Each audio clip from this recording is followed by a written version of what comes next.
kasih gope baru, nggak pakai lama. Dompet andalan gamers banyak damage-nya.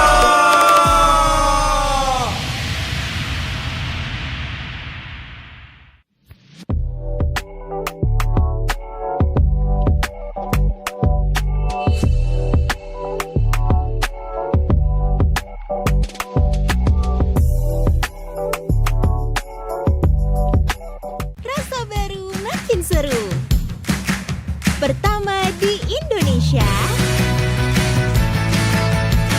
kopi susu rasa cookies.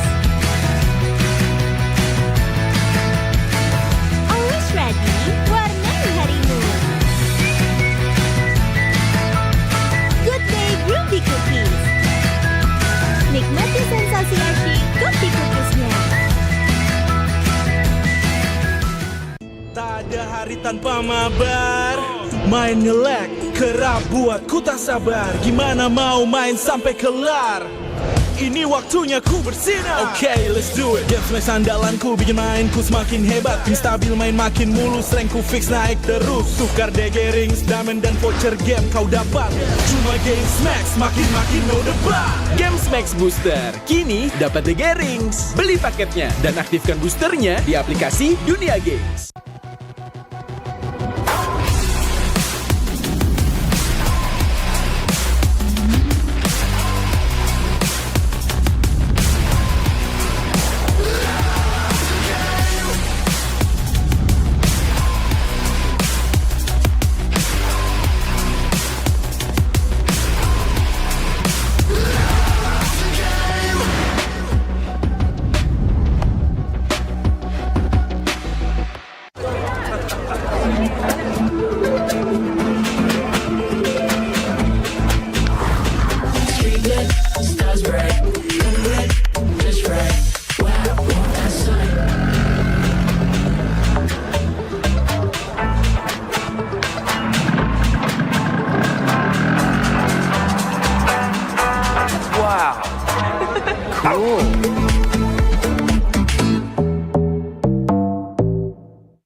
In an age long forgotten, the wills of gods and demons shape the fate of the world. Prosperity and war surged, caught in the eternal clash of divine glory and infernal wrath. Mortals rose in defiance, and after a long war and countless sacrifices, the world finally knew peace. In the new era, wars on the chessboard replaced the clash of swords. Here, legends and epics are reborn in a form the world has never known. Magic Chess Go-Go. Make your move.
相変わらずやかましい奴らだ。今度は背中合わせで行くわよ。よっしゃ、第7班ここに復活だってばよ。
Ini bakal langka. Ini dari One Blade. Ada tanda tangan gua. Kalian harus dapat semua.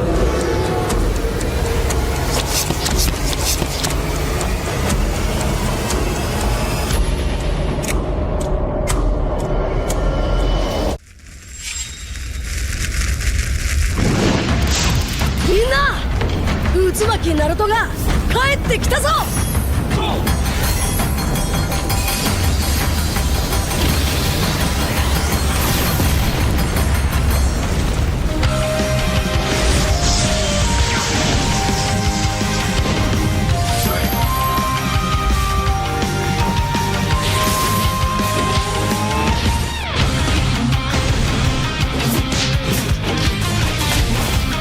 Kurama! 力を貸してくれ! よ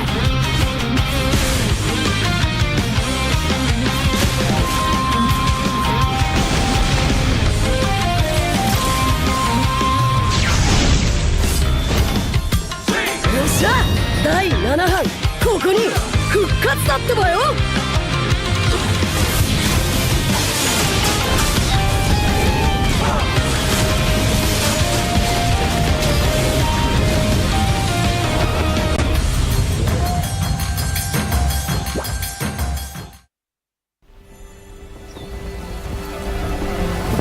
In time immemorial, the endless war destroyed the balance between yin and yang, plunging the Cadia Riverlands into chaos. As catastrophe loomed, a woman of destiny stepped forth, casting aside divinity for the plight of mortals.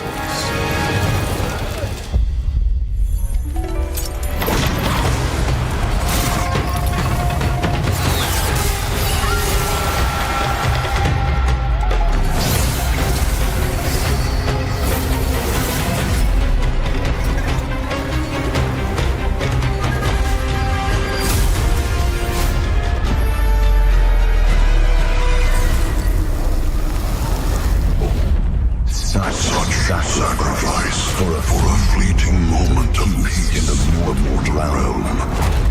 Does thine heart not regret?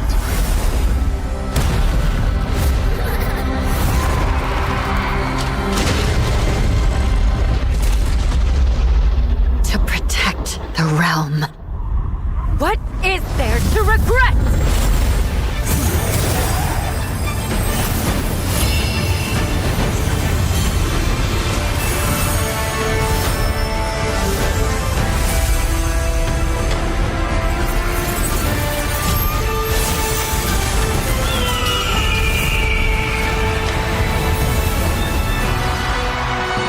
This day, destiny descends once more. Zutian the Ordained, of untold merit and unbound benevolence, preserver of peace and prosperity, unfaded by time. This day, let heaven and earth bear witness as the phoenix ascends the throne. A realm united toward a new golden age. From time forgotten to the new dawn, as long as I breathe, Shandu shall never fade!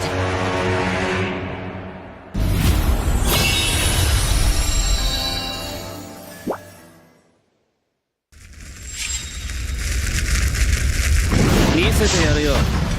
シャリンガンの本当の力をな。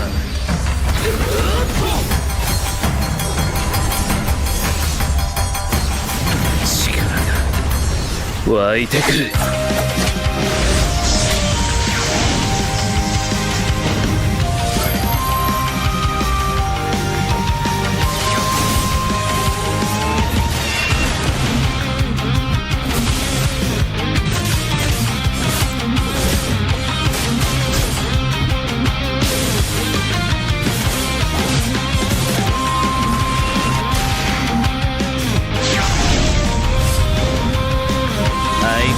やかましい奴らだ。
There's a limit in the women's league.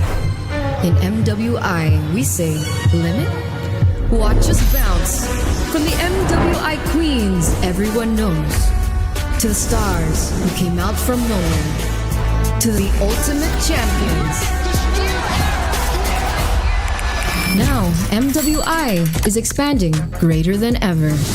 Turkey, EECA, Africa, Mongolia, and beyond. We're stretching the map wider. MWI, where dreams get louder. This isn't just a tournament. It's your passport to the world stage. A spotlight for women in the EWC. No rules, no ceilings, no limits. Just this. We're vibrant. We're ready. We're limitless.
と強くなる。じゃあなら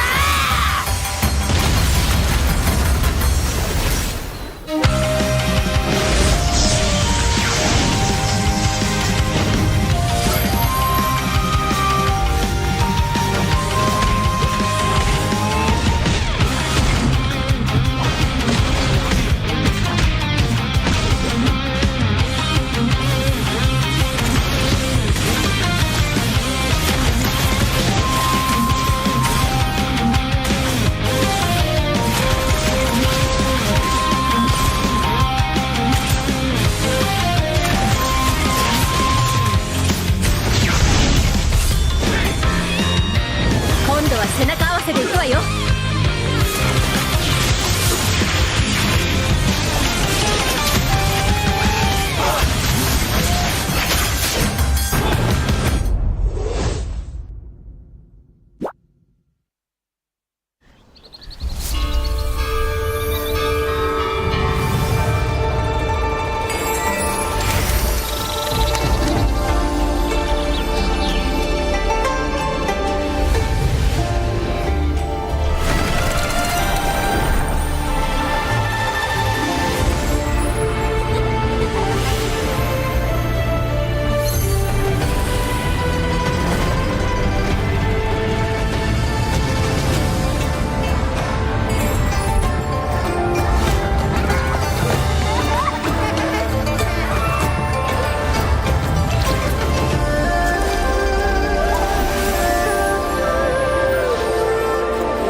Ya, aku merem. Ulang dong. Gak perlu.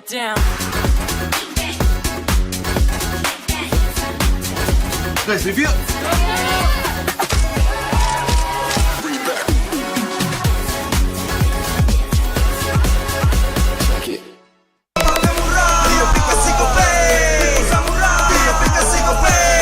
Walau yang lain terus berubah, Gope konsisten, kasihnya pasti murah. Bayar tagihan murah di aplikasi Gope.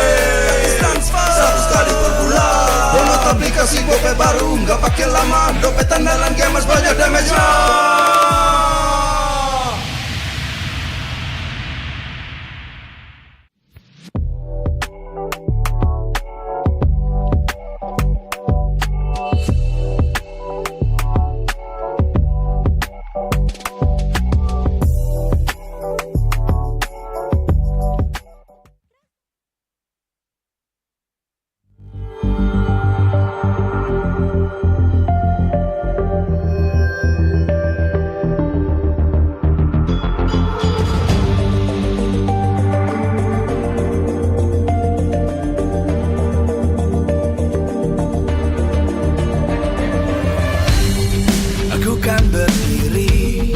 Dan terus berlari, terus ke arah puncak tertinggi.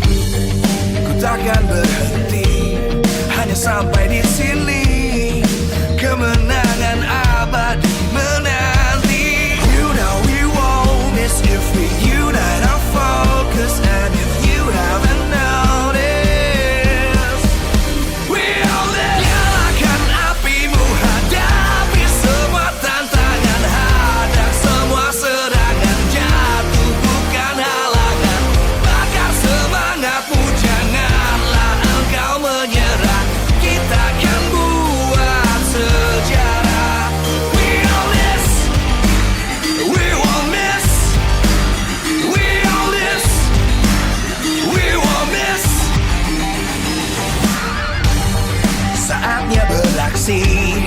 jalani ambisi.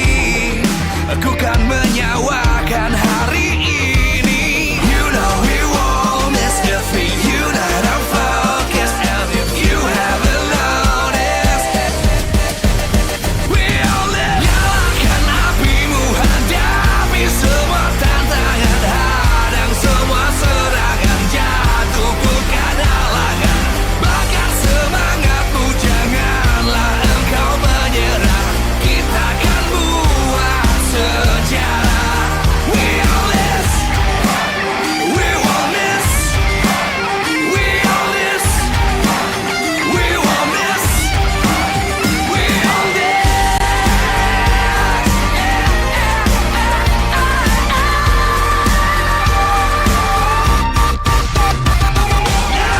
Nyalakan apimu, hadapi semua tantangan. Hadang semua serangan. Jatuh bukan halangan. Bakar semangatmu, janganlah engkau menyerah. Kita kan buat sejarah. We all this.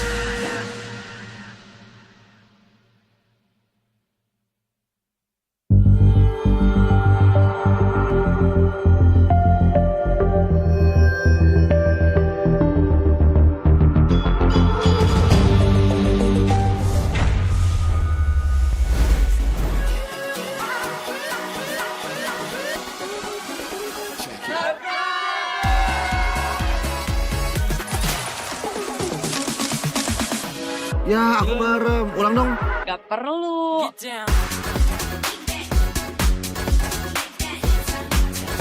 Guys, review.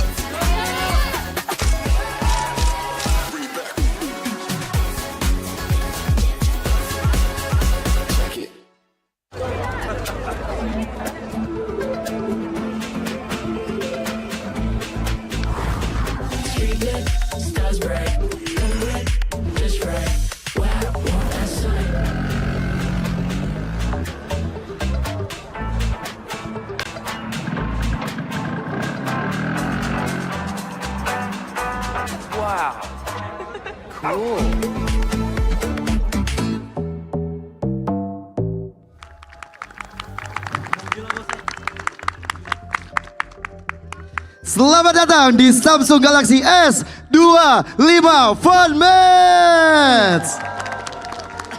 Acara ini dipersembahkan oleh Samsung Galaxy S25 pastinya. Dan hari ini kita bakal seru-seruan bareng Samsung Galaxy S25 series dengan tim Galaxy kita, yang dimana ada Fonzi dan juga ada tim Cavalry.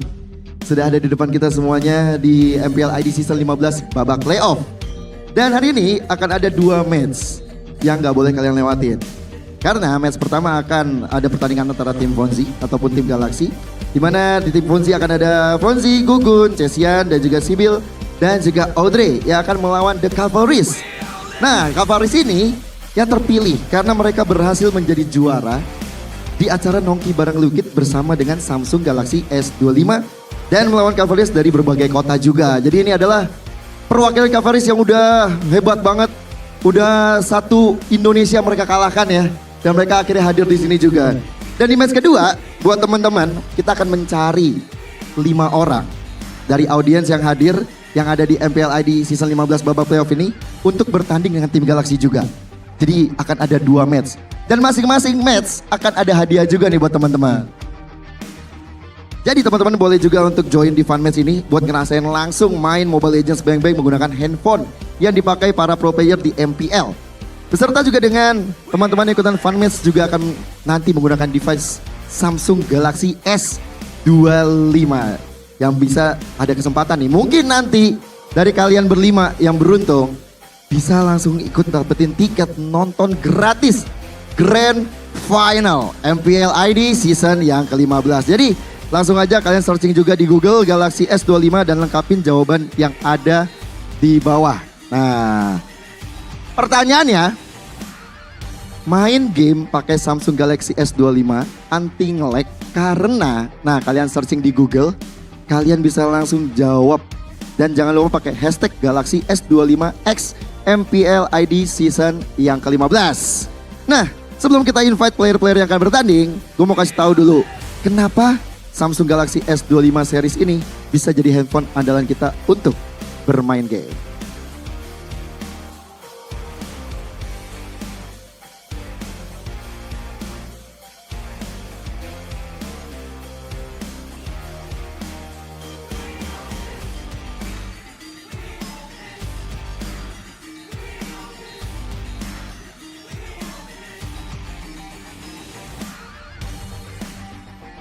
Oke, kalau begitu kita nggak usah pakai lama-lama lagi ya. Untuk match pertama kita akan panggilkan secara meriah untuk tim tuan rumah. Please welcome tim Galaxy.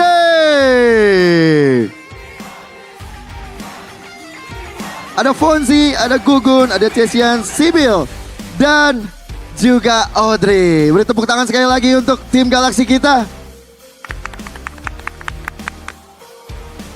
Halo Fonzi, apa kabar? Halo Kak. Halo.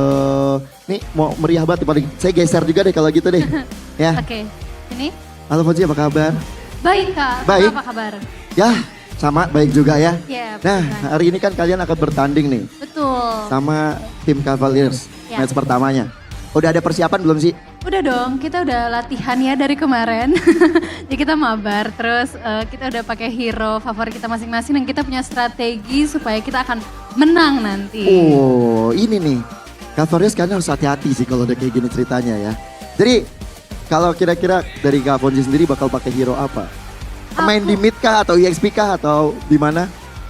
Aku akan pakai hero andalan aku, Lailia. Wah, hati-hati kamu udah nge-spill nanti di lock sama anak-anak Cavaliers loh. Aman Kak, aku udah punya strategi. Oke, kalau gitu mungkin untuk tim Galaxy boleh ke samping saya sebentar. Karena kita akan mempersiapkan lawannya dari tim Galaxy juga. Semangat ya untuk bertanding. So, gak perlu lama-lama lagi, kita juga akan langsung panggilkan untuk tim dari kontendernya. Please welcome tim Cavaliers.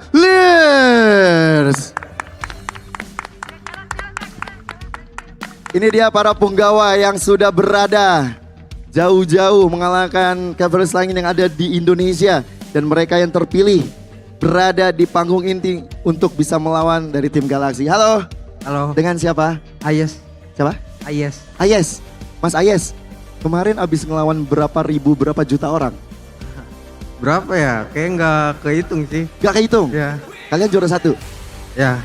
Alhamdulillah. Alhamdulillah. Dapat apa dari pertandingan kemarin turnamennya? Nongki bareng Samsung Galaxy S25. Dapat apa ya? Hadiah sih banyak. Oh pasti, ya, pasti dong. Ya. Kalau itu pasti. Dapat pengalaman yang gimana gitu mungkin?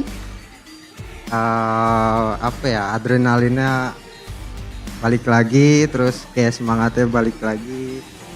Nah itu yang penting sih ya. Ya. Tapi ini kan untuk berarti kapten dari tim Cavaliers Mas Aces ya? Aces. Ya betul. Ya, berarti tim Galaxy kan Kak Fonzi. Aku mau jelasin untuk rulesnya. Jadi nanti biar kita mainnya pakai peraturan. Peraturan yang pertama, harap disimak baik-baik. Semua peserta hanya boleh bermain di area mid lane. Oke? Semuanya main di mid. Lalu kemenangan ditentukan oleh tim yang mendapatkan 25 kill atau kalian menghancurkan base terakhir. Oke? Menghancurkan turret akan mendapatkan 5 poin. Hancurin turret. Membunuh turtle akan dapat 5 poin.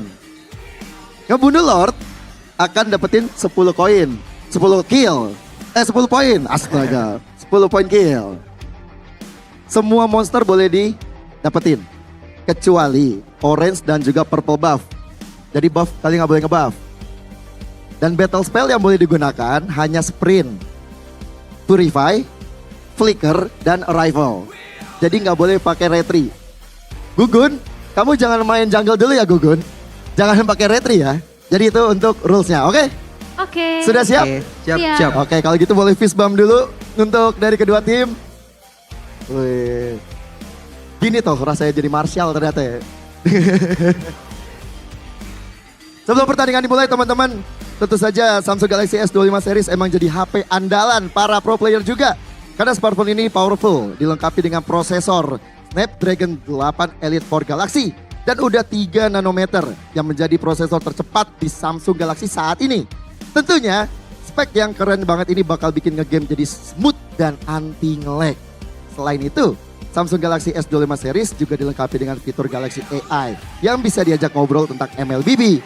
Jadi kalau kalian main terus langsung stuck, tenang aja, kalian bisa langsung tanya-tanya nih dan dapat solusi karena pakai fitur Galaxy AI ini bakal bikin kalian mendapatkan solusi yang sangat diperlukan. Makanya kalau gitu beli sekarang dan dapatkan cashback hingga 3 juta rupiah dan langsung upgrade Gemini. Kalian menjadi Gemini Advance buat dapetin gratis 6 bulan Gemini Advance-nya. Buruan beli karena promonya cuma sampai 16 Juni lah, bentar lagi kan.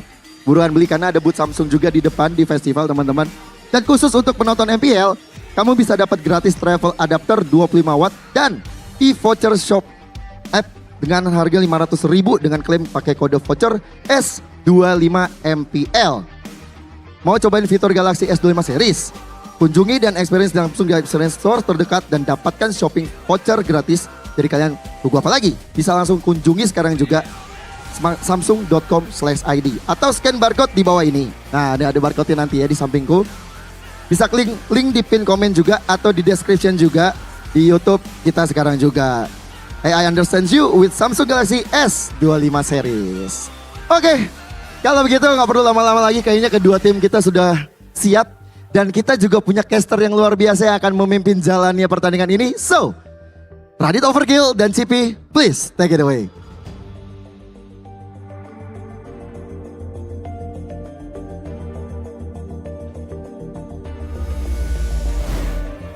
Yes, terima kasih banyak pastinya untuk Gio yang baru saja menyebutkan banyak banget nih ya fitur-fitur yang luar biasa dari Samsung Galaxy S25 series. Dan perkenalkan teman-teman semuanya, aku Radit Overkill dan juga Cipi yang akan memandu jalannya Samsung Galaxy S25 Fun Match hari ini, Cipi. Betul, tadi kita lihat ya para player-player kita yang udah dipanggil langsung ke stage. Terlihat mereka udah pada ready banget ya untuk memantau jalannya pertandingan untuk di fun match. Ya dimana rulesnya tadi sih itu menarik banget untuk hari ini. Ya seru banget sih ya, pastinya nanti kedua tim mereka hanya bisa bermain di mid doang. Jadi nggak bisa main di area top lane atau di bottom lane.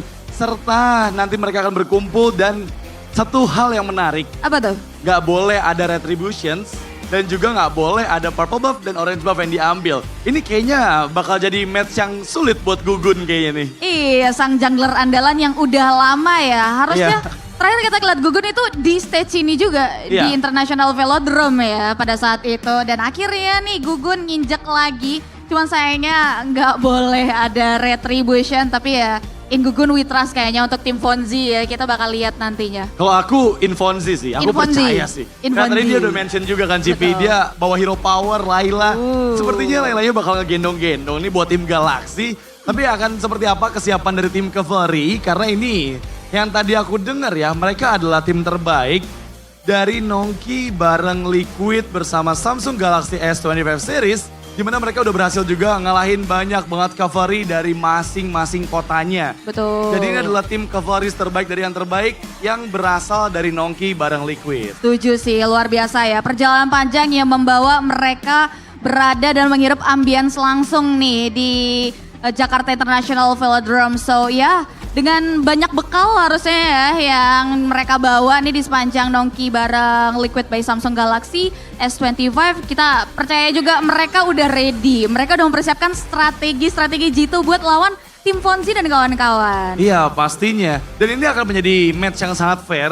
Karena lagi-lagi keduanya menggunakan device yang sama. Betul. Samsung Galaxy S25 series, di mana ini adalah device yang memang digunakan juga sama seluruh pro player dari MPL Indonesia. Betul. Mereka menggunakannya bukan cuma buat bertanding, tapi sebagai daily driver mereka juga. Jadi digunakan dimanapun karena memang ini adalah device yang cocok banget buat kalian semua para gamer yang ngejar performance. Karena ini akan membuat kalian semua merasakan performa tertinggi di dalam sebuah device. Betul sih, yang paling bikin aku takjub itu adalah AI performance-nya ya. Iya sih. Yang ngebantu banget buat kita, tapi kayaknya denger-denger ini udah mulai masuk ke drafting phase nih. Ya benar banget ya.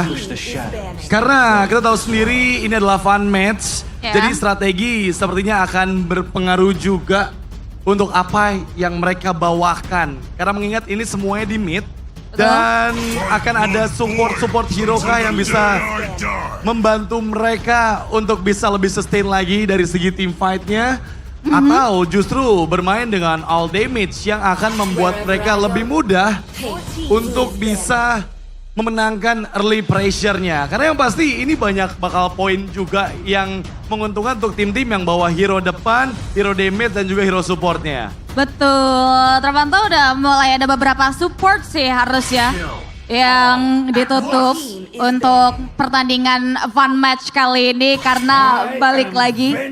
Ini pertandingan yang perlu ada respect band juga lah walaupun fun match lah ya. Iya pastinya ya. Dan kita masih menunggu untuk 3 banding awal dan kali ini masuk ke dalam first pick dari tim Galaxy. Dan apa yang akan mereka ambil terlebih dahulu ada Kimi. Sepertinya yang muncul sebagai pick pertama yang diamankan oleh teman-teman tim Galaxy. Dan sekarang kita lihat jawaban seperti apa yang dipersiapkan. Ada Brody sepertinya yang diambil untuk lagi-lagi bermain agresif di arah early game-nya. Bersama dengan Akai yang pasti ini akan menunjang juga dari segi front lane teman-teman. The Cavalries yang kita tahu sendiri Akai ini akan sangat mudah memenangkan match up-nya di mid lane only. Oke, ya dijawab langsung ya. Ini kayak draft yang sat-sat banget. Tapi kayaknya teman-teman dari Cavalries ini menarik banget sih. Mereka udah ngambil ke area ada 1-1 dan juga Beatrix ya. 2 marksman adalah kunci kayaknya untuk fun match kali ini. Ya, dan gak cuma 2 ya. Karena dengan adanya Kimi, apakah semua akan marksman pada waktunya dari tim Galaxy? Dan ya, kali ini kita lihat ada Ixia yang menjadi kombinasi power hero juga untuk teman-teman dari tim Cavalry.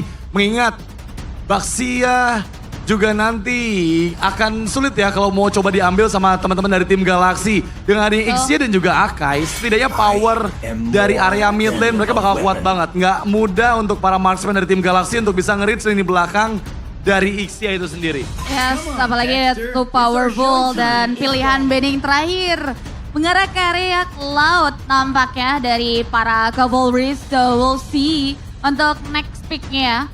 Ini bakal mengarah ke arah mana nih dari tim Galaxy? Dari banding ya? Oke. Nah, oke kita lihat ternyata last band karena Zilong dan juga Ling. Ini akan mempermudah juga sehingga power hero dari Gugun beberapanya juga mulai diantisipasi.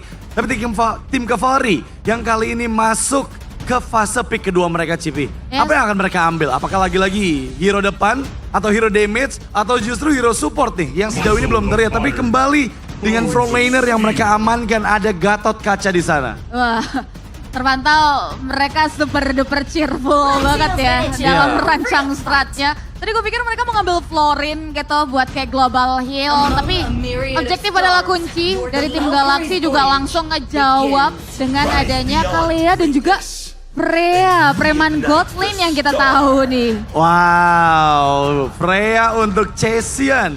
Menarik nih ya. Karena mengingat untuk bermain di mid only, pastinya ini nggak mudah untuk Freya mendapatkan items demi itemsnya yang akan menunjang performa dari Freya itu sendiri. Tapi kita bakal lihat nih, seberapa siap tim Galaxy, karena pastinya mereka udah sempat latihan bareng juga, sempat main bareng juga untuk bertanding melawan The Cavalries yang kali ini hadir dengan line up yang sangat-sangat solid, membawa beberapa hero frontlaner dan juga membawa beberapa hero yang memiliki damage di area high ground yang sangat kuat.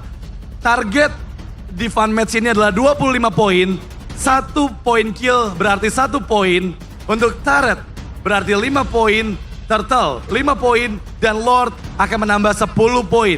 Kita akan lihat siapa tim terbaik dari yang terbaik untuk memaksimalkan performa luar biasa dari device yang mereka gunakan, Samsung Galaxy S15. Yes, itu semua akan terjawab sebentar lagi di area Land of Dawn yang pastinya bakal super fun karena ambience-nya juga benar-benar fun banget dari para player, begitupun juga di stage. So without any further ado, let's get jump to the Land of Dawn. Let's go, kita bakal lihat gimana pressure yang langsung terlihat di awal-awal game menunjukkan bahwa The Cavalries, mereka nggak tinggal diam.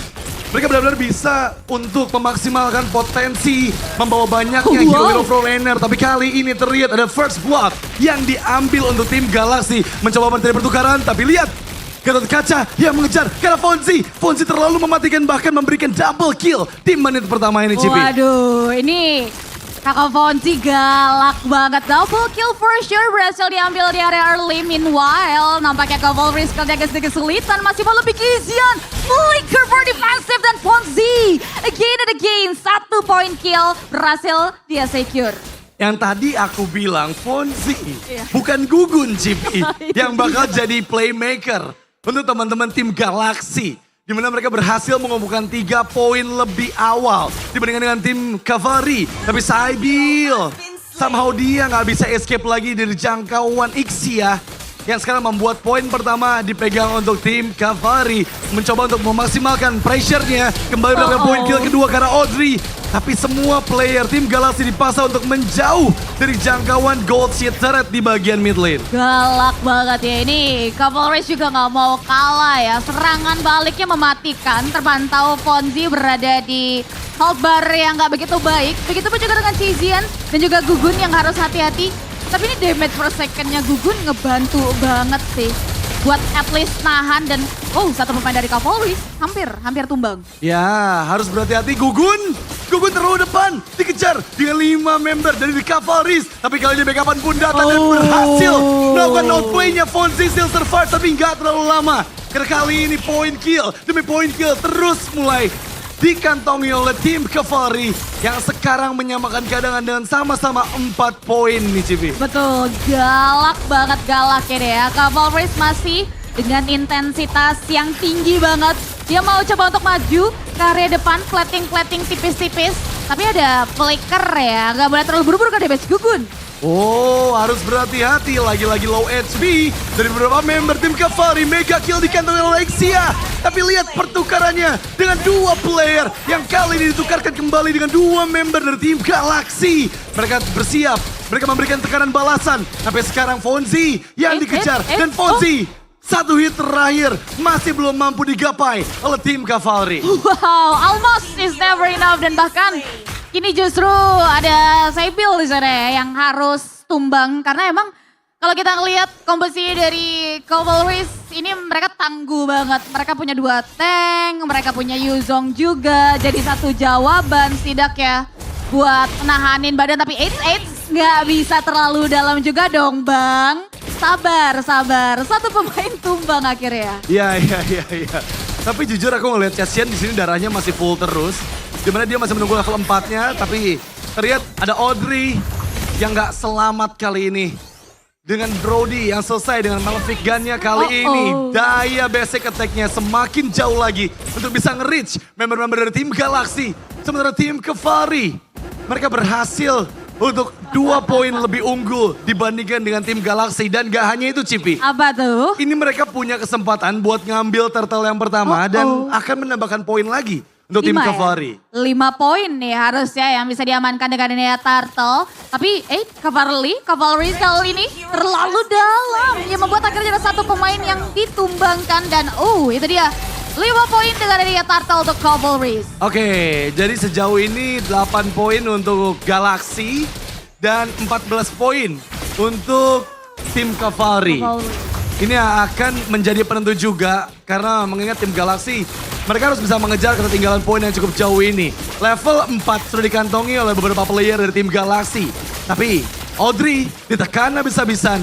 Lihat gimana Gugun mencari celah sedikit demi sedikit. Banyaknya hero front lane dari tim Cavalry menyulitkan sekali Gugun untuk bisa menembus benteng kuat dari tim Cavalry. Dan ini memberikan pressure tambahan karena mengingat dari segi gold platingan itu tadi hanya tersisa setengah aja dari tim Galaxy. Iya, ini tinggal dapatin kesempatan banyak banget sih buat langsung poke ke arah-arahnya ya. Pertahanan harus berhasil dipecahkan, tapi nampaknya perlawanan sudah mulai dibuka. Dan bahkan adanya balasan yang dilakukan berhasil mengantisipasi banyaknya pick off method dan berhasil dibawa oleh tim Cavalry. Tapi kali ini menyisakan Gugun seorang diri. Pertukaran 2 untuk 4. Serta turret yang pertama membuat poin dari tim Cavalry ada di angka 23. Ini udah mulai semakin tertinggal lagi dari tim Galaxy. Dan mereka hanya membutuhkan 2 poin lagi untuk bisa mendapatkan kemenangan di fun match pertama kita. Betul, setipis itu ya, saking gak sabarnya tapi flicker ke arah depan pun harus dibuka sama Gugun. Inhale, exhale dulu. Masih banyak celah nih yang bisa dimaksimalkan oleh tim Galaxy, we'll see. Karena mereka juga udah mulai berani keluar dari comfort zone, nyari celahnya. Tapi Cavalry 4, maju. Oke, masih ada pressure yang diberikan, tapi lihat Gatot Kaca yang gak bisa diselamatkan lagi oleh semua member dari tim Cavalry. Sekarang Gugun berada di bagian depan, Tegas bersama masih ditahan. Unstoppable untuk Brody, mega kill dibalaskan, tapi double kill untuk Brody. Dan Gugun pun down. Hanya menyisakan 1 player terakhir dan dia berhasil melakukan outplay 1v1 situation, last man standing. Tapi Brody berhasil mendapatkan maniaknya, bahkan menuju ke arah favorites. Di mana Chesian harus melarikan diri, tapi kali ini poin kemenangan sudah dipegang oleh tim Cavalry dengan total 27 poin yang mereka kantongi. Betul, run Chesian run ya, karena hampir savage dan harusnya ini jadi match intense yang dimana persiapan dari anak-anak Cavalry ini membuahkan hasil ya. Bahkan mereka masih mau another point nih dengan adanya turtle lagi yang mereka coba untuk secure di game kali ini. Ya, ini poin udah ada di angka 27. Dan harusnya tim Cavalry sudah berhasil mendapatkan kemenangan. Tapi dengan turtle yang selanjutnya juga mereka kantongi membuat semakin jauh lagi leading point yang mereka miliki. Tim Galaxy memang mencoba untuk memberikan perlawanan. Fonzi terlalu depan dikejar dengan Gatot Kaca. Tapi Gugun terkena surprise dengan flicker agresif yang begitu mematikan, bahkan double kill kembali dikantongi oleh Brody. Dan sekarang hanya satu saja yang berhasil didapatkan oleh tim Galaxy ke arah Brody yang berhasil akhirnya tershutdown. Yes, at least ya. Fonzi berhasil defense, tapi bukan defense begitu lama. Fonzi versus everybody, Sibyl dalam perjalanan. Dan one last hit. Harus berhasil ditumbangkan dan another turret kini yang berhasil di-secure oleh tim Cavalry. Ya, ini udah poin di angka 36 untuk tim Cavalry. Tapi ternyata kita masih menunggu untuk sampai 10 menit di Samsung Galaxy S25 Fun Match ini.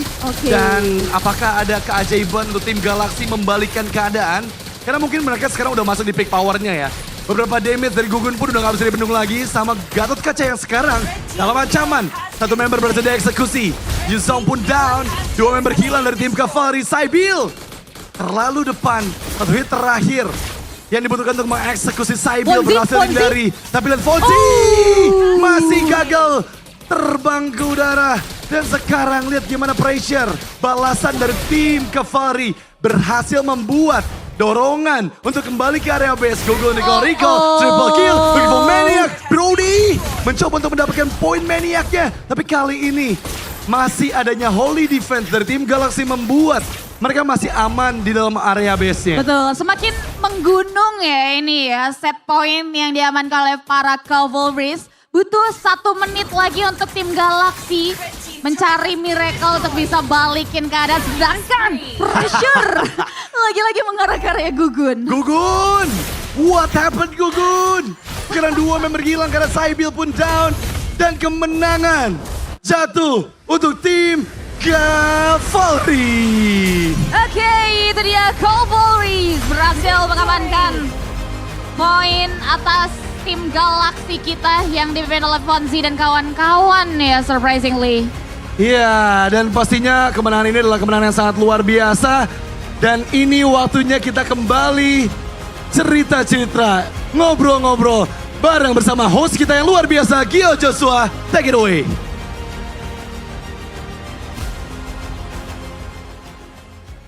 Wow, beri tepuk tangan yang meriah untuk tim Galaxy dan juga tim Cavalrys. Luar biasa sekali kedua tim kita yang sudah bertanding. Boleh maju ke depan temenin aku 10-10-nya ya sini yuk ngobrol-ngobrol. Wah ini sampai 25 kill. Ternyata gak sampai base hancur. Halo Kak Fonzi. Halo. Apa yang terjadi? Ternyata tim lawan punya strategi yang keren. Jadi kita terkecoh dan tergocek tadi. Oh gitu. Aku lihat-lihat kamu pakai one-one tadi ya? Iya. Belajar dari siapa kamu main one-one? Aku belajar sendiri. Belajar sendiri? Iya. Respect. Mas, ya. Mas Ayes. Ya. Jago banget tiba-tiba. Enggak, digendong aja. Digendong siapa kalau boleh tahu? Digendong Nauri. Siapa namanya? Nauri. Nauri. Gimana rasanya pengalaman kamu bermain dengan Samsung S25 series itu gimana rasanya? Tadi mainnya sih enak banget ya HP-nya. Karena kan udah pakai chipset yang terbaru sama paling canggih. Ya. Jadi udah pasti nggak bakal nge-frame, soalnya lancar banget. Kamu main apa tadi kalau boleh tahu? Main Brody. Main Brody? Ya. Oke, mekaniknya mesti tinggi tuh emang ya. Ngeri. Kalau menurut Kak Fonzi ngelihat grafik tadi pakai S25 series gimana Kak? Wah, aku seneng banget sih main pakai S25 series karena anti nge-lag, nggak nge-frame, gambarnya juga jernih dan bagus banget. Jadi main tuh makin seru gitu. Makin seru ya? Iya. Kelihatan sih kalian kayak tadi kayak gak mau udahan gitu main ya, masih pengen main ternyata. Padahal tadi aku udah mau nge-lock Brody-nya karena dia ngebunuh aku terus. Oh, persona. Siapa tadi namanya? Nauri. Nauri, kamu udah dipantengin loh sama Kak Fonzi loh kamu loh. Aduh mohon maaf jadi... Iya maaf kalau buat kesel. Oh gitu ya? Oh gitu. Sombong deh Kak. Iya, nggak apa-apa. Ngomong-ngomong, ini kan kita semuanya pakai Samsung S25 series kan. Kalau ngomongin dari performa udah pasti nomor 1. Betul. Ngomongin grafik juga nomor 1. Benar. Baterainya kayak gimana sih kalau boleh tahu nih? Baterainya sih aku paling suka karena aku kan juga pengguna Samsung S25 series. Jadi aku sering banget main Mobile Legends, main game-game lain yang berat-berat tuh baterainya beneran tahan banget seharian, lama banget. Jadi aku jarang ngecas. Dan yang enak tuh nggak panas. Kalau misalnya handphone yang nggak panas, jadi baterainya kan nggak cepet boros gitu ya.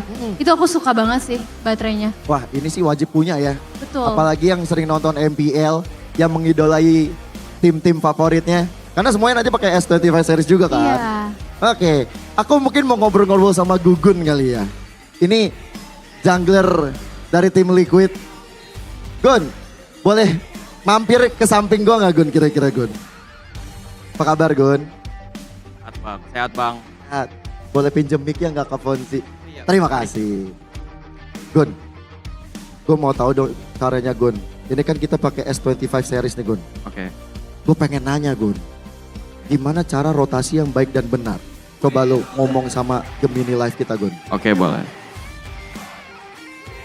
Gun, gimana caranya kita bisa rotasi dengan baik dan benar? Gimana caranya kita bisa rotasi yang baik dan benar di MLBB? Rotasi yang baik dan benar di Mobile Legends MLBB adalah kunci untuk mendominasi pertandingan. Ini bukan hanya tentang berpindah lane secara acak, tapi tentang mengambil keputusan strategis berdasarkan situasi permainan dan peran hero kamu. Berikut adalah panduan lengkap untuk rotasi yang baik dan benar di MLBB. 1. Pahami peran hero kamu. Role, setiap role memiliki tugas rotasi yang berbeda.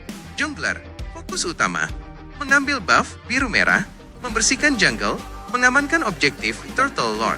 Rotasi, ganking ke lane yang membutuhkan bantuan, biasanya di awal permainan, ikut team fight di objektif, invasi jungle musuh jika memungkinkan. Penting, jangan sampai pergerakan mudah ditebak lawan. Selalu perhatikan minimap. Midliner, fokus utama. Oke. Terjawab sudah sama Galaxy Live yang luar biasa. Tepuk tangan dulu untuk Samsung S25 series kita dong. Bener gak Gun jawabannya Gun? Bener sih, rata-rata bener semua sih. Oh iya? Iya. Nah kita tuh juga punya fitur yang canggih juga Gun. Apa tuh? Lu kan main jungler kan? Oke. Iya kan? Oke. Kita tuh ada yang namanya fitur Circle to Search with Google di Samsung S25 series. Oke. Nah itu gue juga pengen nanya. Cara counter hero pakai hero Baxia tuh apa? Kalau mau cari tahu nih, cara counter Baxia bisa tinggal lingkarin aja pakai CTS. Oh iya? Iya. CTS tuh Circle to Search berarti ya? Iya, Circle to Search. Berarti kita bisa nanya apapun di situ tuh? Bisa dong. Wah kalau menurut Gugun sendiri kalau kita udah circle nih, kita udah lingkarin kan di handphone, gambar Baxia. Keluar tuh semua tuh cara counternya gimana tuh ya? Keluar, cara-cara ngebunuh Baxia keluar semuanya. Kira-kira kalau menurut Gugun sendiri cara counter Baxia kan sekarang lagi happening banget di MPL Edition 15 nih. Kira-kira apa nih? Paling kalau Baxia tuh kan tebel banget ya hero-nya. Paling nggak bisa dialin, paling dipok doang sih. Oh dicicil? Iya dicicil. Waduh, nggak bisa langsung tumbang tuh? Nggak bisa. Nggak bisa? Tebal banget tuh hero. Bener sih. Iya. Mana 3 roll lagi kan? Iya 3 roll. Oke, Gugun makasih banyak. Siap. Ini kamu udah siap lagi belum tanding buat match berikutnya? Siap banget dong. Siap banget? Siap banget. Wah ini yang dibutuhkan. Karena untuk tim Cavaliers, kalian berjuang dengan sangat luar biasa. Bahkan menang juga. Mau hadiah gak? Mau hadiah gak? Mau. Kenapa ragu-ragu dikasih hadiah ragu-ragu? Mau hadiah gak? Mau. Wah gitu dong, yang yakin gitu. Karena dari tim Cavaliers akan mendapatkan hadiah yang luar biasa. Selain kamu dapat kesempatan nonton MPL. Apalagi tuh? Ada satu lagi yang buat kamu dapetin. Ada 5 unit Samsung series. Nah ini dia hadiahnya buat kamu. 1 buat kamu, 4 buat saya. Oh ketawa. Tanda. Dioper-oper ya. Dioper-oper buat teman-teman semua. Main dapat handphone. Udah gitu juara lagi kan kemarin di Nongki. Selamat ya. Terima kasih sudah berpartisipasi. Congratulations. Boleh silakan kembali ke tempatnya. Tepuk tangan sekali lagi untuk Cavaliers. Dan ini kan masih ada tim Galaxy nih. Ya kan? Kalian masih mau main lagi nggak kira-kira? Masih dong. Masih semangat gak main lagi? Semangat banget. Boleh kalau gitu aku mau cari lawan kalian dulu boleh Oke, ya? boleh. Biar afdol kalian harus ngelawan 5 orang lagi. Oke. Rulesnya juga masih sama. Oke. Mau nongkrong di sini apa mau duduk dulu menantikan mereka? Di belakang kali ya? Lihat di belakang. Di belakang. Oke, aku mau jalan-jalan dulu ya. Oke, boleh. Monggo silakan. Oke. Sah. Kita cari nih. Yang katanya udah nge-tweet di X. Yang katanya udah nge-tweet juga jawabannya. Ini yang benar-benar gue cari dulu nih. Mana ya kira-kira orangnya ya? Siapa yang punya X di sini? Punya akun X? Ada. Mana yang udah punya akun X? Kalau kalian udah punya akun X, kalian tweet aja. Main game pakai Samsung Galaxy S25 anti nge-lag. Karena apa? Nah itu kalian isi alasannya. Dan jangan lupa pakai hashtag Galaxy S25X MPL ID Season 15. Kayaknya ada muka-muka yang udah. Wets, ada yang angkat tangan deh. Siapa namanya? Angga. Apa? Angga. Apa benar kamu sudah nge-tweet? Sudah. Bacain tweet kamu sendiri coba. Main games pakai Samsung Galaxy S25 series anti-lag dengan prosesor Snapdragon 8 daya tahan baterai 5000 mAh. Sehingga awet untuk dimainkan seharian full. Dan kameranya juga keren banget, memuat 200 megapiksel. Bisa daya fast charging sampai main seharian full pokoknya. Oke. Ya.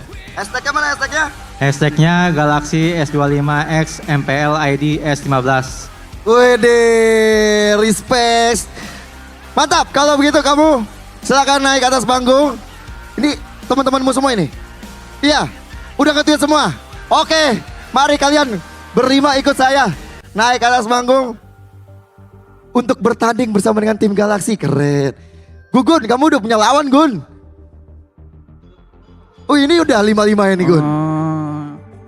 Udah siap belum nih ngelawannya? Siap. Calon-calon aku sekolahin kayaknya. Keren. Respect. Udah siap kamu sekolahin? Udah. Oke. Kamu mau disekolahin sama Gugun gimana ini? Ya sekolahin balik lah. Mending kalian berdua ngeles saya dah habis ini dah. Daripada sekolah-sekolahan mulu ya kan. Tapi aku ingetin lagi untuk rulesnya ya. Rulesnya adalah pokoknya kalian main di area mid aja. Hanya boleh main di area mid. Dan kalian gak boleh pakai retribution. Hanya boleh battle spell purify, rifle, flicker, dan juga sprint. Oke. Setiap objektif itu dapetin 5 poin. Kecuali Lord dapat 10 poin. Nah untuk menangnya kamu harus dapetin total poin killnya 25. Atau ngancurin base terakhir. Oke? Udah paham? Tadi udah sempet nonton? Sudah. Yakin? Seberapa persen kamu yakin menang lawan tim Galaxy? 99,2. Lah 8%-nya kemana? Ya kasih aja dia biar pede dikit. Gimana Gun tanggapannya Gun? Terlalu percaya diri juga nggak bagus sebenarnya sih Bang. Kamu bakal buktiin di Land of Down kalau gitu ya? Iya dong. Wih, kalau gitu buat tim Galaxy dan juga untuk Super Fans silakan. Fist bump karena kita akan bertarung sesaat lagi.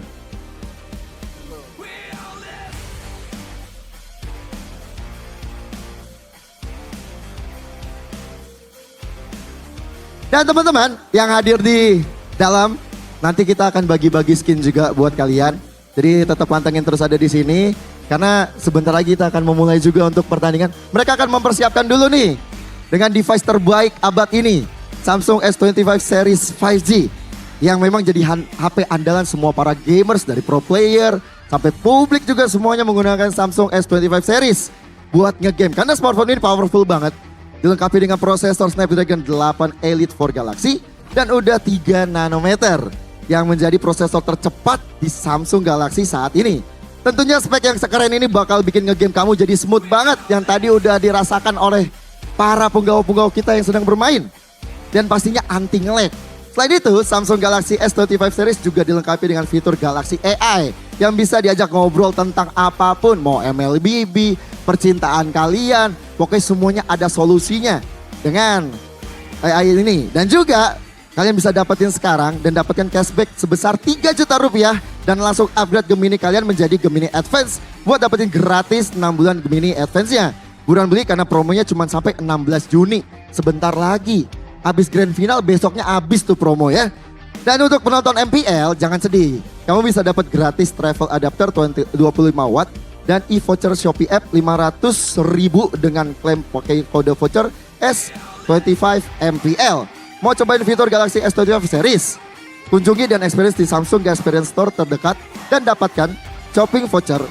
Dan juga kunjungi dari website kita samsung.com/id atau scan barcode di bawah ini yang bisa kalian pencet juga, linknya ada di pin komen YouTube kita saat ini juga. I understand you with Samsung Galaxy S25 series. Sepertinya kedua tim sudah siap juga. Udah ready kalian? Udah ready?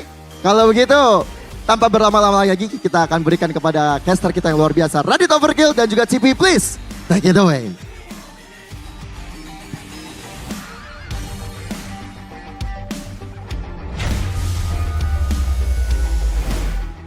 Yes, terima kasih banyak pastinya Gio Joshua dan juga tadi kita udah menemukan lagi untuk part kedua dari Samsung Galaxy S25 Fun Match kali ini.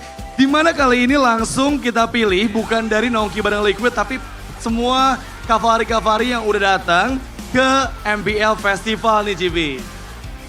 Betul, shifting ya. Sama kayak teman-teman Cavalry tadi yang shifting dapatin kesempatan lain juga sama teman-teman yang udah upload di X. Kita bakalan lihat kalau tadi interview bareng Gio, aku suka kepercayaannya sih.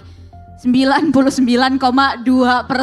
Walaupun tadi dijawab sama Gugun terlalu percaya diri itu gak baik, tapi ya kita gak tahu ya persiapannya seperti apa juga karena balik lagi ini match yang seru banget tentunya untuk fun match ini. Bener banget sih, kita udah lihat gimana keseruan dari Samsung Galaxy S25 Fun Match yang pertama tadi lawan para Cavalries yang ternyata bisa memenangkan matchnya nih ya.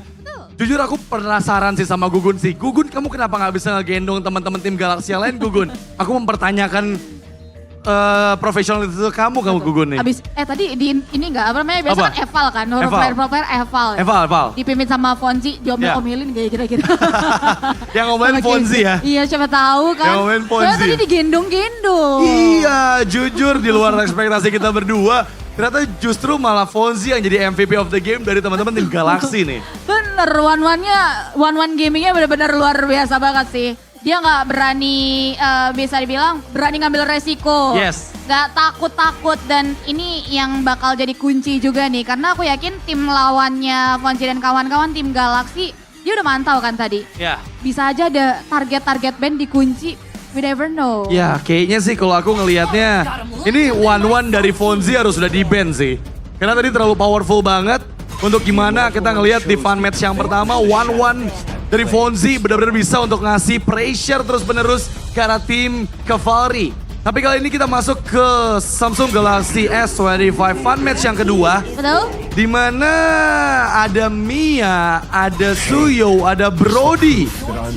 Brody ini adalah hero yang tadi ngebuat kemenangan juga buat tim Cavalry, Cipi. Betul, ini yang coba untuk antisipasi ya oleh teman-teman Galaxy ya, untuk tidak mengulang hal yang sama kayaknya untuk game yang kedua. Tapi Ixia ini ditutup juga oleh teman-teman dari tim Liquid. Iya sadar sih bahwa memang power pick dari Ixia sama seperti di game pertama tadi itu kuat banget. Betul. Karena kan kalau main di mid only nggak ada yang mudah bisa nge-reach lini belakang dari tim lawannya dong. Aha. Tapi kali ini Cipi, yes. sepertinya Fonzi sudah menemukan hero powernya. Ada Layla di sana yang sudah muncul. Dijawab langsung dengan Hanabi dan juga Harit yang dibawakan oleh teman-teman dari tim Cavalry. Suka nih kalau udah the power of Pepet, hero power yang keluar ya. Ada Harit yang bakal dijawab dengan adanya shadow pick dan final pick karya Granger yang entah bakal dipakai sama siapa ini ya dari tim Galaxy. Butuh support gak nih? Kalau tadi kan ada Rafaela yang di ban. Ya. Mungkin support bakal dibawa atau badan? Kalau menurut aku kayaknya bakal semua marksman sih. Full marksman. Full marksman kayak tadi ya. Kita bakal lihat nih pick ketiga dari tim Galaxy ke arah mana dan Iritel. Bener, semuanya memiliki jarak yang mereka butuhkan untuk ngasih pokingan damage dari jauh. Meskipun ya kita lihat tadi di game yang pertama ya, tim yang menggunakan hero badan atau hero tank itu justru yang memenangkan matchnya. Itu dia makanya ya, dua terakhir nih penentuan buat tim Galaxy. Kita lihat dulu dari teman-teman Liquid ID ini ya, dari para pendukungnya bakal coba untuk ngambil ke arah, oke, marksman dibalas sama marksman juga. Oke. Ada Beatrix, high ground defense yang dicari. Menarik nih ya, lagi-lagi 3 marksman dari masing-masing tim sudah terlihat. Dan masuk ke dalam fase banning yang kedua. Tim Cavalry, mereka menghilangkan Gatot Kaca. Hero yang sangat tadi merepotkan sekali ke semua player dari tim Galaxy. Dan kayaknya ya, ini semua fighter, semua tank itu juga bakal dihilangin di fase ban kedua sih. Harusnya ya aroma-aromanya nih ya, karena out of nowhere Balmond yang ditutup. Next ya, oke, support dulu. Hero sisi apa sih ini yang mau dibawa sama teman-teman komunitas kita? Dan Saber. Oke. Saber yang ditutup Bentar. Ini harusnya yang nge-ban Saber tuh berarti Sybil nih. Kayaknya ada personal nih Sybil sama Saber nih ya. Sama Saber ya. Iya, Sybil, Saber, mirip-mirip mungkin ya. Satu ini ya, satu marga kali. Ini makanya ditutup, tapi masih hero power berarti. Apa tuh? Ada one-one. One-one meskipun berpindah tangan ya. Mungkin berbeda tangan. Apakah ini tutor one-one dari Gugun untuk Fonzi? Oh. Bisa jadi. Bisa jadi. Karena kali ini dari tim Galaxy mereka mau defense satu at least ya. Ada Kalea dan oke, pick terakhir yang bagus. Ada Tigreal di sini. Wow, ini akan menjadi matchup yang sebenarnya akan lebih menguntungkan untuk teman-teman dari tim Galaxy. Karena ya lagi-lagi mereka memang memiliki jarak ya. Kalau berada di area mid, udah pasti yang memiliki jarak akan sangat jauh lebih menguntungkan dibandingkan dengan hero-hero yang mungkin melee attack. Tapi untuk tim Cavalry kita udah lihat nih, mereka komposisinya pas, jarak punya, hero depan punya. Jadi apakah kembali mereka akan mendapatkan kemenangan untuk di super fun match kali ini? Betul, super fun match. Tim Fonzi dan kawan-kawan butuh poin. So we'll see apakah akan ada redemption di fun match barang Samsung Galaxy S25 kali ini, atau ternyata teman-teman komunitas kita lebih galak, lebih well prepared, mereka yang berhasil ngamanin kemenangan di game kali ini. So tanpa berlama-lama kita akan segera menyaksikan untuk Samsung Galaxy S25 Series Fun Match yang kedua antara tim Galaxy versus tim Cavalry. Dan tadi kita udah ngebahas ya gimana adanya hero frontlaner ini akan menunjang pastinya dengan beberapa skill source yang mereka miliki. Contohnya kayak Tigreal dan juga Carmilla yang pasti ini akan bersinergi Cipi. Betul. Yang pertama menggunakan Curse of Blood-nya. Carmilla bisa mengunci semua player di area sempit di bagian mid lane. Kedua, Sacred Hammer dan juga Implosions dari Tigreal. Ini yang bakal nanti mengunci semua pergerakan player dari teman-teman tim Galaxy. Itu yang harus mereka waspadain banget. Jangan sampai di level keempat nanti tim Cavalry akan lebih diuntungkan pastinya. Dan positioning ini yang menjadi hal penting untuk teman-teman dari tim Galaxy. Dan yang pasti kita lihat untuk di menit pertama berbeda dengan game sebelumnya. Belum ada first blood yang tercipta di menit pertama ini. Betul, dan masalahnya di sini nggak ada Purify Gaming nih. Satu battle spell yang sebetulnya masih bisa ya, masih boleh untuk dipakai. Ini Flicker Gaming dari teman-teman Galaxy kita yang bakal jadi ancaman adalah nanti gimana mereka bisa menanggulani seorang Angga. So far so good, masih safe banget, belum ada first blood yang tercipta, belum ada poin yang berhasil diamankan. Dan masih taunting-taunting aja ini, masih peregangan dulu lah ya dari tim Galaxy dan juga tim Liquid ID dari komunitasnya. Sebenarnya ini juga sekaligus ngetes performa dari Samsung Galaxy S25 series sih. Betul. Karena ya mereka mau recall terus dengan animasi yang ultra. Ini semua nggak nge-lag di device yang luar biasa ini. Anti nge-lag dan smooth banget. Dan itu yang dibuktikan sama semua pro player yang juga menggunakan Samsung Galaxy S25 series sebagai official turnamen smartphone mereka. Betul, ini pengalaman yang epic banget nih berarti buat teman-teman dari teman-teman komunitas Liquid kita yang kali ini sudah ya untuk permanasannya itu dia First Blood yang berhasil diamankan 1 poin yang mau mereka convert ke area Turtle. Wow, dan ternyata ini jauh lebih kompetitif ya dari tim Cavalry yang kedua ini ya. Karena mereka udah ngambil 1 poin tapi langsung menuju ke arah Turtle yang pertama. Di mana Turtle itu berarti 5 poin tambahan. Tapi lihat Fonzi berhasil mendapatkan poin kill pertama untuk tim Galaxy. Dan kali ini menyamakan keadaan 1 sama untuk kedua belah tim. Itu dia ya, lagi-lagi pertukaran yang manis tapi nampaknya Fonzi aware di sama minimap. Boleh ya dipanggil teman-temannya kayaknya tapi surprisingly Turtle belum berhasil untuk bisa diamankan oleh Flicker for offensive. Bakal dicegat oleh Fonzi. Oke, masih bisa mundur untungnya ya. 5 poin, 6 poin in total buat para Cavalry. Oke, tapi mereka masih punya harapan untuk mengembalikan keadaan pasti dari tim Galaxy. Melihat untuk kali ini ya dengan 5 marksman pastinya akan jauh lebih diuntungkan dari segi pokingan damage-nya. Dan Saibil harus berhati-hati. Aku lupa ternyata ada Kalea yang terselip nih di antara para marksman yang diambil oleh tim Galaxy. Dan memang sebelum level 4, power dari hero-hero depan dari kedua belah tim ini masih belum memiliki potensial pick-off methods yang mereka bisa bawakan. Nah itu dia, makanya kayak ini takes time dulu, farming tipis-tipis dulu melalui wave minion. Karena keadaan dari tim Galaxy juga lumayan terpressure. Hajar habis kayaknya dari para Cavalry yang kedua kali ini. Dimana objektif plating sudah berhasil mereka ambil. Di keadaan terancam, flicker terdengar dari Angga untuk mundur ke arah belakang. Oke, tapi kali ini pressure yang membuat gold sheet plate sudah mulai menghilang. Menambah pundi-pundi gold lagi untuk tim Cavalry dan bahkan ada backstep yang dilakukan double kill dari Hanabi. Arsalino mencoba mencari triple kill dan sepertinya Saibil pun down. Looking for Mania Gugun yang dikejar tapi Fonzi terlihat. Dan 1 petal terakhir yang masih belum berhasil. Mendapatkan 1 hit terakhir karena Fonzi tapi Gugun 1v1 situation dan ternyata Gugun pun hilang di tempat.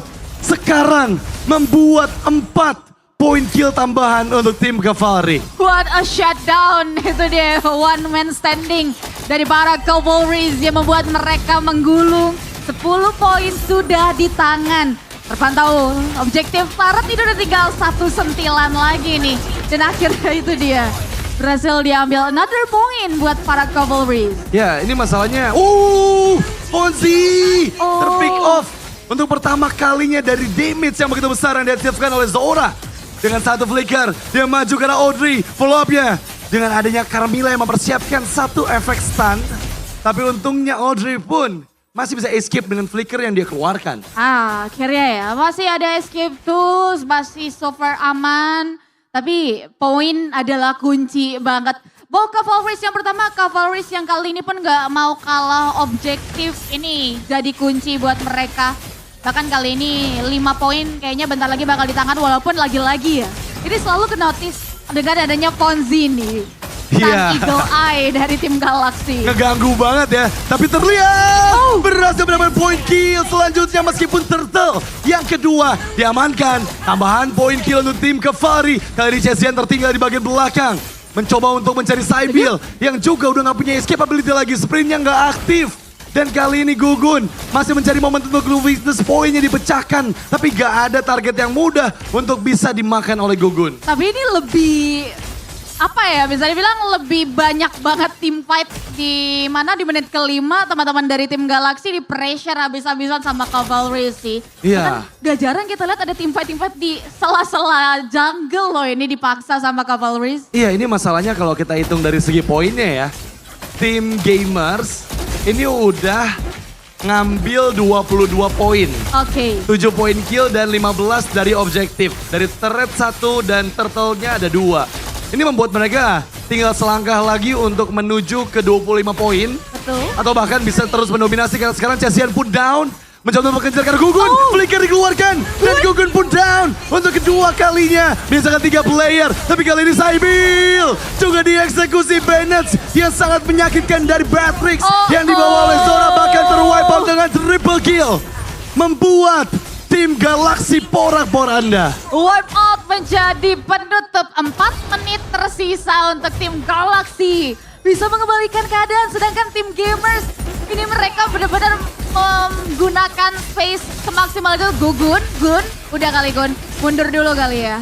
Ya, ini harus Hampir loh. hati-hati sih karena gap gold sudah mulai terlihat nyata. 5.000 gold perbedaannya. Fonzi sendirian. Fonzi masih menahan. Flickernya nggak mau dikeluarkan. Tapi lihat, Fonzi 1 melawan 3 mencoba untuk mendapatkan 1 poin kill dan itu dia Fonzi yang menari-nari.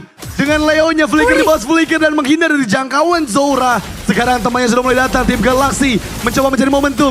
Tapi ternyata kali ini kemenangan jatuh untuk tim Gamers di Samsung Galaxy S25 Series Fun Match yang kedua.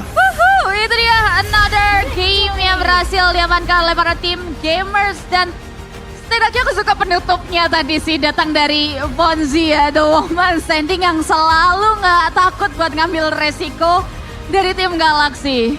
Ya pastinya ini sengit banget, ini seru banget, benar-benar fun banget di mana tim Galaxy dan juga tim Gamers saling beradu strategi untuk bisa mendapatkan kemenangan. Dan sekali lagi, congratulations untuk tim Gamers yang berhasil memenangkan Samsung Galaxy S25 Series Fun Match yang kedua. Dan ini waktunya kita untuk menyerahkan kembali kepada host kita yang bertugas. Tapi sebelum itu kita bakal kembali mengundang pastinya untuk host kita yang bertugas, Kyo Joshua, untuk kembali ke atas stage. Silakan. Terima kasih Radit dan juga CP. Untuk sekali lagi tepuk tangan dulu untuk tim Galaxy dan juga audiens kita. Keren banget, boleh bergabung sama saya sini ke depan. Sini. Betah banget duduk terus. Kemari. Wah, ini kalah 2 kali loh. Kak Moji, kenapa ini? Kita sebenarnya ngalah aja sih Kak. Ngalah. Ya. Oke. Kalau menurut Kak Cesian gimana nih Kak Cesian? Iya kita ngalah doang. Ngalah doang? Tapi performa dengan Samsung S25 5G gimana nih? Enak banget sih, tadi aku main gak panas sama sekali. Terus udah gitu baterainya juga awet dan kayak grafiknya tuh bagus banget. Asik ya buat main terus ya? Enak banget. Kasih Bill 1 suara gak sih Kasih Bill kalau boleh tahu? Ya dengan performa yang tadi main pakai Samsung S25 series asik banget gak sih? Asik banget. Parah ya? Parah. Oke, 1 suara juga gak nih kira-kira untuk Kak Audrey? 1 suara dong. 1 suara? 1 suara. Oke, tinggal gimana nanti mainnya berikutnya kali di rumah ya. Kalian latihan lagi kali ya. Iya. Gun, sehat? Sehat Bang. Tadi kayaknya kena solo kill gitu tuh. Hoki. Tadinya solo kill Gugun siapa di bawah? Siapa namanya tadi? Nama in-game Altarino siapa? Kamu? Siapa namanya tadi? Artalino. Kamu kayaknya paling perform tadi kayak main lawan tim Galaxy. Kenapa tuh? Motivasinya apa kalau boleh tahu? Dapat hero yang pas aja sih. Tadi kamu pakai Hanabi ya? Ya, semua basic attack-nya mantul-mantul jadi mereka semua kena. Oke, kalau begitu karena kalian juga udah menang, tentu kita mengapresiasi dengan ada merchandise untuk kalian semua. Mana merchandise-nya? Ini dia. Selamat ya. Boleh dibagi-bagi ke sampingnya. Monggo. Udah 5 belum? 1 lagi. Tadi yang MVP. Menurut kalian siapa? Tahu nggak siapa MVP-nya? Nggak tahu. Kalau menurut kita semua ya, 1 suara Artalino jadi MVP. Oke? Dan tanpa kamu sadari, karena kamu menjadi MVP, kamu akan mendapatkan Samsung S25 Series. Tepuk tangan dulu untuk Artalino dan ini dia hadiah untuk kamu dan untuk kalian semua. Selamat ya, kalian besok nonton Grand Final. Nonton di sini nih.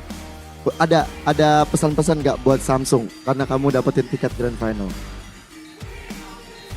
Terima kasih buat Samsung jadi bisa ngerasain Grand Final. Apalagi kan matchnya ada Onyx juga, jadi seru sih bisa merasakan dua tim yang akan mewakili Indonesia di MSC nanti. Amin, terima kasih banyak. Dan untuk tim Galaxy juga terima kasih banyak Kak Fonsi, Gugun, Kakak Cesian, Sibil dan juga Audrey, terima kasih banyak. Bisa kembali ke tempatnya masing-masing. Thank you kalian juga, terima kasih banyak. Dan teman-teman yang ada di sini, boleh berikan tepuk tangan sekali lagi yang paling meriah untuk tim Galaxy dan juga audiens kita. Sesuai janji Gio, kita bakal bagi-bagi hadiah nih buat teman-teman. Ada redeem code yang bisa kalian scan. Hadiahnya apa? Ya cek sendiri ya teman-teman ya. Ada redeem code yang ada di atas. Nah, itu redeem code-nya bisa kalian masukin ke dalam Mobile Legends, masuk ke dalam in-game-nya. Kalian gas aja tuh. Banyak banget. Bisa item, bisa diamond siapa tahu. Meriah banget ya, ada satu. Wah, banyak deh. Itu bisa kalian scan ataupun kalian copy, kalian foto deh, kalau enggak di foto. Habis itu kalian bisa masuk ke dalam in-game untuk nge-redeem.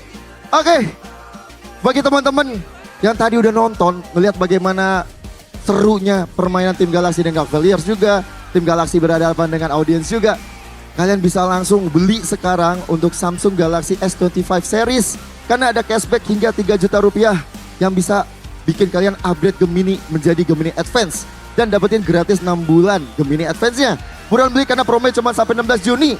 Tunggu apa lagi? Beli dan kunjungi samsung.com/id atau scan barcode di bawah ini. Atau bisa klik link di pin komen atau description YouTube kita juga. Karena AI understand you with Samsung Galaxy S25 series. Dan setelah berakhirnya pertandingan 2 match kita pada hari ini, berakhir juga pertemuan kita. Jadi aku Gio Joshua mau yang bertugas, pamit mohon diri. Sampai jumpa di match lower bracket final MPL ID season ke-15 babak playoffs. We own this.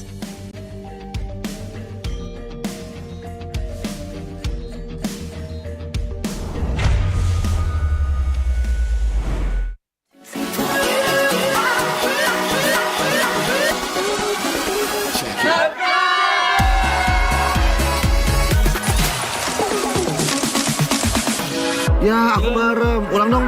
Gak perlu.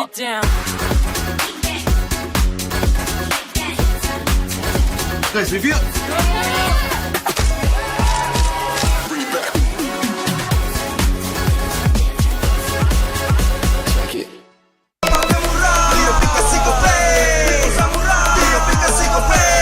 Walau yang lain terus berubah, Gope konsisten, kasihnya pasti murah.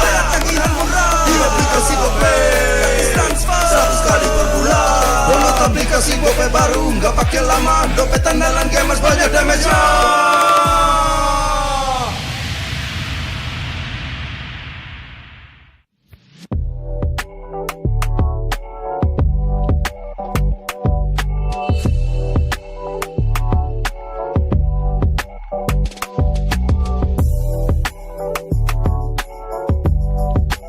Rasa baru makin seru.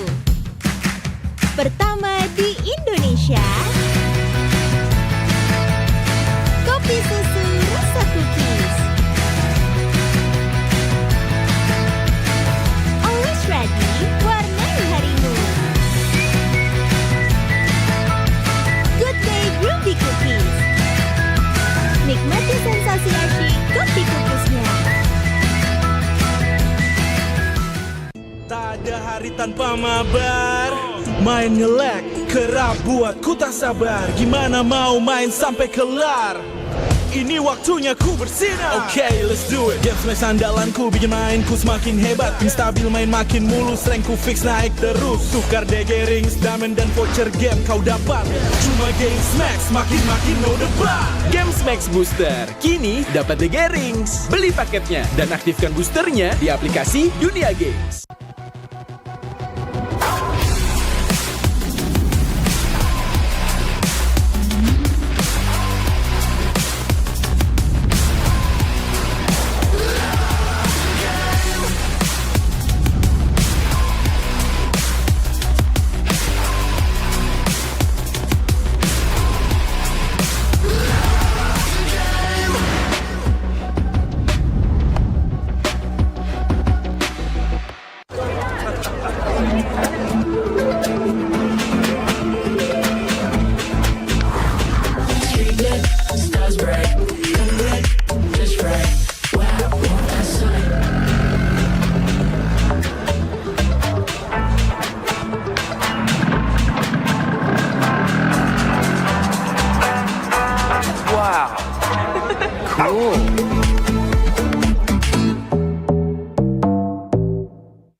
In an age long forgotten, the wills of gods and demons shape the fate of the world.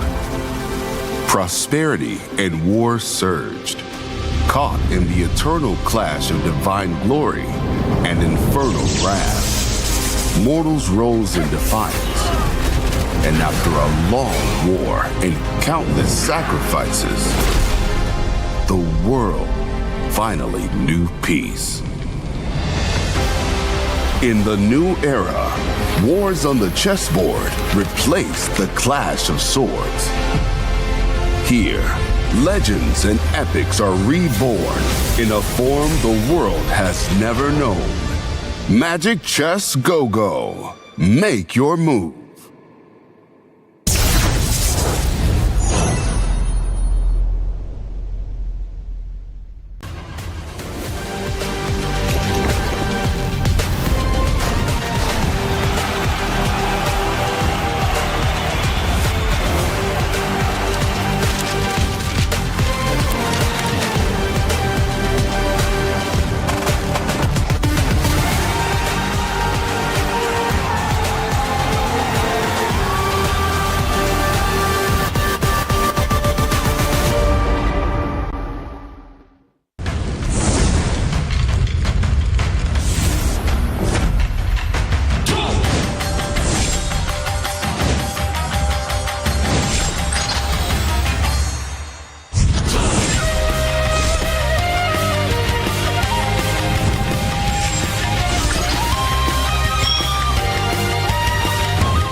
相変わらずやかましい奴らだ。今度は背中合わせで行くわよ。よっしゃ、第7班ここに復活だってばよ。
Ini bakal langka. Ini dari One Play. Ada tanda tangan gua. Kalian harus dapat semua.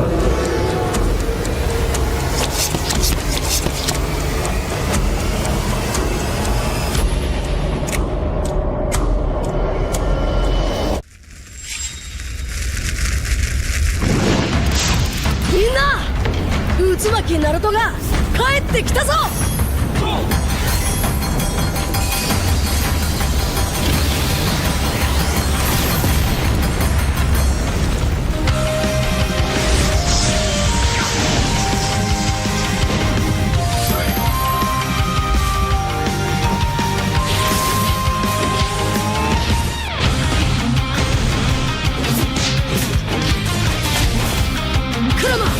力を貸してくれ。よ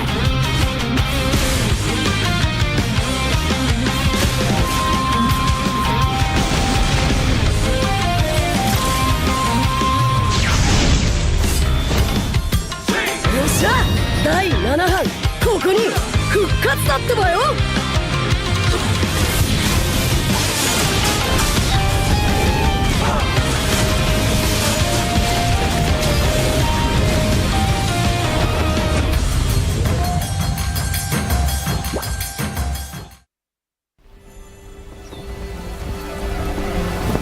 In time immemorial, the endless war destroyed the balance between yin and yang, plunging the Cadia Riverlands into chaos. As catastrophe loomed, a woman of destiny stepped forth, casting aside divinity for the plight of mortals.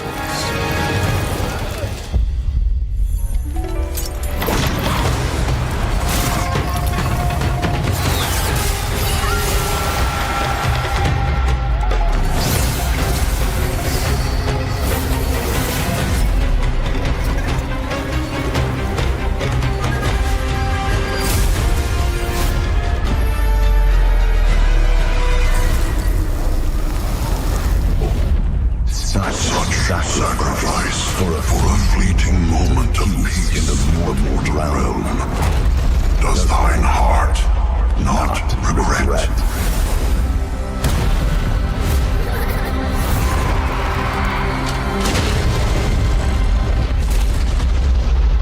To protect the realm. What is there to regret?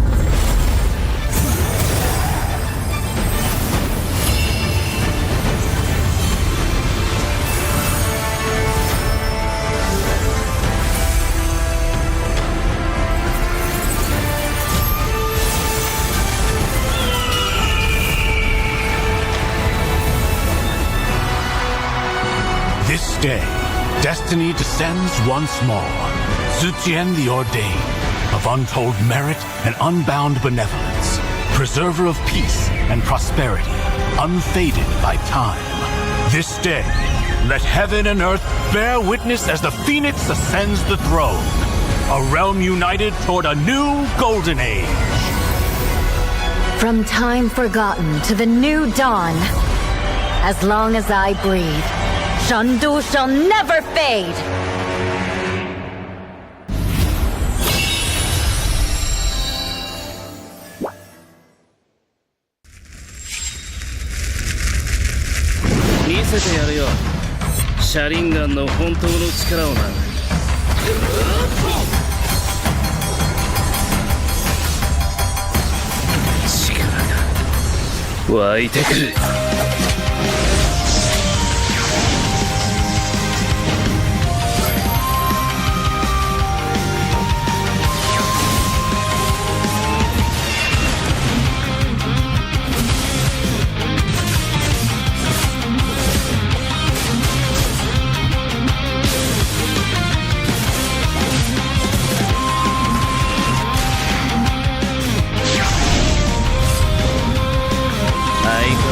やかましい奴らだ。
They said there's a limit in the women's league. In MWI, we say, limit? Watch us bounce. From the MWI queens everyone knows, to the stars who came out from nowhere, to the ultimate champions. Now, MWI is expanding greater than ever.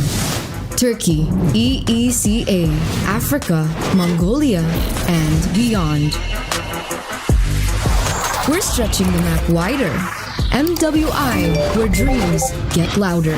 This isn't just a tournament. It's your passport to the world stage. A spotlight for women in the EWC. No rules, no ceilings, no limits. Just this. We're vibrant. We're ready. We're limitless.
私はもっと強くなる。やっしゃなら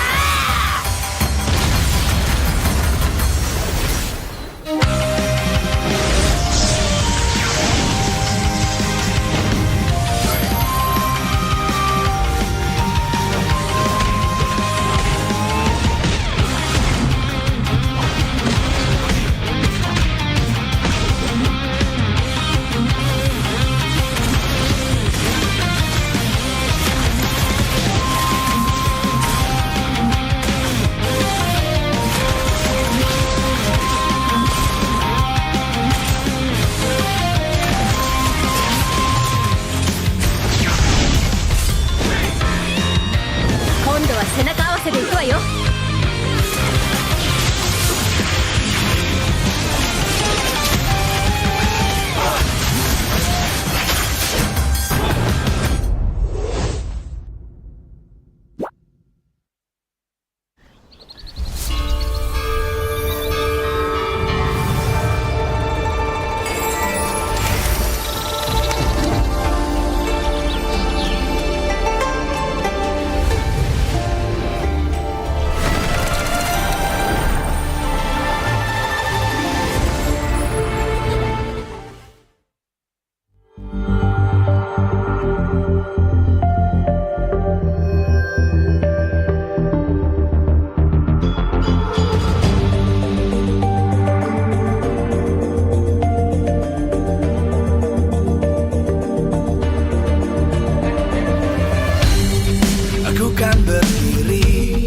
Dan terus berlari, terus ke arah puncak tertinggi.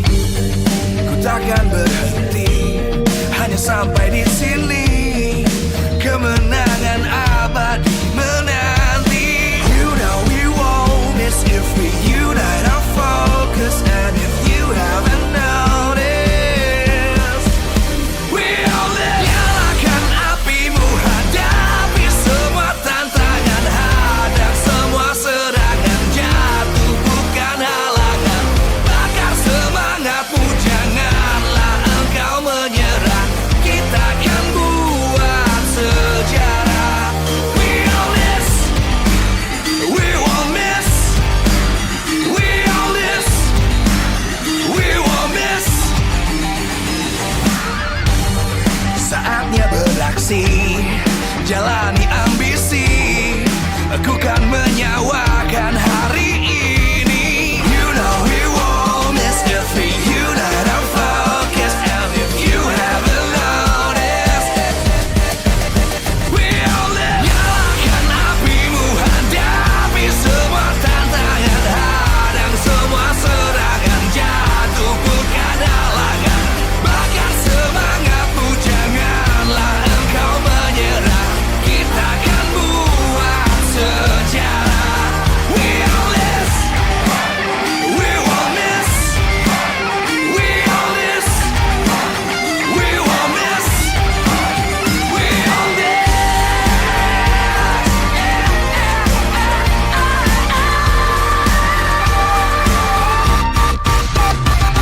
Nyalakan apimu, hadapi semua tantangan. Hadang semua serangan, jatuh bukan halangan. Bakar semangatmu, jangan.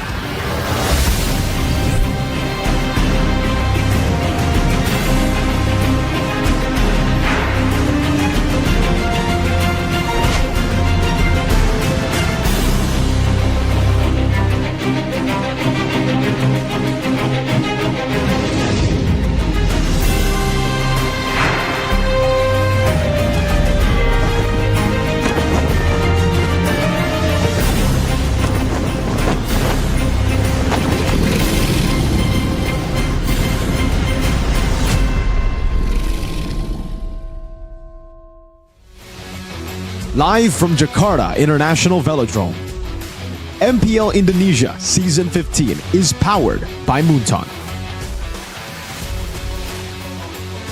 Supported by Esports Federation of Indonesia. Presented by official tournament smartphone Samsung Galaxy. Official e-wallet, GoPay. Official sponsor, Head & Shoulders. Official coffee, Good Day. We own this.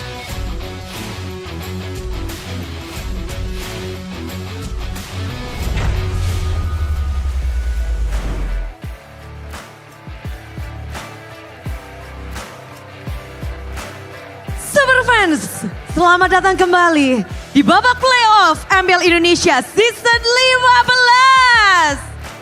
Di mana kita berada di final lower bracket. Ini adalah sistem yang baru di mana best of 7 dipertarungkan untuk kedua tim yang sedang berjuang untuk mencari satu tempat terakhir. Hanya ada satu tim saja di antara tim Mararki Hosi dan juga Geek Fam yang bisa melaju ke babak grand final dan juga menjadi perwakilan Indonesia di babak MSC at IWC Riyadh. Siapa yang tak ingin, siapa yang tak haus akan hal itu.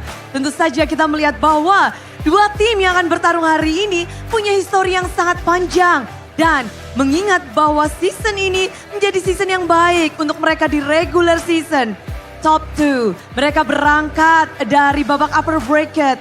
Mereka bernapas lega di hari-hari awal, namun pada akhirnya Geek Fam awalnya harus turun, berjuang perlahan dari lower bracket. Sedangkan RRQ kemarin pun harus merasakan pahitnya kekalahan dan harus merasakan lower bracket pula. Dan ini akan membuat kita menyaksikan dalam best of 7 yang menarik. Mereka akan merasakan lower bracket dengan sistem yang baru. Namun kalau kita melihat juga berkaca dari regular season, Geek Fam belum bisa mendapatkan kemenangan atas RRQ. Dan ini menjadi sebuah tantangan besar bagi tim Geek Fam di season 15. Sedangkan dari tim RRQ, kali ini kita melihat bahwa RRQ konsistensinya mulai goyah sedikit. Dan ini juga harus menjadi jawaban atas keraguan beberapa superfans yang mulai melihat bahwa RRQ harus bisa langsung membuktikan diri.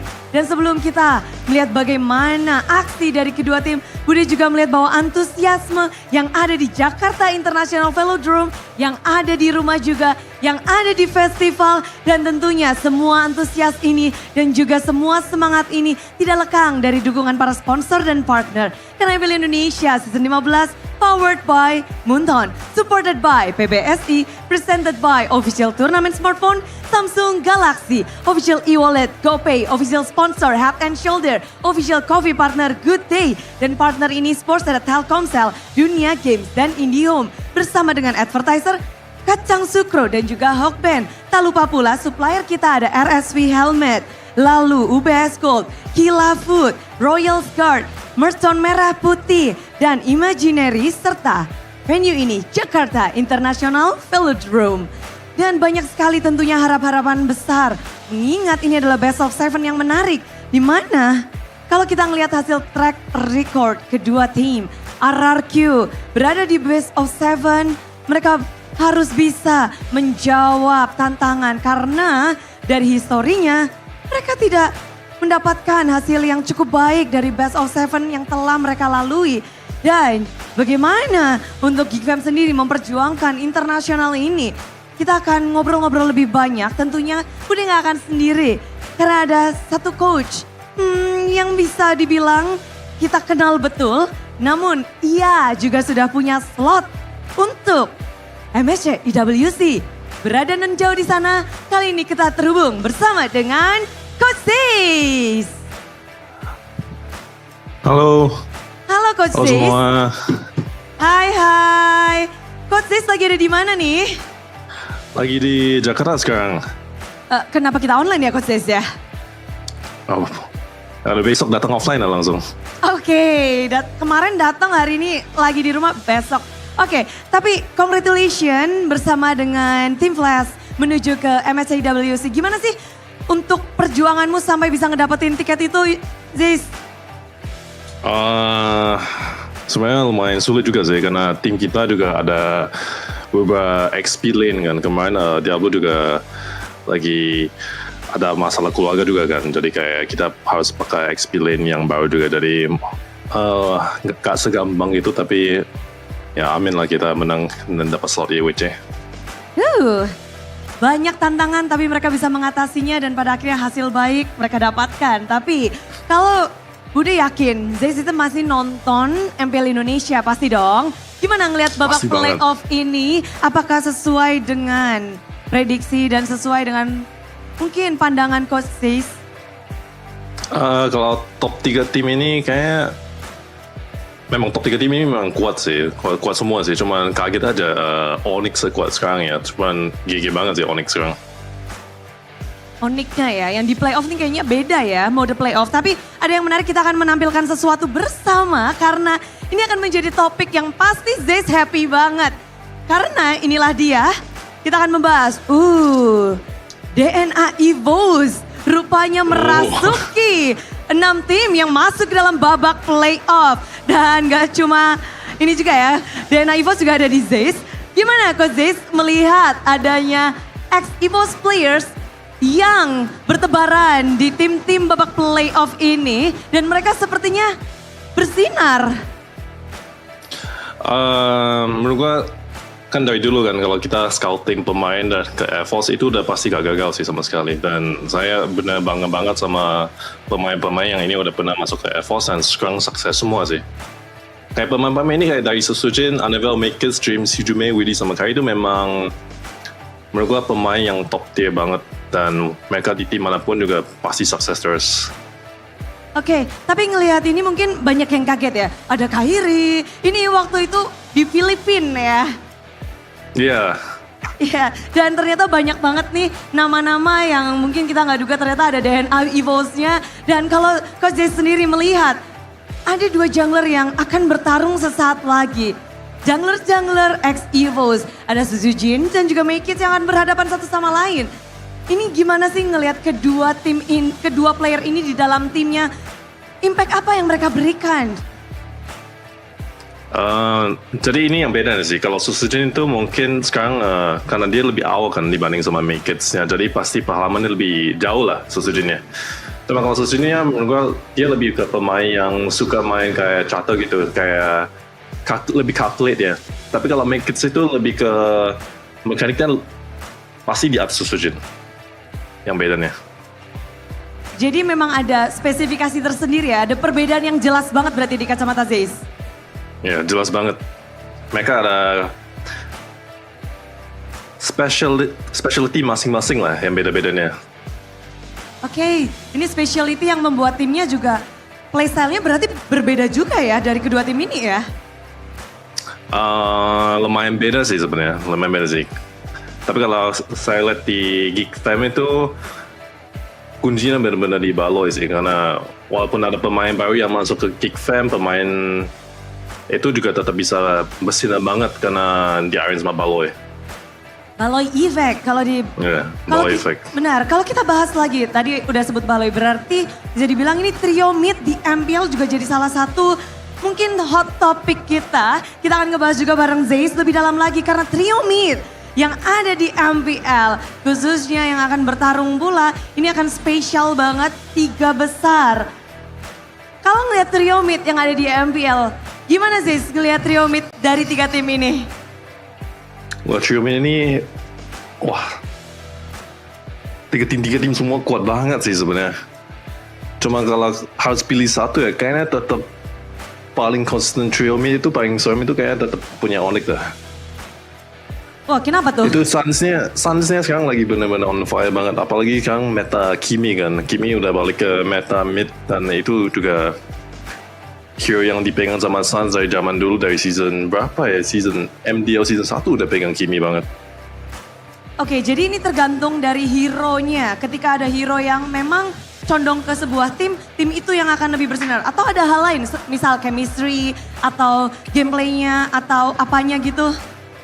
Chemistry pasti naruh banget sih. Tapi kalau saya lihatnya kayak Onyx itu kan mereka udah pernah menang banyak kan, dan mereka juga trio mid itu gak pernah ganti dari season berapa ya? Season 10 ya, season 9 ya? Ya udah lama banget. Gak pernah ganti sama sekali, udah lama bananya. Jadi chemistry pasti clock banget dan mereka pernah down kan season kemarin, dan sekarang kayaknya mereka benar panas banget nih buat mau buktikan mereka masih trio media yang paling terkuat di Indonesia atau mungkin di dunia sih kayaknya. Wow, di dunia, di Indonesia dan bahkan dunia untuk tim Onyx. Berarti nomor 2-nya yang mana nih? Bisa dikasih tahu nggak? Nomor 2-nya kayaknya mungkin di Indo atau di dunia nih? Di Indo dulu nih, untuk di Indo yang dulu ya? dari 3 tim ini. Kayaknya masih punya RQ dah. Oke, apakah ada alasan tersendiri menempatkan RQ di posisi nomor 2 dan Geek Fam di nomor 3? Karena Geek Fam itu masih baru kan, mereka masih baru clock sama Make It 1 season doang. Dan RQ itu udah berapa season ya, dan Rin sama Edok juga dari MDL dulu kan, jadi chemistry mereka udah clock banget, cuma masukin Suzuki 2 season, jadi harusnya dari pengalaman dan dari outgame-nya juga pasti lebih kuat sih. Oke, memang dari perjalanan, dari historinya, berarti Zeus melihat dari banyak aspek dan menempatkan 3 tim itu sebagai posisinya gini. Tapi kalau ngebahas, tadi kan di Indonesia, kalau kita sekarang ngebahas lebih ke skala global Zeus, Indonesia dengan performanya sampai di playoff ini, bagaimana nih dari pandangan Zeus untuk perjalanan tim Indonesia di MSC at IWC Riyadh? Kayak Indo bisa, udah pasti top 2 lah. Kalau menurut gue sebenarnya kalau Indo sekarang, mungkin kalau M6 kemarin ya, chance buat Indo menang lebih gede dibanding sama EWC ini. Tapi kalau menurut gue, paling bersinar buat menangin EWC ini sebenarnya Onyx sih. Mereka bener panas kan ya. Kayak sekarang mereka bener main bagus banget. Oke, ini harapan besar tentunya ya. Kalau ngelihat dari Onyx udah sangat kuat, tapi tadi kan bilang bisa top 2. Ini top 2-nya kalau Zeus lihat, apakah pesaing terbesar masih Philippines atau ada Malaysia sebagai defender champion musim lalu atau mungkin Singapura?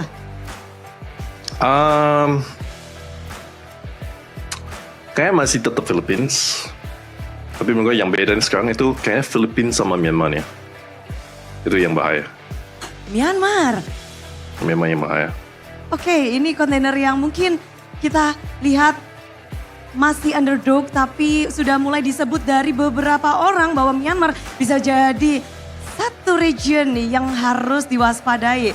Dan Zeus, kalau itu kan nanti kita akan bertemu juga, pasti Zeus sudah gak sabar ketemu tim Indonesia dong. Untuk di MSC nih kita akan bertemu. Satu tim Onyx sudah ngedapetin slot. Bagaimana dengan nih Geek Fam atau RRQ yang kira-kira akan menemani Onyx dan menjadi perwakilan Indonesia, Zeus? Oke. Dan kayaknya Zeus bakal jawab nanti ya. Katanya rahasia. Dia nggak mau kasih tahu, dia langsung kabur sebelum ngasih tahu itu. Zeus, kamu kabur ya, Bunda akan kejar jawabanmu. Tapi memang Zeus tidak menjawab, tapi tentunya akan ada yang menjawab lebih dalam lagi tentang persaingan kedua tim ini yang begitu ketatnya. Kita tahu Geek Fam banyak sekali nama membawa nama Geek Fam. Banyak yang menyebut Geek Fam akan menjadi kontender kuat di season 15. Namun RRQ pun demikian. Banyak sekali mata memandang sebagai dream team, sebagai tim yang benar-benar membuktikan konsistensinya. Dua tim ini harus bisa melampaui batas. Mereka harus bisa memenangkan match ini supaya bisa mendapatkan tiket untuk MSC at IWC. Ditambah menjadi grand finalis di season yang ke-15. So, super fans, are you ready? Bendera sudah berkibar, sorak-sorai dari Superfans sudah berkumandang. Semuanya bersiaplah.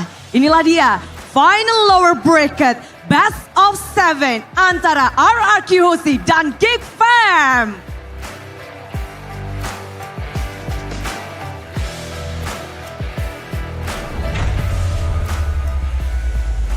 It's the last call for the passengers. of both Geek Fam and RRQ to book their tickets on towards MSC 2025 in the EWC in Riyadh. It is the battle of the Kings of Kings against the King Slayers. RRQ Hoshi against Geek Fam in this edition of the MPL ID Season 15 Lower Bracket Finals. I'm here, myself realized, with my amazing panelists. We have Arashi Hoshi, we have Coleus, Royal Guardman, and we have Chefin. Chef Fam. Chef Fam. Miss you. All right. Chef Fam. How are you guys doing? Pretty good, considering that we're gonna see a beat down here for my team. For your team, exactly. We're gonna beat down your team. Wait, okay, let's make it clear. Your team is looking for that MSC ticket. Yes, Your sir. team is also fighting for that MSC ticket. My team, obviously, is in MSC. Nobody asked. Coleus. Irrelevant. What about your team? Do you have a team specifically? I don't think so, because I'm a nationalism person supporting all of the Indonesian team. Wow. His team is Indonesia, bro. Yeah, my team is Indonesia. See, we bleed red, he bleeds red and white. That is very, very nice. Very good, but obviously we have projections today because it'll be the first time since, I think, quite some time, even in the first time ever in MPL ID that we will have a best of 7. It's the lower bracket finals. Yes, sir. Talking to you, Coleus, obviously, what do you think will be the changes to the players mentally if we want to play a best of 7 in lower bracket finals? Ooh, I think it's gonna be a long day for them, about the mentality, about the stamina for them.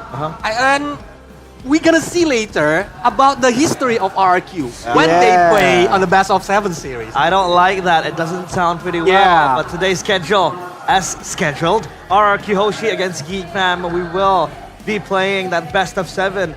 So a 4-0 might happen, or even better, a 4-3, and we'll play all 7 series. And this is the playoffs bracket we've seen from day number 1. Onyx beating Team Liquid ID. Altrigo with the reverse, with the underdog performance to take out Bigatron, sending Mirko into the Shadow Realm. And then afterwards, RRQ got it done. Going up against Onyx, who did beat Geek Fam. And yesterday, unfortunately, they were unable to do so. And then now, finally, today, RRQ against Geek. Best of 7, man. It's a whole different ballgame. Yeah, I think it's best of 7. The biggest part of this kind of series is how they're gonna adjust. And I think Cascute, they have a bit more airtime, I guess. In a best of 7, he was in the grand finals in season 14. And that brings me a bit of worry, I guess. Because this is gonna be a long, drawn-out battle, especially in the drafting phase. As we've seen, even in the best of 5, it's already hard. Imagine best of 7. And both of them are the strongest team. Yeah. If you look at the regular season bracket, the RRQ and Geek Fam is the number 1 and 2nd, right? Yeah. Yes. So this is like them just killing each other. They were the first ones who were able to get the upper bracket in playoffs. But now we want to listen to Alyssa on the team arrival. So Alyssa, who will you be kidnapping today? Alyssa, hello. Alisa masih backstage karena Alisa sedang menunggu kehadiran dari Geek Fam. Karena kita akan melihat di hari yang keempat ini adalah final lower bracket di mana satu slot untuk mewakili Indonesia di MSC 2025 akan diperebutkan. Wow, sudah hadir. Kayak kita culik Make It sekali ya kali ini. Kita tanya-tanya dikit our rookie of the season. Di mana Make It? Oh, oke. Hai Make It. Apa kabar hari ini? Baik. Cukup deg-degan gak nih? Karena hari ini sebenarnya salah satu penentuan paling krusial. Enggak, biasa aja. Oh, biasa aja. Kenapa tuh? Menurut kamu memang best of 7 ini nggak membuat takut kah melawan RRQ? Main-main aja, ada Arthur soalnya. Oh, kenapa tuh kalau ada Arthur? Ya mainnya tenang aja, sama-sama tenang soalnya. Oke, mainnya sama-sama tenang ya. Dan menurut kamu sendiri kalau best of 7 ini yang lebih dibutuhkan tuh mental atau strategi sih sebenarnya? Dua-duanya, tapi paling pertama mental. Mental dulu ya. Kenapa tuh?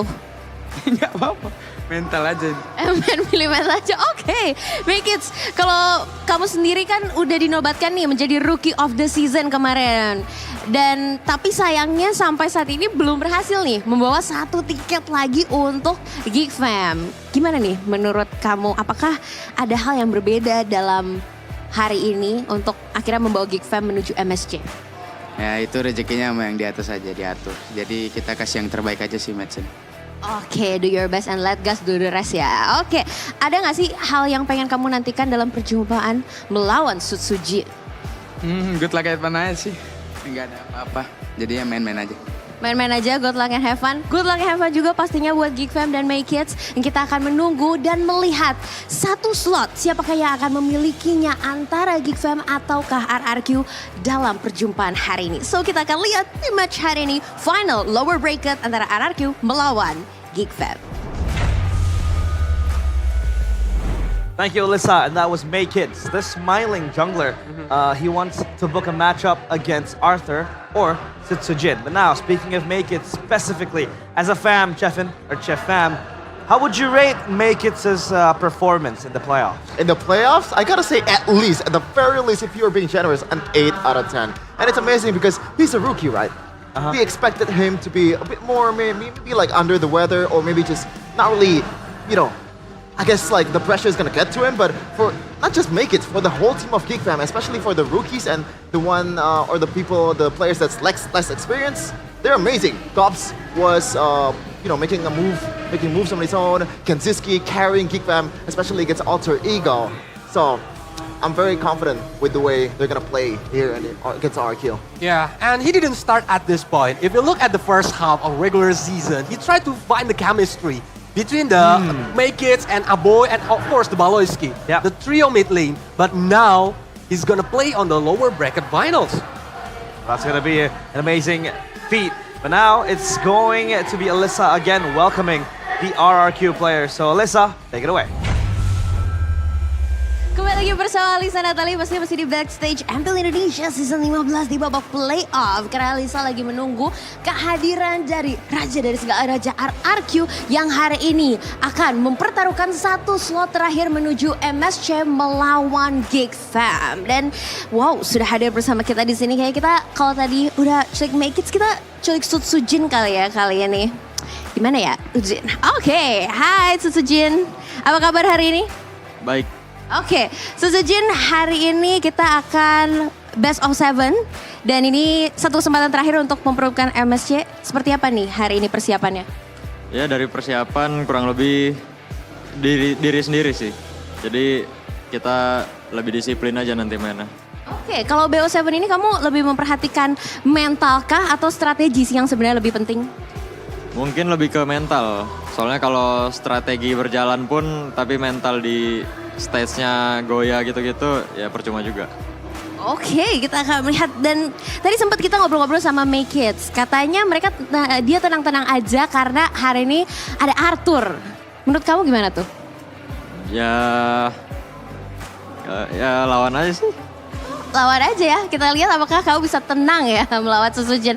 Oke, tapi kalau selama kamu dan Cascute di RRQ ini, RRQ tuh sebenarnya belum pernah kalah dari Geek. Apakah kalian sebenarnya sudah tahu winning condition dari Geek? Winning condition mereka mungkin di Baloy sih sama My Kids. Di My Kids mungkin hero pool-nya yang banyak. Bisa tank, bisa assassin, bisa fighter juga. Jadi itu ya yang perlu kita lihat dan kita perhitungkan. Dan mungkin ada hal gak sih yang kamu nantikan dalam perjumpaan melawan Make It? Pengen adu assassin aja. Dan adu assassin kita akan lihat dan satu kata dong buat Geek Fam. Kasih yang seru. Kasih yang seru, oke. Good luck. And have fun juga buat RRQ dan kita akan melihat apakah di match kali ini satu slot terakhir akan jatuh ke tangan RRQ ataukah ke tangan Geek Fam. So see you di match hari ini. So that was Mr. Arturito. He's back on the entrance alongside Alyssa, and he says, "Yeah, let's fight it, Make It. Let's go and brawl." So Arashi, before I get to you, I want to ask a bit about the audience topic voting. Obviously, at home, you guys can also participate in throwing out your opinions. It may be good, it may be bad, but hey, an opinion is still an opinion, right? Audience topic voting: RRQ versus Geek. Who will secure the last ticket to MSC? This is a yes or no question, or like a two-choice question. Yeah, it's a prediction basically. RRQ will return to the MSC scene, or B, Geek, the new MSC contender. I'm just gonna throw it out in the air. What do you guys think? I feel like Geek Fam, right? The storyline will be so cool after such a long journey. Baloyski, we talked about this before, man. Overcoming the injuries, the carpal tunnels. Developing a team of rookies, right, up to standard, defeating all the other teams, second in the regular season. If they get it done here, it's a great storyline. But this is real life, my friend. This ain't a movie, dude. My RRQ's God. gonna get it done. Get out of here. I was wondering, like, why is this guy giving a lot of props to Geek Fam? That Apparently, passion. it's gonna shut it down in the last second. That's pretty. I don't like that. Wait. We need a mediator, right?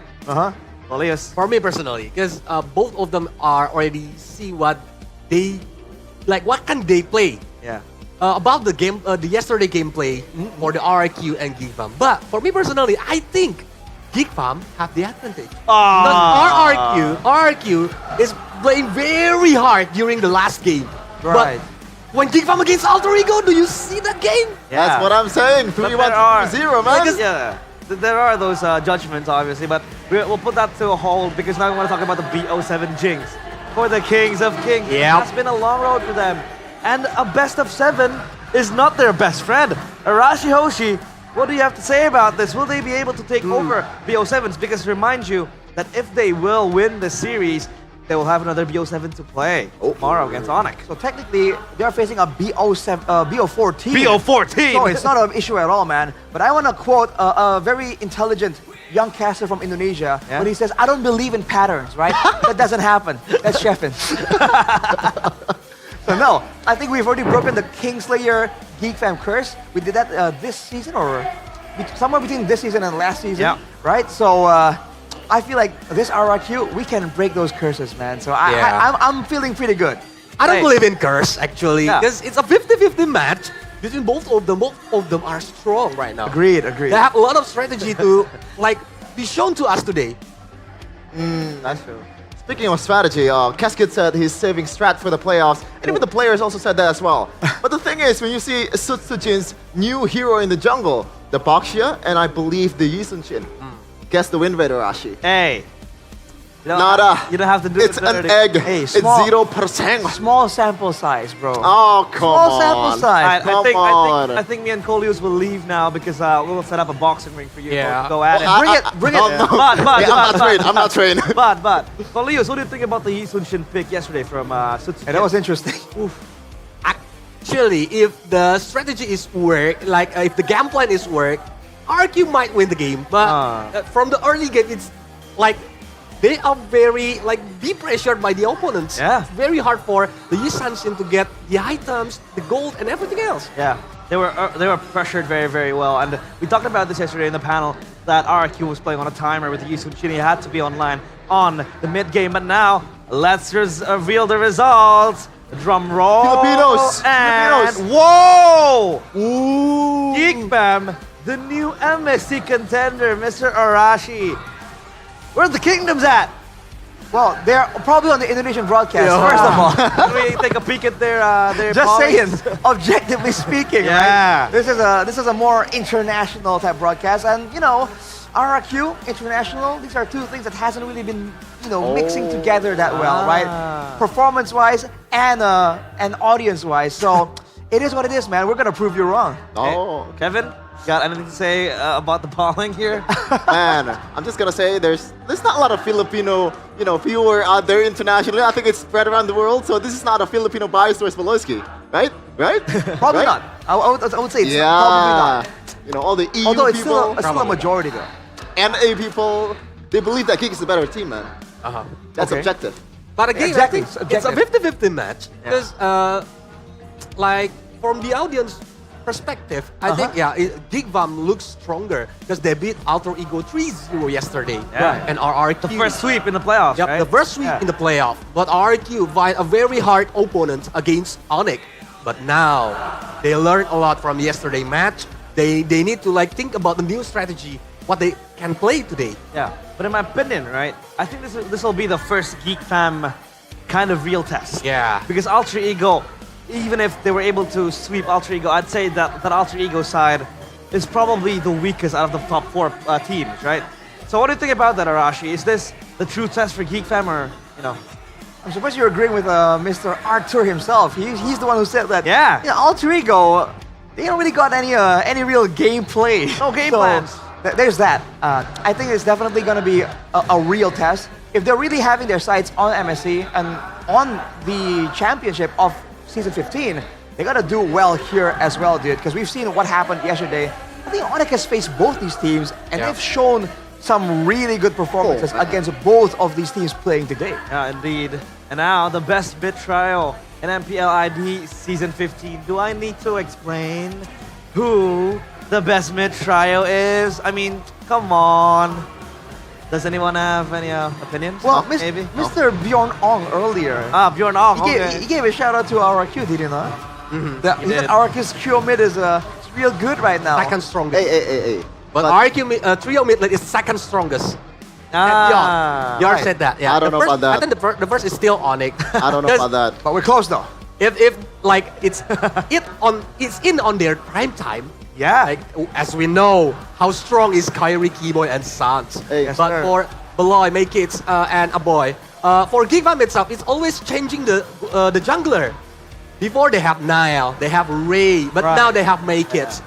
I would wanna try to agree with Paul Leos, because to a certain degree, this Onyx trio mid has been there for quite some time, right? Yeah. What is this Onyx glazing section? No, I'm not trying to glaze Onyx, but it is the fact of the matter is that they have been together for quite some time. Season 5, it was their prime. Season 11, they skyrocketed into greater heights. And now for you, Chefin, what do you think? That the Geek Fan trio mid has that can really topple down Arc. I don't even need to give out my own opinion. We can ask Keyboy and Sans right away. In the regular season, they got interviewed by Alyssa to see like which mid trio or not. Actually, it's a Rome and mid duo is the best in MPL Indonesia. They put themselves at the top. Guess who's second? It's Aboy and Beloy. Oh, so they're wrong. Hey! What is this? Okay, I can just concede the fact that Keyboy and Sans is way better. Maybe like slightly better than Aboy and Beloy. Slightly better. Slightly better. Dang. But, you gotta take their opinion, man. They're the best. I mean, that's some confidence, man. The regular season MVP. Who was it again? Eman. Really? Eman. It is Eman. Officially. Officially. Officially, it's Idok. Exactly. Polius. Let him know. But I think, Polius, do you think Edok will have pressure in his back because now he's the regular season MVP and he has to deliver that MSC ticket to RRQ? Of course, the pressure is gonna be there, I think. But for Edok mentality, he faced against like these grand final vibes a lot of times. So I think Edok can be like the key player for this match. It's the same thing with the Gigvam. It's Beloy. So it's the battle between the roamer.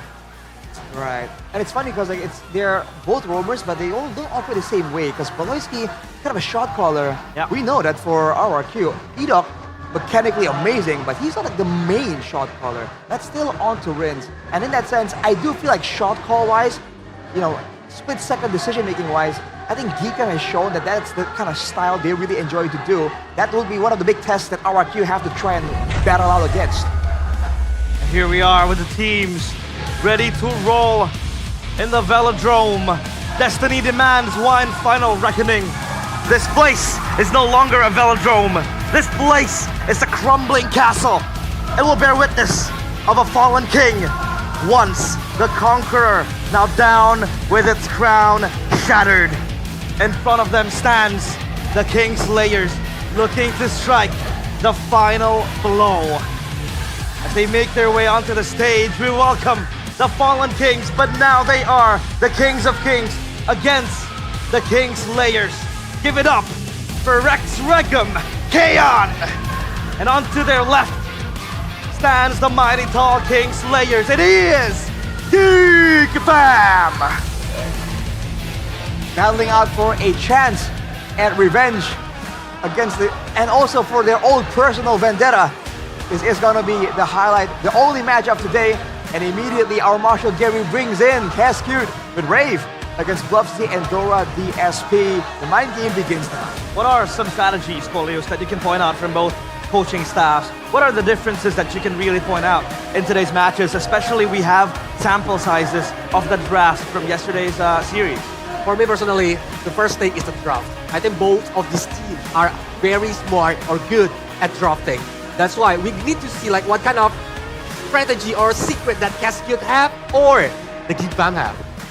Yeah, and I think the hero pool, the overall hero pool will come into play in this game. And so far, RQ truthfully, has been picking more heroes than Geek Fam, despite Sutsujin only playing in a, very minimal hero pool. So I think that's gonna come into play because the more cards you have, the better your chances in a best of 7. Mr. Meta Man, let me call you in. There you go. Meta check now for RRQ Hoshi. What is RRQ's favoritism, I'd say, with the Gatot Kacha?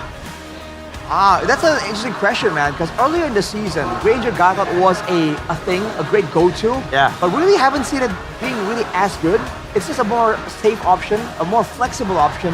But I feel like for RRQ right now, flexibility is the least of their worries. Yeah. They have to make sure that whether it's rigid or flexible, they make sure that execution stays clean, right?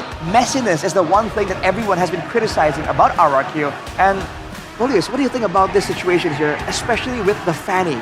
Right? Geek Fam can have a great Fanny. RRQ are going to be forced to respect it again and again. That's a big problem for a lot of teams. RRQ is no exception.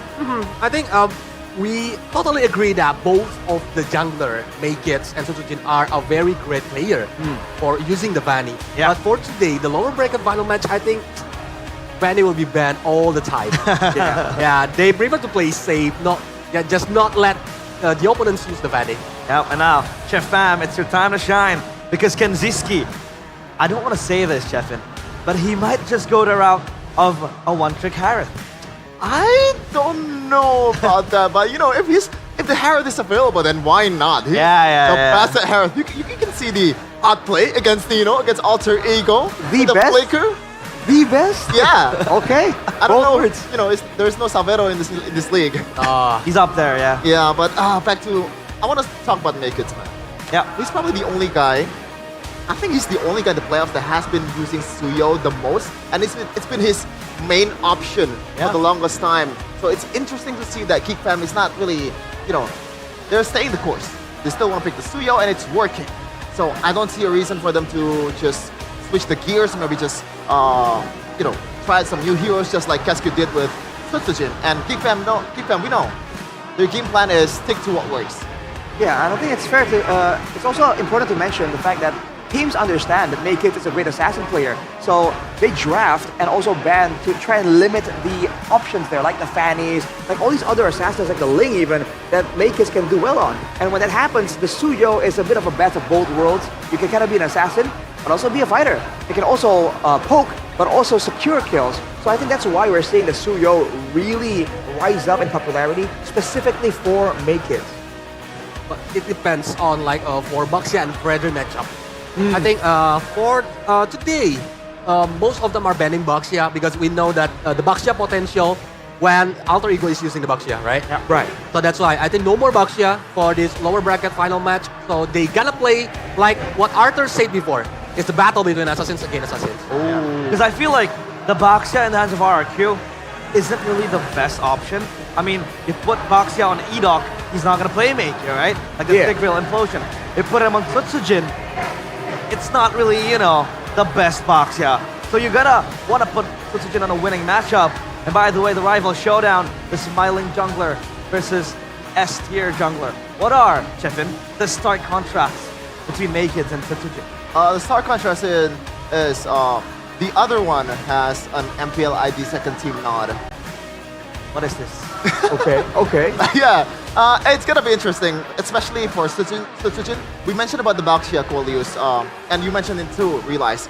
They're not really the best at using Baxia, the thing that you said, but also, they're up against Onyx. We have to take that 0% win rate with a grain of salt. Yeah. And I think they're gonna be able to execute the Baxia much better in this match compared to before, because Onyx he knows much. They know much better, but how to counter that hero.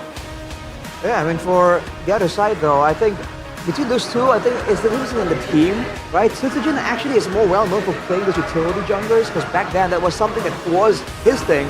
But now we've seen Maykits also pick up some of the Fredrins, some of the fighters. So I really feel like at this point, after the 2-week break, after the first 3 days of the playoffs, I think it's not really fair to say that these two junglers are limited in that sense. But who is the better utility jungler? I think that still leaves a lot to be interpreted. For Assassins, I feel like it's fair to say that for Sutsujin, to join the Hayabusa he can compete with, the Fanny is all for Maykits, man. It keeps the victory here by the Samsung Galaxy S15 series for RRQ. They're on a surprise, bring the pocket strats in, bring in all these creative strats, but make sure that you have the right execution as well. I think that's the most important thing that they have to kind of focus on after they really have this creative style coming in from Cascade. For GeekFan, minimize the playmaking potentials from Edok and Dairon. That's been a massive win condition for RRQ. And yeah, give a boy a carry mid hero, and Farsha is a solid option. I think I agree with that. Of course, like Farsha is the key of everything. Like yesterday, we see all the matches. Farsha is because of the artillery about the high ground defensive. Farsha is the best heroes for now. And it's not even close. Not even close to other mages because it's the only mage that can burst on the backline. And it's a so highly sought commodity in this kind of meta. So I'm curious to see if Big Fam wants to just pick the Farsa first, or do they want to, kind of quote-unquote, not really counter it, but they know that a boy really likes the Faramis, a boy can play the Zosk, so that kind of like reactive kind of playstyle suits them better. That was about to be my question, because yeah, the Farsa is available, it's a very strong pick.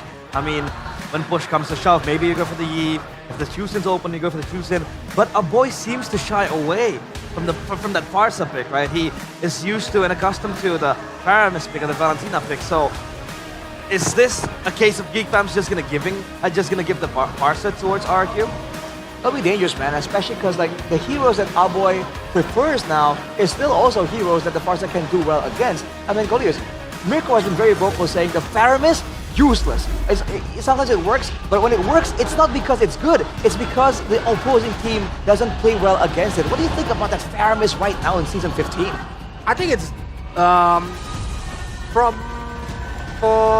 in my humble opinion, it depends on the pilot. If the pilot of Varamis, I think it's gonna be a game changer because the prolonged team fight, when he gonna, using the Nether Realm is a very important moment. That's why Gigvam is always leading when the team fights happen when a boy using the Varamis. Alright, and now we go to the drafting phase presented by the officials on the platform. Samsung Galaxy S15 series. Finally! Towards the Baxia, the Lucas, the Hayabusa as well. But for RRQ, they want to stop the Harith. Is this just going to be a Fredrin answer to the Joy? I think Kenziske using Harith is really a disaster for the opponent. Yeah. Because how the positioning, how he utilized the ultimate itself, it's very important moment for the opponents, especially during the team fights. That's why yesterday when I do the restream, I always asking why nobody's banning the Harith from Kenziske? And now RRQ sees that, they banning the Harith. Great move from RRQ, but hey, with the Joy taken away already, the Hayabusa also banned out. No real good options for Citizen just yet. If RRQ want to go for the Fragrant, they better go for it before the second banning phase. But with the Tsushin and Fulvius, they're already gearing up for a brawl type situation. Geek fans, do they want to oblige and go for and fight fire with fire? I gotta say, I think this is gonna be an easy mid lane pick for a boy. There's a lot of option that's good here. If you want to just a pure counter choice, the Phobias and also the Jushin, Deep can work. The Farsa can still work, and it kind of limits the potential of the boat laner of RRQ. They want to pick a Granger, they want to pick a Irithel or 1-1. It's still gonna, that's the, I guess, the trap that Geekfam is gonna set in this phase. The Bedang. A playmaker that's very important right now. A lot of teams have been contesting it. It's a good flex pick option as well, but they've revealed the jungle and the golden already. On early 1-1, I guess Geekfam are thinking they're gonna ban the Irithel maybe and make sure that they take away all the dangerous laners. But man, that's a very bold pick. RRQ can go for it right now. Maybe that's what it is. Geekfam, pick Fredrin or Irithel, pick your poison. So they're trying to put RRQ into a confusing situation. Could be. So then RRQ should try to make a priority scale, which is more dangerous, the Joy or the 1-1. They go for the Granger. Wow! Go for the Granger. Because for me, personally, I think 1-1 is a very wise pick because there is no Farsia. They are using Yuzuxin as the mid lane. And about the Povius is a frontliner. So 1-1 can easily open the weakness point. Yeah. True. Yeah. That's the point why Gigvam is picking the 1-1 on the second pick. And that's jumping on the backline, right, for the Phobius. Yeah. But the Granger pick, Arashi, they missed the chance to properly just counter the 1-1, either the Joy as well. I think they have some plans. They might want to have a bit more range because they know they have a mid lane that's very short range. Because man, that's a golden opportunity to go for the Irrital and counter it. Mirko is very vocal about this. The 1-1 cannot do well against the Irrital. But now there's questions here about Toy, right? He's always been put on his Granger again and again. Yeah. Is he getting a bit too one-dimensional here? Because he used to play the Irrital and the 1-1. He used to play a wide variety of gold laners. Right now, the other signature pick for RRQ has been taken away by Geek Fam. That Tigreal that was able to kind of turn things around against Onyx themselves. Another signature pick that Geek Fam might take away here is the lane, because they realize that the 1-1 is there and they want to limit that backline dive potential coming in from Tsutsujin. And we know RRQ in the last game against Onyx, they were very, Kyrie was very, very good on the lane. It's pretty much disabling Toy from winning the game for them. So that should be the course here for Geek Fam. And that's a good ban also, limiting the potential of a boy, the Eve. That should be a Farsa, right, for Geek after, or at least in the second phase. With the Eve being banned now, what options do Geek Fam has against this Hyusin or Ashi? Well, it depends. If they're concerned about a potential, they banned Lucas already, so anything with good wave clear and kite ability will be important. We've seen the meta kind of start going towards the kiting angle. Both Onyx and Geek Fam when they were, and of course RRQ against Onyx, when they've gone against each other, distance management was something that's very important. Whoa. I'm expecting some mobility for sure, but there we go. No Lucas, no Fredrin, no Baksha. So RRQ are losing a lot of options here, especially because we know Tsutsujin, he's only good on a select few heroes unless RRQ have something up the bag. But Geek Fam, if they want to go all out team fights, I think Varamis is in the option right now. They can pick the Varamis because it have a good synergy between Joy, 1-1 and Badang. Right. But Jeffin, is this a good, early pick for a full all-in combo? Oh! I was about to ask! And then Ruby comes through. Hey, we talked about this yesterday. Edoc, when he was starting out playing for RRQ, he was bringing out the Rubies. He was bringing out the Tigreals. Where has the Ruby been? And there you go, the Ruby. Mirko is very vocal saying it's not really possible, feasible, or wise to use it in the current meta. But you have to remember, this was the pick that Edoc used to explode onto the scene, making those plays again and again. We saw this similar conundrum in M6, I believe, when RRQ were trying to deal with a Joy, and they went with a Belleric. And I asked Mr. NMM himself, wouldn't the Ruby make a bit more sense, right? More spammable crowd control, still having the potential to be aggressive and defensive? He didn't agree back then, but now, maybe they found something, but the Lo Yi, dude, comes in. Geek Fam with the macro threat. Oh man, this is... And there you go, that lane, as we predicted, realize. My oh my, that's gonna be very interesting, but now, Mirko and Gani, walk us through. Casters, time is yours. Thank you so much, panel. Ladies and gentlemen, welcome to the caster desk. I'm Mirko, joined here by Gani. Welcome to the lower bracket finals. For the first time in the history of MPL Indonesia, we'll have a full best of 7. At least I hope it's a full best of 7. Let's see. I don't want to jinx anything. Just so that I don't jinx it, it's going to be 4-0. We're not going to see a best of 7. Hopefully we do get a lot of games though, all right? And who will it be? Will it be the Kingslayers or will it be the Kings of Kings? The two teams who've enjoyed the paradise that was the upper brackets will now battle in the depths of the lower brackets. Ladies and gentlemen, welcome to the Land of Dawn lower bracket finals. One last ticket to MSC at EWC. Yeehaw! Game 1, Land of Dawn. A little spell check here, nothing too crazy. 4 flickers for RRQ, 3N and Inspire for Geek. Who will strike first in this best of 3? Ladies and gentlemen, let's witness and enjoy the game. Really good stuff from Geek Fam in the drafts, I feel, man. Like, they were 2 steps ahead of even us here on the caster desk, picking up the 1-1 while the Irithel was open, but it's okay because they knew that RRQ could have gone, or should have, I would say, gone for a jungler, knowing that a lot of it will be banned out. But turns out, Geek Fam instead went for the roam bans, taking away those playmakers from Edoc. Something that we saw him utilize very well yesterday, almost being the key factor in a comeback up against Onyx. Looking at the emblems here by Indie Home, pull yourself together for both a boy and Kenzie. And also we got to pull yourself together for Edok. A pick that Arashi's been talking about, you know, where has this been? It's a signature pick for Edok. A lot of times we see these comfort picks, Gani, and it just doesn't work out. Sans on the Lilia. Let's see if Edok can pull off the Ruby. It's a little bit of the risk taking here from side of RRQ. That's going to be the airborne. Geek Fam and RRQ, slow early game, touching and going. No spells triggered as well, and it seems like they will go all in the first Turtle fight. Turtle 1 is going to be a big point of contention here for both these teams. Again, the Ling pick towards the end was the only choice, to be fair, right? We were talking about the Fredrin, but it was banned out. Good pin down, Rins on a utility pick as well. A boy, this is what I like about a boy, right? When he gets his hands on the carries, Rins pulled back already.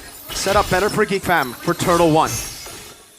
Yeah, I mean, it's a great reminder for Toy, who was on the 1-1 against Kyrie on the Ling, and he struggled in that game. Sutsujin looking to replicate that gameplay, and let's see, will it come to fruition or not? Seems like both teams, though, taking it slow for the first turtle take. Both assassins, there's no need, no rush to go for neutral objectives. They can just farm out, especially for RRQ, knowing that, again, Maykids was able to take it earlier. Beloyski getting chunked quite low. Turtle number 1, Maykids a level ahead already. Sutsujin still on the orange buff now. Good Lantern Flare, Rins backing away. Time with the flicker forward, get in the Dark Wave, and now Infernal Pursuit over to the back. A boy to be caught as well. Time continues! Beloyski got 3! Tempest of Blade will not be able to find a mark. That's gonna be Maykids. Almost getting it, now in the mid lane, Riz, no Crimson Beacon. Edok mounted by the glue. Tyrant walking up, gets a basic attack onto the lethal. Wanderer Gob still with immobilization, looking for the kill. Another grab, a flicker missing. Edok getting away, 1-1. But Geek Fam, Beloy and a boy are back on the turtle. Dyron with the Dark Wave again. He collapsed on the turtle, Dyron, looking for an escape route. Boom, bang, chomped up by Gobs. A boy coming in as well. Immobilization, 3-man Dark Wave. Dyron pinned down again, a free turtle, and a kill for Geek Fam. RRQ, they are struggling to find the connection in that turtle take, and yeah, that was just clean discipline execution from side of Geek Fam. Now, can they translate it to the later stage? Prediction, we got colors. Wow. Town prediction by our new application, GoPay. RRQ? 1-2. Okay, we're 3-3. All right, it's equal. Coleus, me, and Arashi, we've gone RRQ. We have a battle amongst ourselves. But remember, this could be a way for me to curse, you know what I mean? Okay.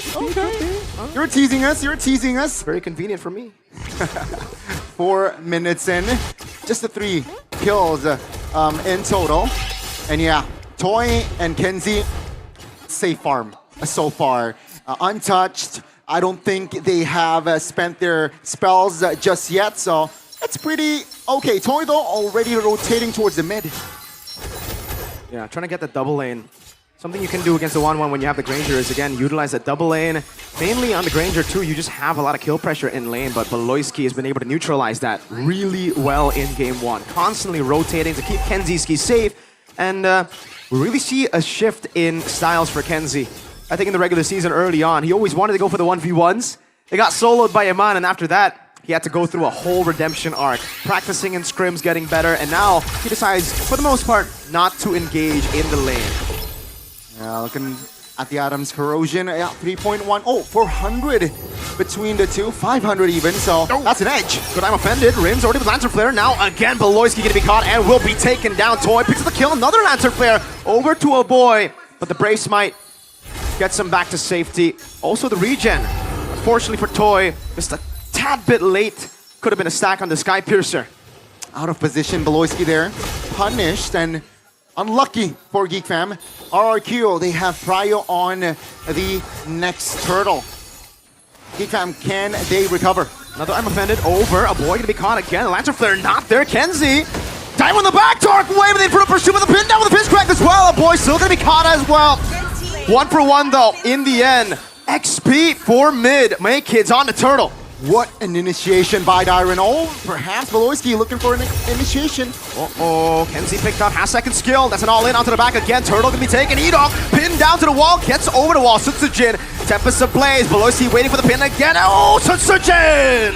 Finds the connection and Kenzie falls. RRQ, they may lose out on the turtle take on the first one, but second round, it is all them. It's been so equal that at this point, I guess we gotta talk about scaling. GeekFam have secured the first 2 turtles in the game, but RRQ have found really good trades on the board. A turret up top, more kills. Do they have the scaling? They certainly do have damage when we get to late game with the Ling. The 1-1 falls off, and Joy goes crazy in the late game. Rins with the flicker out already. I think even if we get to the late game, it's kind of equal, but the diversion plays, I think, is what really will set the 2 teams apart. Once we get to mid to late, once these turrets start to fall, and once the map starts to open, that's their player. Boys with the Rage Might again. Crimson Beacon to the back of Boy with the flicker out. Fist crack. That's a cancellation. Sutsujin stuck. Tempest Blade. Mounted up, still taken down. Great Sky Piercer stack now is asking to pin down one more time over the Edok as Kids jumps to the back. Darkwave canceling the dashes. Edok will be caught in the crossbow. Tang! Toy gets a double. 4-6 on the scoreboard. 1-1. Beloy and Edok plus Gops. Great recovery, at least for GeekFam, right? Could have really gone worse, but it's still a win for RRQ now. They're looking for the siege towards the mid, but GeekFam was there to just defend and clear. Yeah, let's take a breather. 1.2k gold wall between them, but okay. That's surprising. RRQ winning on the audience prediction? Extremely surprising, you know? Probably one of the smaller fan bases in Mobile Legends. That's a joke. RRQ obviously going to always win these audience predictions. The kingdom is strong, very strong here in the arena too. And then they got the fem unity outnumbered by what, like 3-1. Quite crazy. 1,000 gold in. And to be fair, RRQ, they built themselves such a good composition to deny the joy. They have so many displacements. You see, usually you just wait for Tyrant to pop Dark Wave or that shoulder bash, and then you'll be free. But now you have to deal with, again, the Jusin, the Ruby. And technically, Sutsujin can land a Tempest Ablaze on him, knock him up. Goes both ways, right? Let's see here, this First Lord has spawned. GeekFam, again, they're behind just under a K. They have... compensation. Holy Crystal, though. That's a big power spike for Makids. Uh-oh. I'm offended over the Gobs. Has to spread. Will be able to utilize it. Below give it the pin down over to Tyrant now. And that's going to be all in with a mobilization as well as Rins pops in the Crimson Beacon. Walks it forward. Dark Wave, crossbow tang. That's going to be Makids finding the connection. But I think for back, Tyrant falls. Makids in the back, tearing them apart. Finding a kill. Sutsujin locked down by the fist crack as Kenzie lets the basic attacks fly on Ling. Both teams trading punches. This time around, GeekFam, they were able to have the right control, and 3 members of RRQ out. The reactive draft of RRQ has not been able to get them the mid-game wins. GeekFam waited so patiently for their power spikes, that Holy Crystal right on cue, Ghana. You mentioned it, and they went in. Explosive initiation from Beloisky. Saw that Tyron was opposition. Once you get one of those things, again, one of the core components as to how they've been able to deny the joy, it leaves Makids with so much room. Rins, it didn't really help that they were kind of scattered in that fight. No. They gotta play for Toy. Toy has 3 kills still, 2 stacks on Sky Piercer. It's really tough, right? I mean, like, what, 2 minutes ago, RRQ had the gold lead, 1,500 gold. 2 minutes later, GeekFam, almost 3K. And they're not done on the offense. Lord is still marching bottom side. That's a diversion. Sutsujin, oh, pin down! B! Big Brain Beloisky with the help of his partner in crime, a boy. He really has a dream. A boy. Lord, bottom side. Can they pressure more? Yes, they can. I don't know about the wave clear from RRQ. Makids in the back, the smiling jungler. Smiling a bit too widely in this game, getting everything he wants. Okay. Tempo, it seems like with the holy defense, RRQ will be able to hold on. And Geek Fam, at this point, right, we are about to enter the late game, and it's going to get very scary for RRQ with the diversion play. We saw what Sans did with the Luo Yi yesterday against RRQ, so will they have that PTSD against a boy? That's a good question. I don't know. It's tough. We were talking about if both teams scaled equally. Oh, Yin Yang reaction now. Over to Edok, mounted up as well. Edok has the flicker. He does not want to utilize it defensively, but he does make it! Finds it, Tempest Blade defensively. Geek Fam though, they will back away. So slow, yet so calculated for Geek Fam. They don't rush into these things. They just find the poke. And now we're really seeing, you know, the weakness of the Ruby. The weakness of when Edok doesn't get a prio pick. Beloy, no one saw that. It's fine. Oh, that Tigreal ban really hurt. Great read, right? Yeah. Draft-wise, especially in the second phase. Better than Onyx. But yeah, Haskell's as well, Kenzie. So that survivability, gotta take into consideration where RRQ might go for the all-in, but the Haskell can be clutch for Kenzie. For sure. He's gone for the crit build, ladies and gentlemen. Diversion from a boy with a dream, a boy with a catch! Again to Jin. That's Sujin though. Calm, collected. Okay, so at least he has secured the true damage item within that endless battle. So I guess he has chances, right? And now he is controlling the top side, and Geek Fam, they're gonna blitz this. BOD for Toy. Big item, electrifying beats over the Lord already. They want to blitz this as quick as they can. Substitution, nowhere to be seen. Make it, secures it, Rinse. Ball before the crossbow tank gets popped in. Now again, comes to the back line, zoning them away. Siren isolates himself. Dark Wave. Crossbow Tang. Heals it. And another diversion from a boy! Sunsujin dove in! Tempest of Blades will find a boy! But is it worth it for the cost of the mercenary's life? Bang, bang, bang, bang. That's 4 RRQ members eliminated. Damn! That's 2 times more bangs than you see in the title of the video game. RRQ. Now they're really on the back foot, and man, this reminds me of an old version of RRQ.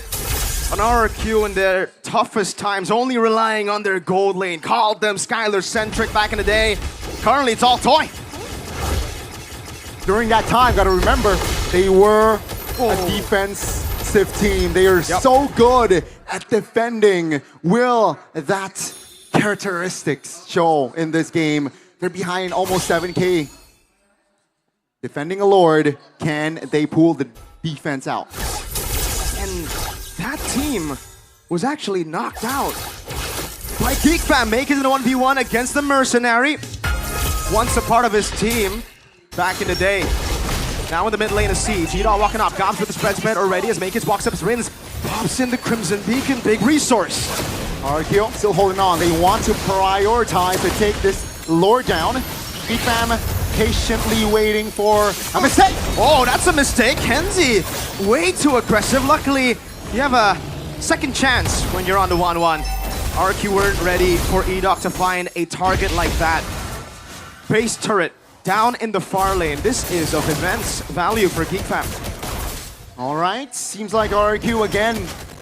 They are able to defend the Lord here.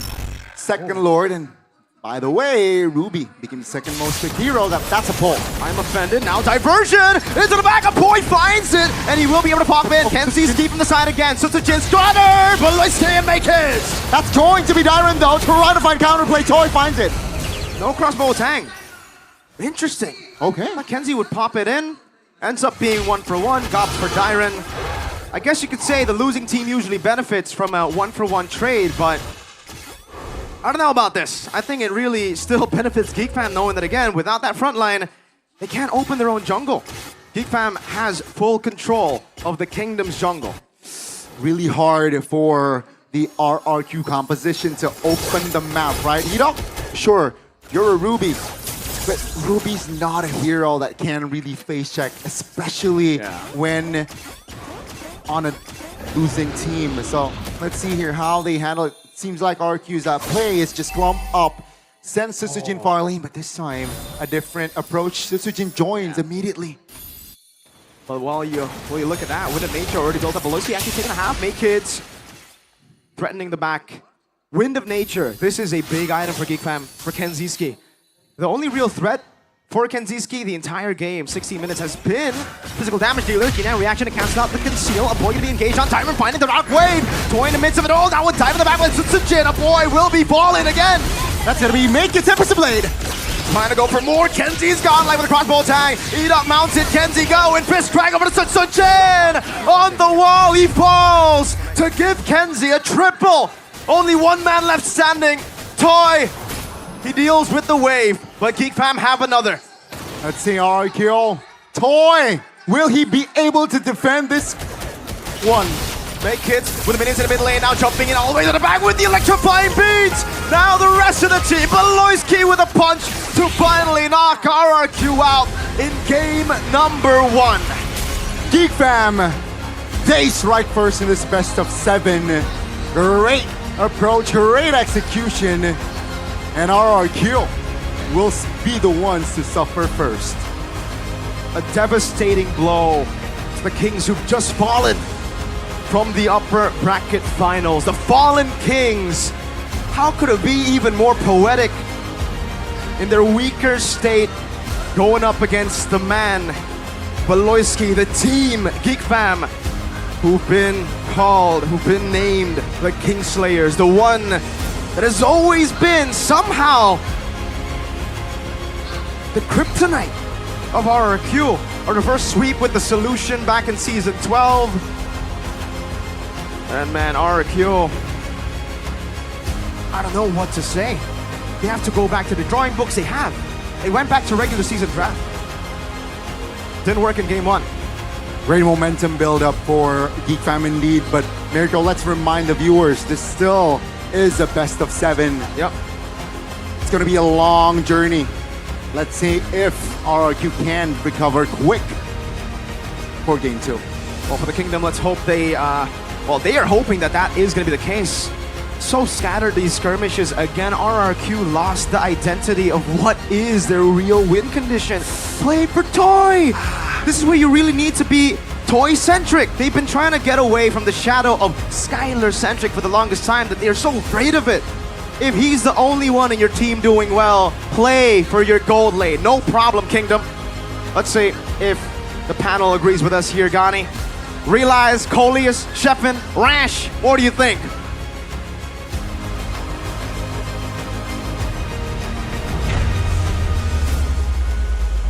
Geek Fam, they throw their punches first on towards RRQ in what was an exciting match. It is 1-0 as of now. They still need 3 more wins to come, so Sheffin, calm down a bit. BO7. BO7. Arashi, first thoughts of that game. I really feel like RRQ, again, we're just a bit disconnected, man. There are so many moments where they're gonna be diving, but not really, right? And funny enough, when Mirko mentioned that, right before Mirko mentioned that, oh, they're not really playing for Toy, I said the exact same thing right here. Like, Toy is doing pretty okay even in yesterday's matches on that Granger, and they never really play for him. They don't peel for him, they don't help him out. So for the most part, Makekids had a field day just looking for him in the back line. Yeah. Contrast that to how Beloyski was always on Susujin's case, dude. Every single time. And my question is, do Ling and Ruby is a wise pick for this game? Because Ruby is not too sustainable to be on the front laner. But if we are talking about the Bobius cannot start the team fight as well as Ruby. That's the problem. And Makekids is always free to go to the back line. Yeah. I guess like it starts with the draft. You mentioned about the Link pick, Coleus, but I feel like there's no really other good option there in the second phase. The second banning phase from Geek Fam is nothing sort of brilliant, man. That Tig ban and also the Fredrin ban, that just gives Makekids a lot of green light to just go crazy to the backline. And I feel like that's also the big factor why Makekids didn't even die a single time, despite them kind of drafting towards Makekids' counter in that Ruby in the second phase. I like odds that Geek Fam has now in their pockets. It's favoring towards them. The player of the game presented by the official tournament smartphone, Samsung Galaxy S25 series. It is Makekids, and slowly but surely he's growing to become a man. The smiling jungler, man. Look at this, every single moment in the early game where RRQ were trying to use the Phobia's power, was trying to use the Ruby playmaking potential, and the Tsushin in the early game. Very, very annoying. Geekfam were able to just stave off, wait long enough, and then once RRQ are kind of scattered, they've overcommitted to multiple objectives in the team fights, multiple targets, they strike back and immediately make it Kenziski. Whenever they decide it's time to go, usually most of the resources are done. And Beloyski on the Badang again, defensive, aggressive, you name it, man. He was being so active all across the board. Yeah, that's what I'm talking about, man. In the draft, I feel like for RRQ, or actually you mentioned it, it's more of a reactive draft compared to Geekfam. But Geekfam, they can go both ways. They can be as aggressive as they want, especially with the Badang, and also the diversion coming in from a boy. Yeah. Look at this. This is the nail of the coffin there. Oh my god, Sutsujin. Valiant effort, but I feel like this is not really the wisest of trade there. Just, a boy and Sutsujin getting traded out. I think that's a no. Yeah, because the DPS is still there. Kenziski is 1-1, can destroy the base turret. And they got the important base turret, which is the bottom base turret, and where the Lord is at the top lane. And in this moment, I think it's already disaster when I see the Kids go to the back line, aiming for Rinse and for the toy. Speaking of the draft, I want to ask a specific question in which I think Geekfam has the upper hand. They were able to trap RRQ into, banning either one of the counters towards a specific hero, right? For Geekfam, they had Kinziski with 1-1 as a winning condition. Second one, they had Joy as well for Make It as the winning condition. Left open for RRQ was either to pick the Erythal or the Fredrin. What do you think about this thought process? How was Geekfam able to steal away those two heroes for themselves? Well, I'm thinking like if you were gonna go for the Granger anyways, right? Then why not just go for the Fredrin? You know what I mean? Because like in the end, even if Geekfam did ban away the Erythal there, then they would still have the Granger, the option for the Granger. And if they want to force that onto Geekfam, their final two bans were the Tigreal and the Fredrin, right? So if they picked Fredrin there, then they're gonna have to pick between letting Kenziski lane against an Erythal on a 1-1 or face the Tigreal. Either way, I feel like it's a better option compared to what happened here. So you're saying they should have just saved the gold lane pick in the second phase?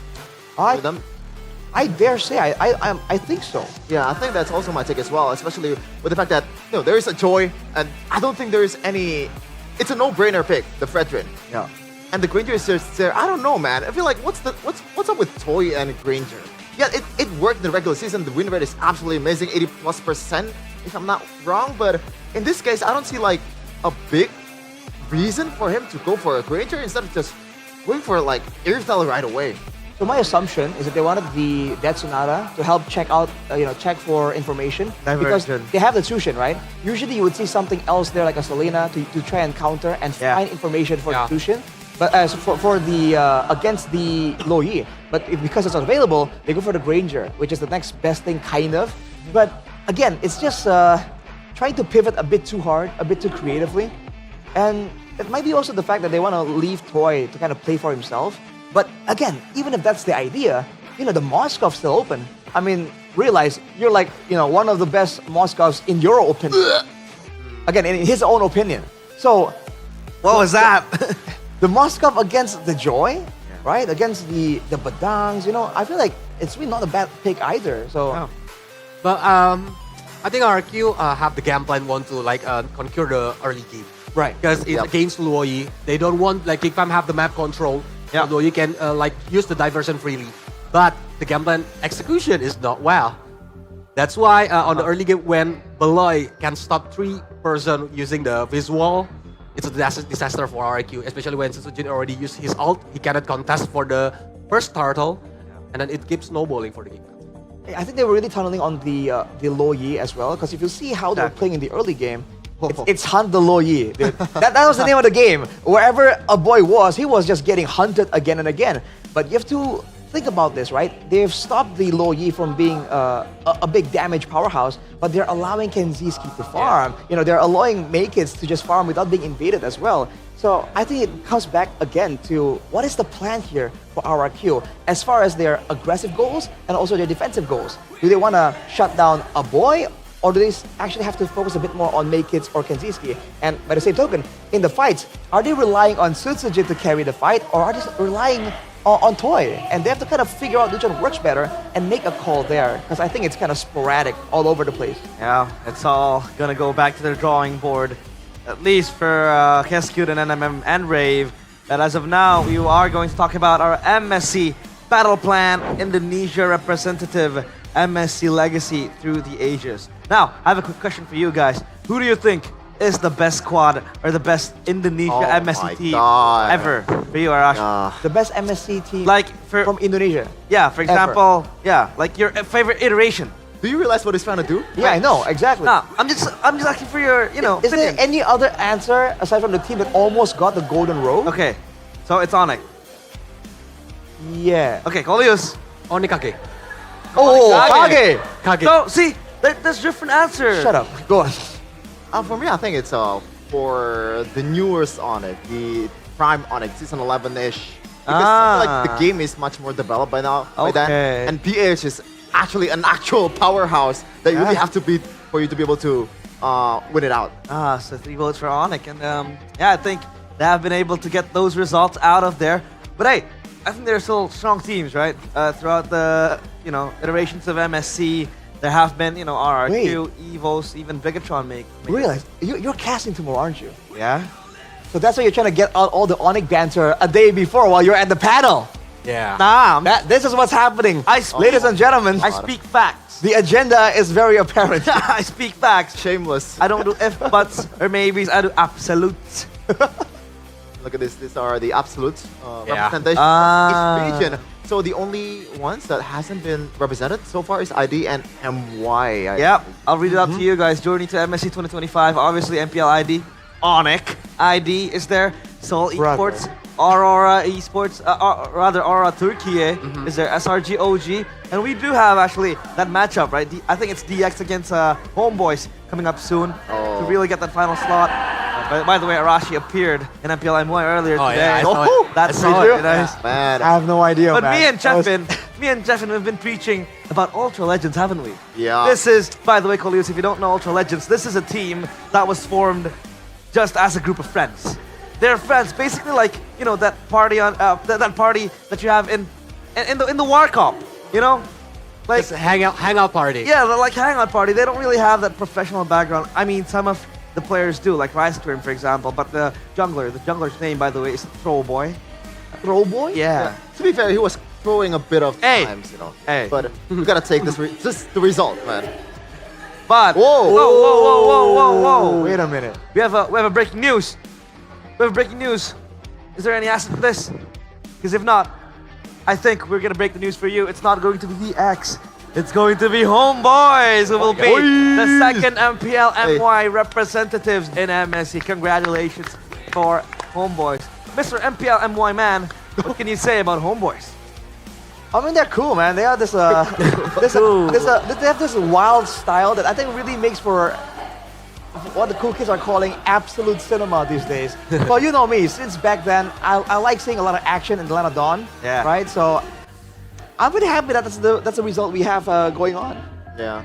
I like Soren as well. Soren has been not just in game, but outside of the game, he's one of the most entertaining players that we have. Period. I don't care if you like Sword or not. What I like is my Samsung Galaxy. Okay. What is? Hey, Kolius, by the way, he came up to me and he was like, "Do we use the A35 5G today, or is it going to be the S25 series?" And he pulls out casually his S25 because when it comes to gaming, the latest Samsung Galaxy S25 series is a real champion. This smartphone is incredibly powerful for gaming thanks to its specs. What are its specs, Arashi? Me? Yeah. You're gonna ask Cole Leos. Okay, Cole Leos, Just the ran spec. through it. Read out the specs, Cole Leos, please. It had the Snapdragon 8 Elite for the Galaxy processor, built in on 3nm technology, making it the fastest processor ever in a Samsung Galaxy device. Wow, by the way, with this cutting-edge performance, I think your gaming experience will be super smooth and totally lag-free. It is lag-free. Can we open MLBB? Yep, real of quick? course. By the way, I was taking notes on the Samsung Galaxy S25 series because I like taking notes digitally. Like I like paper notes, but they get kind of messy and all. And digitally, I just kind of write myself. Let me write something to show you how beautiful writing with the S Pen is. Right? It's called the S Pen. It's basically the Samsung pen. Can you play? Can you play with the pen? Cannot. Is there even any use for you play like this? Maybe Beloski. That's what Beloski needs. I'm gonna write this. Oh, never mind. And by the way, if you do have a Samsung Galaxy or any Samsung device, you can go to the Team Galaxy Zone Cam by Samsung Galaxy. So Coleus, Okay, I'll go. yeah, you'll leave right Yeah. now. Yeah. Oh, hey. Hey, we still need you here. What's going on here? Hey. We still need Coleus here, but yeah, like I said, I'm writing here. I don't think you guys can see, but they can see. Onyx Champ. Onyx Chimps. Oh, wait. What'd you say? I'm reading what he wrote. What'd you say? Onyx Champs. A champ. Come What's on. that? I couldn't see. That's kind of. Okay. You can't. I didn't say that. That's Realiza's handwriting. Yeah. My okay. handwriting is bad, but hey, aside from this beautiful S Pen that we have, it also has the Gemini Live, a feature you can literally talk to about MLBB. If you don't have friends like me, I talk to Gemini. Oh. It's like you have a personal coach. You can even Yeah. ask the Personal item coach? build for the heroes that you use. Yeah, when you're playing, right? You can go like, Gemini, can you help me? I'm up against a Leslie in lane. What do I pick? Who do I, use, or what do I build? Claude. Because no, no, you don't. You get cancelled. You're Blazing Duet. He's a bad coach. Took you a little while, dude. That's why I need Gemini, man. Yeah, you need Gemini. Hey, can Gemini be my girlfriend? Be your girlfriend. I don't know. I mean, You can probably try and work it out somehow, Yeah. right? But I don't think I would advise it at all. because how do you feel when, Gemini knows whatever you're doing? It's in the heart, I don't need any kind of physical. You don't have to be that down bad, Chefin. There's a lot of fish in the sea. All right, Coleus? I mean, you're a married man and you don't need Gemini to show your love. But sometimes I think Gemini can have can give me a good advice. Marriage It's advice. not about the Mobile Legends only. Gemini. Family consultant, business consultant, tax. I don't know. Maybe like you Everything in can this count your phone. tax as well. Everything. Everything in this phone. Maybe gift recommendations, because I hate that the most. Like, oh, it's there's an occasion here. What do I buy? Date, please. Oh man, Gemini, brother. I want help to me try out. out. I want to try out Gemini here, but the phone is set up into Indonesia, Indonesian language, so I can't really use it right now. Because you cannot speak Indonesian. I can't. I Yeah, was born and raised in the you're U.S. foreigner. At 6, I went to Europe, and at 8, I went to Hungary, and then Yeah. at 10, I went to the UK. 12, I had to go to China. I can see why you're from Hungary. Why? What do you mean? Whoa, This guy! What is going on? This guy, dude. Devin, why are you firing shots, man? He's been firing shots since day one, Do Colby. you want one? Oh my god. Do you want one? Make sure you don't complain when I fire back. Coleus is though. Coleus is my G. You know what he said? He said this. Gold gap right now is bigger than Eterna's forehead. Okay, we don't talk about that. Imagine. We don't talk about that. I wanna. alright? Nah, I will. No, I will. no, I will dig That was back rough. You on know- your past crimes. I'm sorry. Kevin. Okay. Coleus, the thing is, he said it when he was casting, and Eterna was on the panel. So she heard it, and she was like, what? What? What are you saying? Hey, let me clarify for all you guys, Eterna lovers. Not lovers, but Eterna fans. Eterna fans. Eterna I mania. actually genuinely apologize to Eterna for that. Like without even laughing. Like I really, that was It's a okay. mistake. There's It's all good, man. It's all good, man. Okay, that's all good. Now we go back to the game. Previous game recap. Kinziski with the 1-1 and Toy with the Granger. If it's not the Granger, what do you think the RRQ needs to put him in? Well, again, the Aerithal comes to mind. Remember, when Toy first debuted, right? One of the big heroes that he kind of, one of the big picks that he actually showed up on was the Aerithal. And he was able to do this weird play where he hid in the bush, and once everyone went by, he came in with the heavy crossbow and just got like a triple kill out of nowhere. So again, this is a man that understands how to play a lot of other heroes, even the Harith to a degree as well, I'm pretty sure. So I feel like that could be used in the drafting phase. But again, I feel like, what's the idea here? Is it going to be the gold lane? Is it going to be the jungle? Right? Because if you're trying to get all the lanes in a really good spot, I think against Geek Fam, that's a bit too idealistic. Yeah, right? you cannot be greedy. They won't let it slide. Yeah. Even the Moskov works really well. And by the way, that Moskov play, I believe that was against Geek Fam, right? Where he was survived with a... I know, right? So why not just use it? It works against Geek Fam. Did mention it against the Joy as well. You can have self-peel.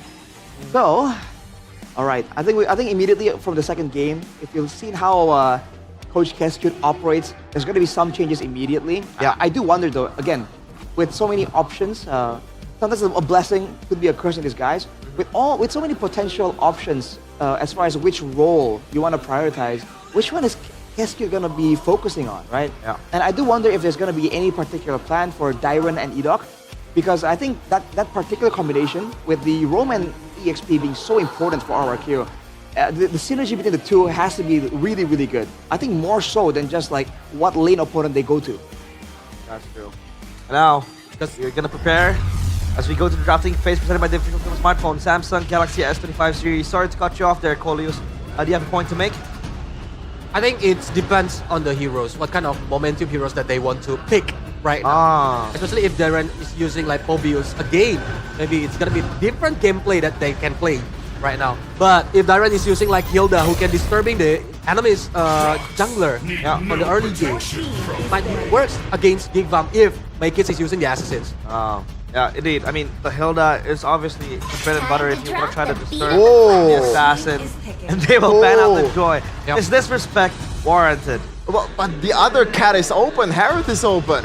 So you have to pick, you know, two poisons at the same time. I think this should be an easy Harith, right? Do they want to go for a chip first, maybe? That should be an option, but it hasn't been working for Poloisky. It only worked. Oh, never mind. Whoa. Suyo. Was it banned in the first game? Yep. RRQ banned on the first game, so that's why Geek thinking about like picking the Suyo on the first pick, because if they not pick the Suyo, RRQ might pick the Suyo on their first pick. Oh boy. But right now, against Suyo, Maykits, are they gonna use the chips? I don't know about that. I think chip is free. Loyi is free. They go chip Loyi? Is that a possibility? Onyx, Sprat? Onyx can pull it off, but Onyx, in a way, are built kind of different, Colius. I think it's a tall order, but RRQ, they've been experimenting with some crazy picks, but no. They go back on the Tsushin. Oh, man. And the Gatot Kacha. Oh, is this gonna be Geek Fam with the Loyi chip? I mean, Poloisky loves the chip. A boy plays a Loyi as well. In the previous game, he was playing that as well. I think it's still gonna be a Bedang again. And they're gonna still save the mid lane for the second phase, just the way they usually do, man. I don't know why. They always save a boy's pick for the last pick and left him with like crumbs, you know. But they can have a different approach here, I guess, because never mind. It's still gonna be the Harith consistency. I mean, there's no reason for them to stray away from this almost guaranteed winning hero, you know, in a team fight. Now the question is, what kind of frontliner do you pick? Oh, shocker! It's gonna be a Bedang again. Oh, the 1-1 take up by RRQ though. So I guess it won't be a counter matchup against an Irithel. That's if much Farsa guaranteed. But yeah, the Farsa I think has to be respected immediately. And along with that, I don't know, heroes that can kind of like sustain from the crossbow of tag. Oh, Faramis? Oh, Faramis. Hey, Geek Fam have been bringing it out, you know. Despite Mirko's advice, Geek Fam have been kind of adamant on going for that Faramis. And by all means, it is a signature hero for a boy. And you mentioned it, Colius. Depends on the pilot. Indeed. Because the pilot is a boy, right? Yeah. But now, I think it's gonna be a very aggressive gameplay during the early game from the Geek drop. Because they have Suyo, they have Badang. It's very powerful on the early game. And they can give space for Kenziski to farming. And join the team fight later. The Harith is a late game monster, right? But the Suyo and the Badang, I think, really enables purely early game as well. I mean, with the Jawhead, it was so good. With the Badang, even better, because now you have a set. You have a sort of a way to just open up the map, and even the skirmishes is going to be very nice. But now, Geek Fam, what are they looking to ban? What are they looking to ban? First one is Glue, so they want to secure an easy matchup for the EXP, but I'm still focusing my, you know, what's going to be the Apoy pick here, because I feel like when Geek Fam is playing against a 1-1, they always need to somehow either pick the Farsa, which has already been banned, or pick either Lu or Yi or the chip. So Lu or Yi is getting banned. There's still an Eve. That might be an answer too, because considering that, you know, the last match, RQ versus Onyx, that was the saving grace. That RWM, a single ultimate from Sans, was able to get Savero down to 50% HP in a flash. You have to remember that the combo, right? The Heave along with the Zaman Force from the Harith, it means that you're stuck inside the Zaman Force, allowing your gold laner to output a lot more damage as well. Aside from that, being a direct counter to the Tsushin as well, seems like a double value pick for Geek Fam. I don't see why they wouldn't go for it as they ban away the Fredrin. So once again, no utility available for Sitsujin. Yeah, just targeting Sitsujin down to the core, right? Forcing him to play yet another unfavorable matchup. I mean, the lane is still available, but do you want to go the lane against the Harith, right? It's going to be very hard for Sitsujin. So what are some sensible options then for Sitsujin? Oh boy, at this point, for looking at the hero pool that Sitsujin has secured in the regular season, not much actually, you know. He only played 7 heroes this season, and the ones that's left that has been picked is Yi Sun Shin and Ling. If there's no Valentina, how about Lucas? Lucas already been banned. Yeah, it's banned. I didn't see. Oh yeah. Because it's Naruto, it's not Lucas, technically. Yeah. But this is the issue also for RRQ. We talked about how they are so dynamic with the engages, and how they're trying to try and hinge on that using the Ruby. But now with the Gatot and the CC, yeah, they have sustainability this time, but they don't have a lot of catch at all. And they need survivability, right? Gimme and Fulvius. Man, the front to back is crazy from Geek Fam right now. At the same time, you're up against a 1-1 too. Yeah, but I mean, the crowd control, the sustainability, and damage output, man, Geek Fam is overloaded if it's gonna be a front to back, and there are no assassins left around for Sitsujin to try and use. Assassin's Hero might be the option. Maybe another Ling? Because he can aim for Kimi or even the contest with Suyo on the early game for the Turtle. Yeah, I mean there isn't many choices for Ling as well, right? Alpha. For rather for Sitsujin, but he will go the Alpha. Why the oh no? I don't like it. I don't like it. I gotta say, you're just walking into a lot of CCs, and Alpha is not good against CC unless you have Matilla to bail you out. No bail. Can't play the snowballing right now, I think. Yeah. Alpha very needed the kill points. Yeah, I think the winning condition for the Alpha is to snowball early on. Maybe get those items go on, and now it's up to the casters to bring out the game. So Mirko and Gani, stage is yours. Wow. The Alpha last pick for RRQ. We thought we were gonna be seeing like a weird pick for Sitsujin, perhaps something like a Yi Sun Shin again. They go for the Alpha, which is, I would say, just as weird. Like Shepard mentioned, so much CC on the other side. The Phobia's displacement as well. But ladies and gentlemen, welcome to the land of Dawn. You can see the Garuda wings of MPL Indonesia to fly us into this world. Edith too, right there to welcome us. Let's see, will RRQ take game 2 to equalize, or will Geek double their lead? A boy mid with the Kimmy. Let's see if this guy can make it happen again. Who are you to shred as the Alpha? Usually you see a Baksha on the other side, you know, a tanky boy like a Gatot even, and then you say, sure, let's go Alpha, let's shred him. Make hits. Suyo isn't tanky, not that durable. The Phobius, I guess? Kanziski already struggling up top in this 1v1. 1-1, definitely favored in this battle, in this matchup. Pull yourself together as usual. Nothing too crazy. 2 bargain hunters though for Geek Fam. And 2 Inspires too. Beloyski in the mid lane. I actually thought it was going to be the Zask for a boy. They went for a more meta pick. Yeah, it seems like they do not want to take that risk just yet. Kenzie though, great spot, right? Already popped his Purify, so that's just Kenzie. Got to play it very, very carefully in the lanes. A quick setup in the bottom side though, but Dyron for now is able to space out from that threat. I just really love the understanding of Geek Fam as to like how the individual matchups play out.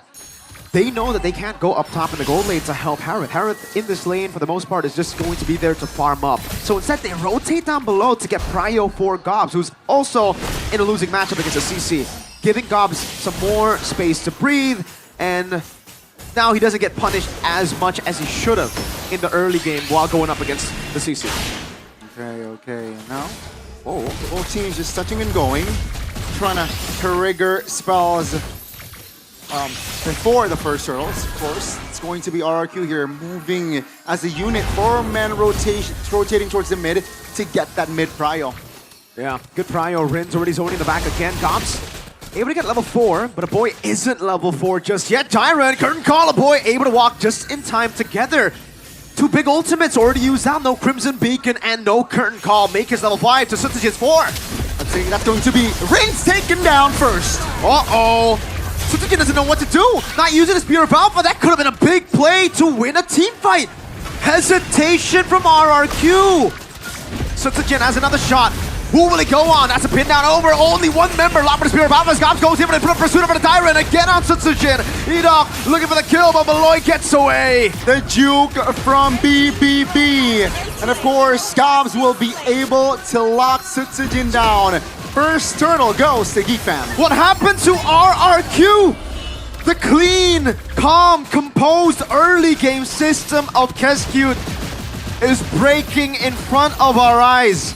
We saw the keys to victory for Geek Fam bring it to late game, where that inevitably happens, but for RRQ, it's not even functioning right. Keep in mind, folks, that RRQ, they're the regular season champion. Right now, 3 minutes in, they're behind 2,000 gold. That is significant. And it's so glaring that this 2,000 gold lead, yes, was from Geek Fam outplaying RRQ, but also from RRQ hesitating. Greedy. Also greedy. Greedy, hesitating. It's weird. Sutsujin, while he was at that choke point, he was, I think, able to get like a 4-man Spear of Alpha there. But he hesitated, he waited, and was like, he doesn't want to go with some of those resources burnt out with Rins. Now they're caught in a tough spot, man. Again, we gotta remember that RRQ kind of need the first few turtles. It's a juice in Alpha. Yeah. They get outscaled by the Kimmy. Even the Harrod, the only lane that RRQ has to play with in the later stage, I guess, is where the CC outscales the Phobias. But even then, it's both XP laners aren't really the best in late game anyways. It's not a 1v1 for that EXP, but you mentioned it. 2 big resource was used already. So maybe perhaps that's why Alpha also Sutsujin looking for a pick. Uh-oh. In the bottom. Oh, good flicker from Gobbs. Now look at 3. Doesn't tear. Sutsujin gonna be taken very low. Gobbs is going wild. 3 members. And now Maykins is in for the cleanup. Wants to jump in. Will be able to go for the Soul Sever. Taunted out by Edok. But he's gonna go for the Quella. That's going to Rudong. Finding the best crack. Maykins is unkillable. Tyrant can't get to him up top. Kenzie. A Soloed. little too aggressive. No purifying. Yeah, Toy was able to find the solo. That's big for RRQ, considering Toy will be crucial entering the late game. So perhaps that's their only saving grace for now. Still though, 1,500 gold lead secured by Geek Fam. Second turtle is up.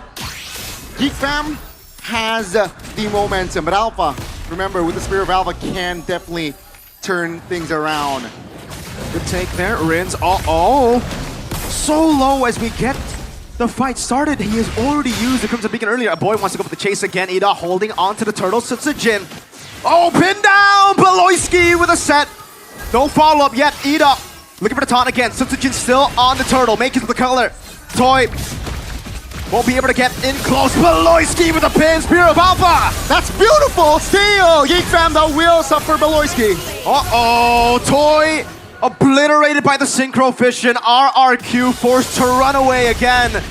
This is looking like a stompy stomp. The Kingslayers are eating up the Kings of Kings. Oh, my lord, Rins.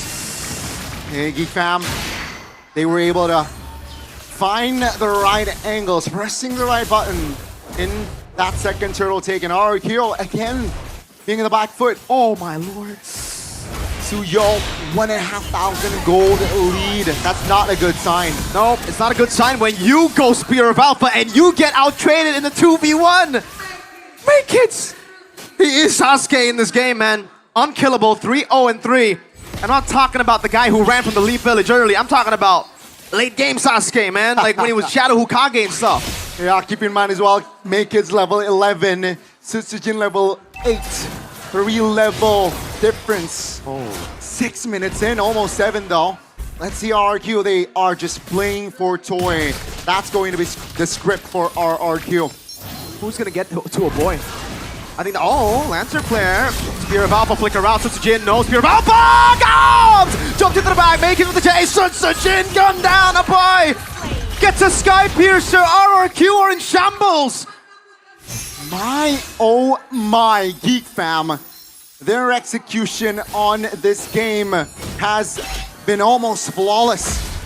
And Kenzie, sure, he was taken down earlier with the solo, but seems like farm-wise, not too shabby, not too behind if you compare it to Toy. So let's see, it's going to be Geek Fam now with the mid-prio.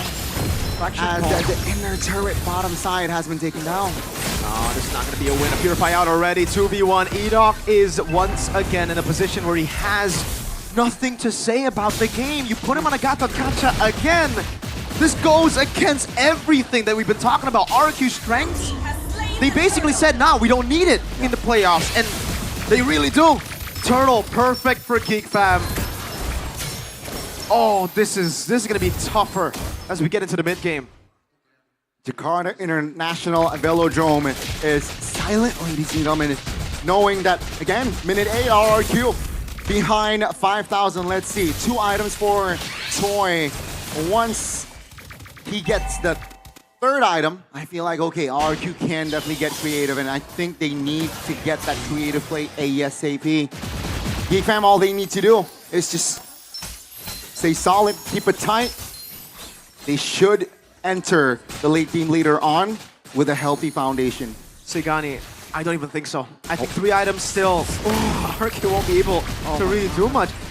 This is a tanky lineup again. Now that they're so far ahead, even tankier for Beloyski and Gobs. You jump around like that, Gobs is going to shoulder bash you, Gobs is going to displace you. You're going to have to use skill 2 for someone, one of the CCs, and they have overwhelming CC, as Shepard pointed out.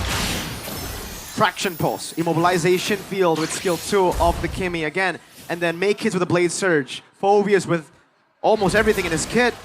Last but not least, with the Badang. 1 skill 2 from 1-1, you try to fly and then you die. Beloyski up top, Traction Pulse over the range. He doesn't go for the Crimson Beacon, he does in the end. But he loses a lot of HP. And RRQ can't even trade with the Alpha. Now they go on to Gob, 2-man Dark Wave. That's it. RRQ trying to position themselves very, very carefully. Also as Geek Fam, same. But the mid here, at least RRQ, they have cleared their wave. So as it stands, 9 minutes in, even though they're behind 6,000 gold, their mid turret still stands. 5,000 gold lead, Lord #1 spawning in the land of Dawn, ladies and gentlemen. The Fallen Kings might fall even deeper. Heck, they, the AOG just to defend a turret that will fall anyways. Geek Fam, they put RRQ in a position very desperate already in the 10th minute of the game. All Geek Fam needs to do is just stay strong, you know, don't blunder, don't overextend, and let's see here, it's okay, eventually the mid turret falls. RRQ now trying to defend. Oh, Gobs! Again with the Dark Wave, Beloyski with the 8! Crossbow up tank, 3 items, win cons all around, but it does not matter! The Kingslayers are on the Kingdom doors. Geek Fam again applying more pressure with the Lord relatively healthy in the bottom side, and it seems like it's going to be 8,000 gold lead already. RRQ, is this it for game 2? They're not even knocking on the gates of the Kingdom. They are barging in. Base turret taking down the boy up top, flying away already. Edok, chunk to half. Oh my god, oh my god. Lord touches the bottom side of the turret. RRQ now, they can hit the reset button. But Geek Fam, they are satisfied already. Almost 10k gold lead and mid-turret cracked. All they need to do now is just keep, again, just don't blunder, don't overextend. Especially for Beloy and as well as Gobs, their frontliners. But Kenziski, I'm sure his farm is already great. Heading towards the late game, Harith, full item. That's a nasty, nasty Harith. The Phobias this season for Gobs has been tremendous. Yeah, this is his favorite pick in the regular season. He does really well on it, and you finally get to see it here in the playoffs because for some reason, we haven't seen it. Real-time victory rate, the opposite of the audience prediction. Samsung Galaxy S25 series brings you this 77 to 23% of RRQ. I'd go as far as to say that it's more 85 to 90%. Looking at, again, RRQ's composition that needs to win early. This is a Geek Fam outscaling composition already. That's winning in the early game. Now a pin down onto Edok and AOG defensively. Gob has Flicker into the jungles of RRQ. Keep in mind, Miracle, yesterday it was RRQ and Onyx 85 to 15, the AI prediction. Yep. And it was 15. Onyx finds the comeback. So, perhaps will it be the same story here for RRQ? Will they find the angle for a comeback? Are you talking about the Tigreal Edok? Is that the game? That was that was Onyx defending. So 15%. Oh, traction pulse up, boy! What? Curtain call on him, Flicker out again, no damage, Dr. Flicker coming down as well in the back line! Geek Fam crumbling! 15% is all RRQ needs, Geek Fam! What was that? Tyrant caught by the Dark Wave, now they go all in, taunt from Edok! That's going to be RRQ collapsing onto his Gobs. 3 members of Geek Fam down. Oh, no. A boy and Kenziski with a massive blunder. RRQ are back alive. Their hopes grow by the second. That win rate probability is going down slowly but surely for Geek Fam and is rising toward the kingdom. Can we smell remontada in Game 2? They were behind, what, almost 10K? They have cut it down to half. Sure, Pariah, it's still Geek Fam, but that was a warning sign. Geek Fam cannot do the same. Rins! Oh no! Back to back, it was a boy, and it almost seemed like it was destined to happen to Rins. Hey, yesterday Rins did the same with the Selena against Onyx. Being in the mid, overextending, got punished. And it seems like that habit, right? That staying in the mid habit needs, again, it's just cutting all the momentum that RQ is trying to look for. And just like that, the chance of a comeback grows slimmer. It grew because of a boy, now it gets slimmer because of Rins. And it's the opposite teams, ladies and gentlemen. 5,000 goldies still for Geek Fam. And again, if we go back to the drawing board for Geek Fam, for RRQ, it's still RRQ at a disadvantage. They've lost the mid lane base turret. They're a composition, and again, plays more early to mid. Oh, traction pulse, Rins. Not again, right? Okay, he gets away this time, but yeah, RRQ are going to get outscaled. Oh no, spotted. Edok with a taunt, Dom to cancel already. Dark Wave to cancel it out one more time. Crack! Edok playing in a position where it's more Tigreal than Gatdot, you know? Geek Fam does not give the time for Edok to hit that AOG. Oh my goodness, the chain CC was tremendous. No, it was too much. Realistically, Gani, what would the Gatdot do with a flank? Like, that's a Tigreal move. Yeah, it's tough. 5v4 now. 10 seconds though for Edok. Without Edok, I don't know, Sunsujin with the Spear of Alpha. Oh, whoa, Winter Crowd. Crossbow time popped in, or able. Let's keep the Flicker out. Oh boy, gonna be locked. Oh no, Toy in the back, Gobs! That is Gobs doing work. Winter Crown from Gobs, tanking the turret again. Now, turn not tanked properly. A boy falls. Somehow now mid lane make it. Blunder over blunder, RRQ. Slowly, Kenziski with his man force already. Jumping back and forth over to Sunsujin. Spear of Alpha, but Kenzi's still free. He is dancing in the dance floor. He finds a double, but couldn't find the connection for that third kill. Tyrant shutting him down. So slow from Geek Fam, and then it turns out it was just the calm before the storm. They decided to dive in all the way without getting the base turret. And it costed them. RRQ again have another chance at coming back in this game. Geek Fam gotta be careful. They did this against Onyx. Kyrie got a Maniac and it was over. My goodness, my goodness. Now RRQ, they suddenly have Pariah. Is this A big gamble though. Traction pulse, immobilization, a dive into the bag as the boy is able to reposition, but God's going to be engaged on crossbow tag. We'll be ready, make it!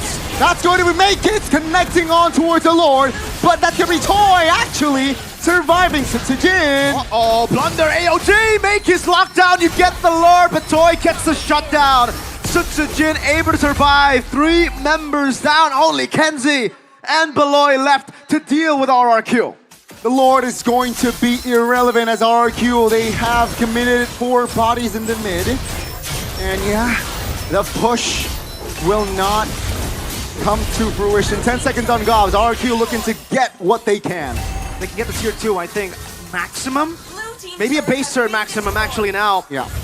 But Geek Fam have proper avenues to keep this game alive. Kenzie's got to be careful though. Base turret in the mid lane falling, a wave in the bottom lane for Geek Fam to play with. They played slow, but RRQ have dealt with everything. Now it's more of an even game. It's down to even. It's just the outscale. It's just, again, those little mistakes that can turn the game around one more time. Boys, gotta remind you guys, back at home, this is just game 2 and we are 18 minutes in. Luckily for RRQ, the Lord will spawn in the bottom side of the map because far lane, they still have a turret. Let's see, RRQ, can they complete the comeback from a 9,000 gold lead? You'd really be thinking that RRQ will be in the position where Geek Fam was, and then Geek Fam would be the ones to pull off a comeback. As you know, we got to 16, 15 minutes, but it's the opposite. It's Geek Fam with the early game, RRQ with the late game. Despite the very contradicting compositions. Let's take a look at the items here. Full items for Toy, he's gone. Berserker's Fury, Rose Gold Meteor. Everybody's at full at this point. It really comes down to how they position, how they're able to play the far lane, and how they'll eventually item swap for the outplays. All right.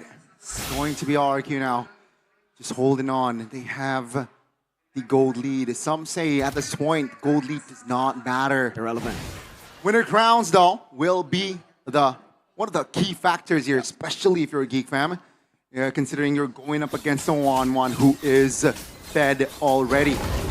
So, seems like a boy does not care. He went for the penetration item. Let's see, with this Divine Glaive, can he do damage? Oh, that's a concealed play. And it's onto a boy who has to be careful, will be able to just get out. Beloyski copy the current call already. Traction pulls over the Tyrant. Beloyski tried to go for the pin. Lantern Flare zones him back. 17 seconds for the Evolved Lord.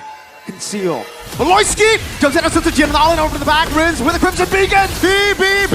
That's going to be the collapse by both teams. Toy now coming into the end. Jin Mortada getting top. No, he gets away. Beloyski now caught in the top spot. AOG! Locking a boy down, and that's going to be Jakarta International Velodrome roaring. Silence to the loudness that we would expect from an RRQ game. Blade Surge, a taunt landed. Make It the only hope of a steal goes down. RRQ don't go for the Lord. They will try to go for the end right here, right now. They have Harith. Can Kenzie pull a defense? No Purify. Shaman Force is online though, is active. Gobs needs to do some crazy stuff. Kenzie jumping back and forth. No Purify all the way to the back of the camp, but the mini waves will not be utilized. Gobs can deal with it. That was a mistake. Gobs jumps in all the way onto 5. Crossbow attack and win a crown, and he saved the game. He got the clear. Toy RRQ, they wipe Geek Fam out, but they don't have minions. A boy, Beloy is up. Uh-oh. Let's see, a boy with a traction pulse, initiation in the back, Beloyski with a fist crack already, RRQ go straight for the base, and somehow the Kingdom equalizes, they stabilize in a best of 7. The Kingslayers pushed back. They were behind by a lot in this game. 9,000. 9,000 gold lead from the side of Geek Fam, but the Kings of Kings, they were able to find an angle to not just neutralize, but they have equalized in this best of 7. Alter Ego versus BTR, a generational throw. That was pretty astronomical, my friends. 9,000 gold lead, a boy decides. to walk towards RRQ, flying past the wall, saying, "Hey, what's up, yo?" He's caught in the wrong neighborhood, got popped instantly.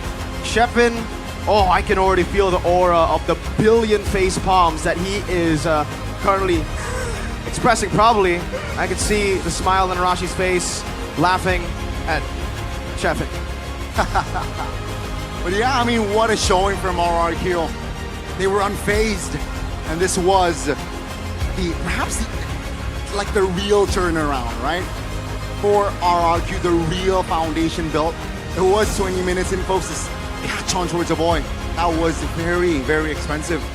There's no real reason for GeekFam to really be in that position there. Kids, I would say at this point he tried, right? He had to try to do something there. The main mistake was, why would you fight with the conceal there when you have the far lane? Well, not far lane, but you have so much more to play with. Wave down below was pushing in. Time was with them, but RRQ wasn't. They wanted to fight, and now we're gonna send it over to the panel to dissect that.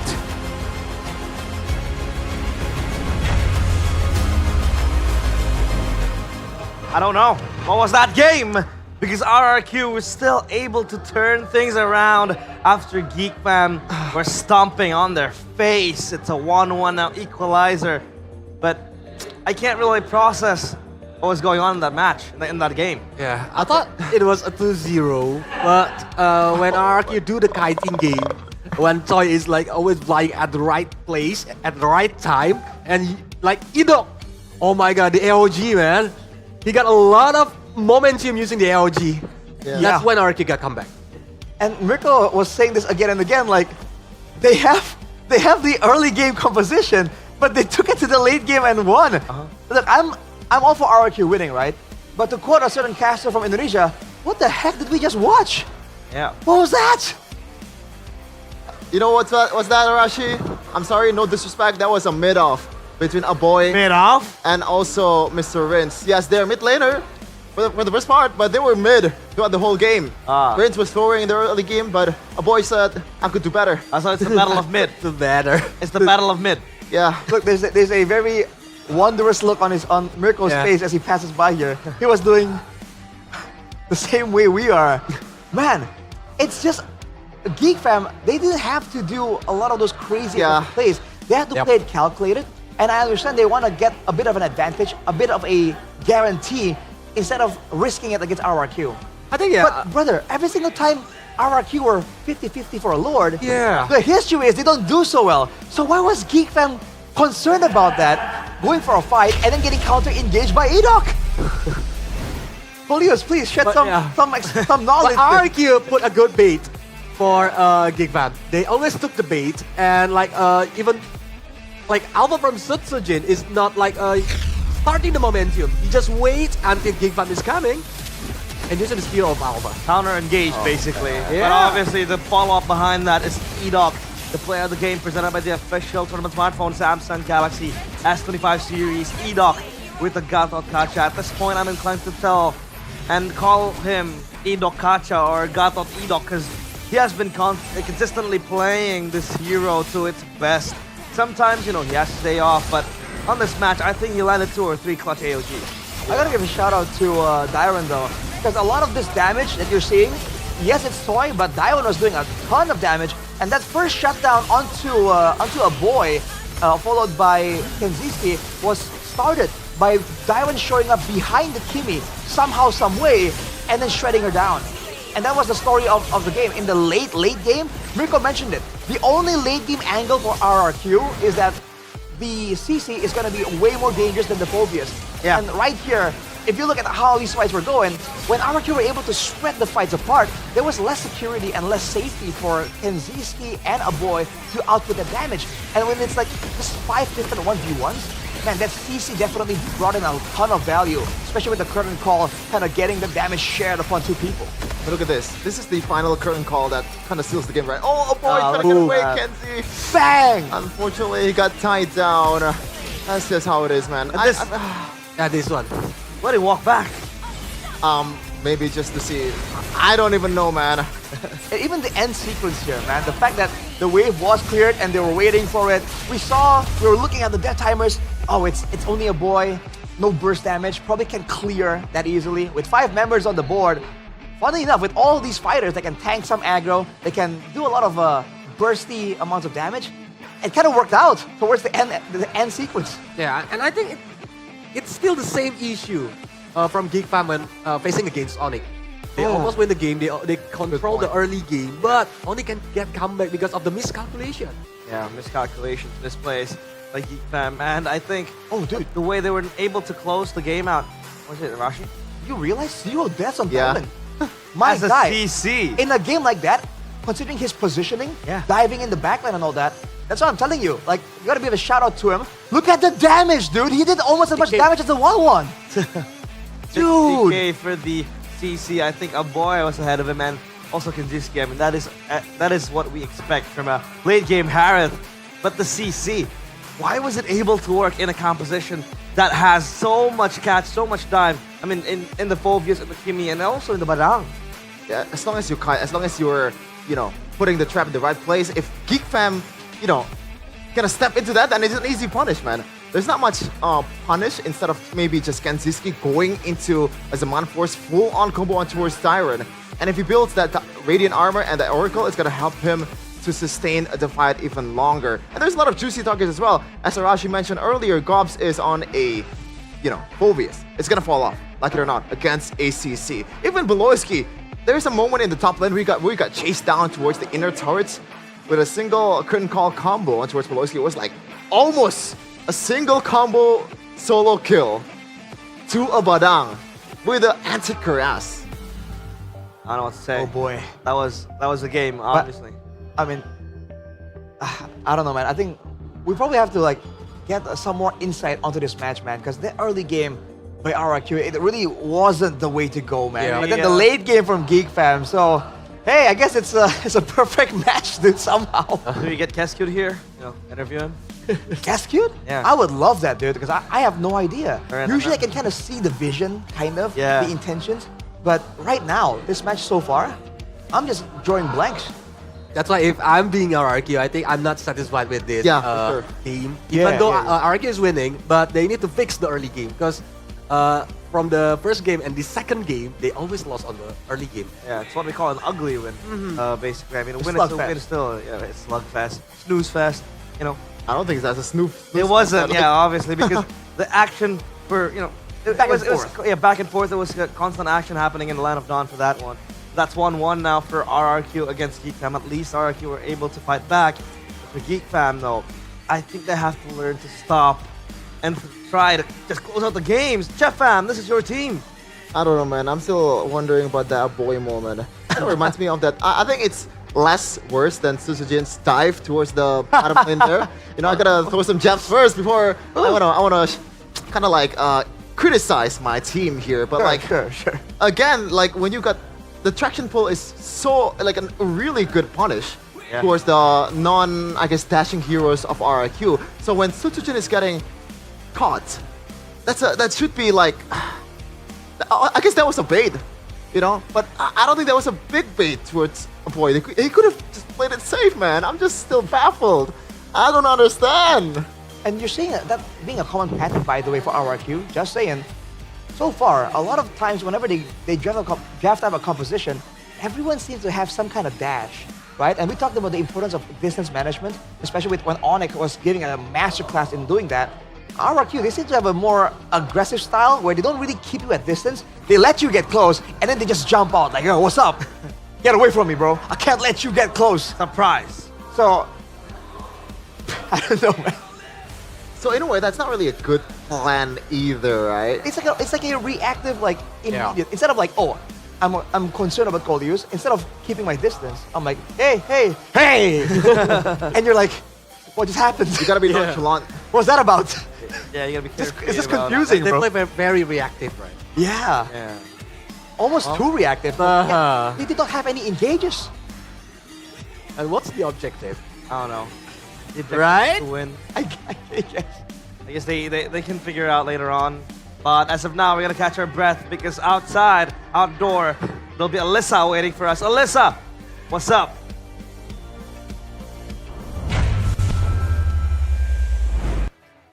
Melaporkan langsung dari MPL Festival, mana suaranya? Wih, ramai banget ya ternyata di festival ya. Ini berasa di rumah saya sendiri loh ini ramainya kayak gini. Oh iya. Alisa, tumben datang ke sini ada apa ini? Iya dong, kita mampir karena di sini lagi rame ya. Dan juga pastinya nggak kita berdua aja, nggak hanya ada Alisa dan Kak Gio, tapi ada juga Mas Ade. Wow, halo. Mas Ade, apa kabar? Gimana live streamnya? Wah, seru banget di belakang, deg-degan sih. Oh. Takutnya. Oh, bohong cenah. Tadi pas kalah pada diem semua ini pas balik. Wah. Berisik banget, sumpah berisik banget. Mas Ade, hari ini udah makan apa nih? Hari ini tadi nyemil-nyemilnya sambil minum good day. Saya minum good day yang ngerasa apa tuh Mas Ade? Yang tiramisu bliss. Tiramisu bliss. Oke, Mas Ade aku pengen tanya-tanya dulu nih sebelum kita balik ke penonton nih ya. Kan ini kita sudah melihat nih antara RRQ dan Geek Fam. Hari ini perebutan satu slot terakhir, tapi menurut Mas Ade sendiri kenapa sih RRQ kemarin bisa kalah melawan Onyx? Kenapa RRQ bisa kalah sama Onyx? Yes, padahal kan dia juara regular season. Ya karena mainnya lebih bagus aja jauh sih. Lumayan jauh, kaget aja sih surprisingly Onyx mainnya bisa kayak gitu sih. Kembalinya God Suns kayaknya. Serem banget mainnya kemarin. Benar-benar. Ya, Suns betul, ya. betul. Yang jadi jarang poin. sih punya ngelihat player kayak gitu bisa konsisten tiap season gitu, jarang banget. Oke, tapi kalau ngelihat prediksi skornya nih hari ini RRQ dan Geek Fam berapa sih Mas Ade? Prediksi skor, waduh prediksi skor. Prediksi skor kayaknya kalau dari gameplay tadi ya, kalau ada blunder-blunder gini tadinya kirain bakalan bisa kayak 4-2 Geek Fam. Oh. Bahkan nggak ngelihat RRQ bisa menang karena dilihat dari gameplay ya. RRQ tadi beberapa kali memang karena drive juga kan, dia bukan tipikal yang harus cari orang kan. Agak-agak berat di awal, agak struggling juga. Cuma pada akhirnya itu juga dari kalahnya karena kesalahan Geek Fam ya. Kesalahan Geek Famnya sendiri. Jadi ya kalau dilihat sih kalau misalnya Geek Fam nanti setelah ini dia kayak gitu lagi bisa malah bisa kebalik skornya. Malah bisa RRQ yang menang. Wow, oke. Boleh, silakan Kak Gio. Mas Ade, tadi kan Make It dikasih Suyo first pick tuh. Betul. Tiba-tiba ke comeback gamenya.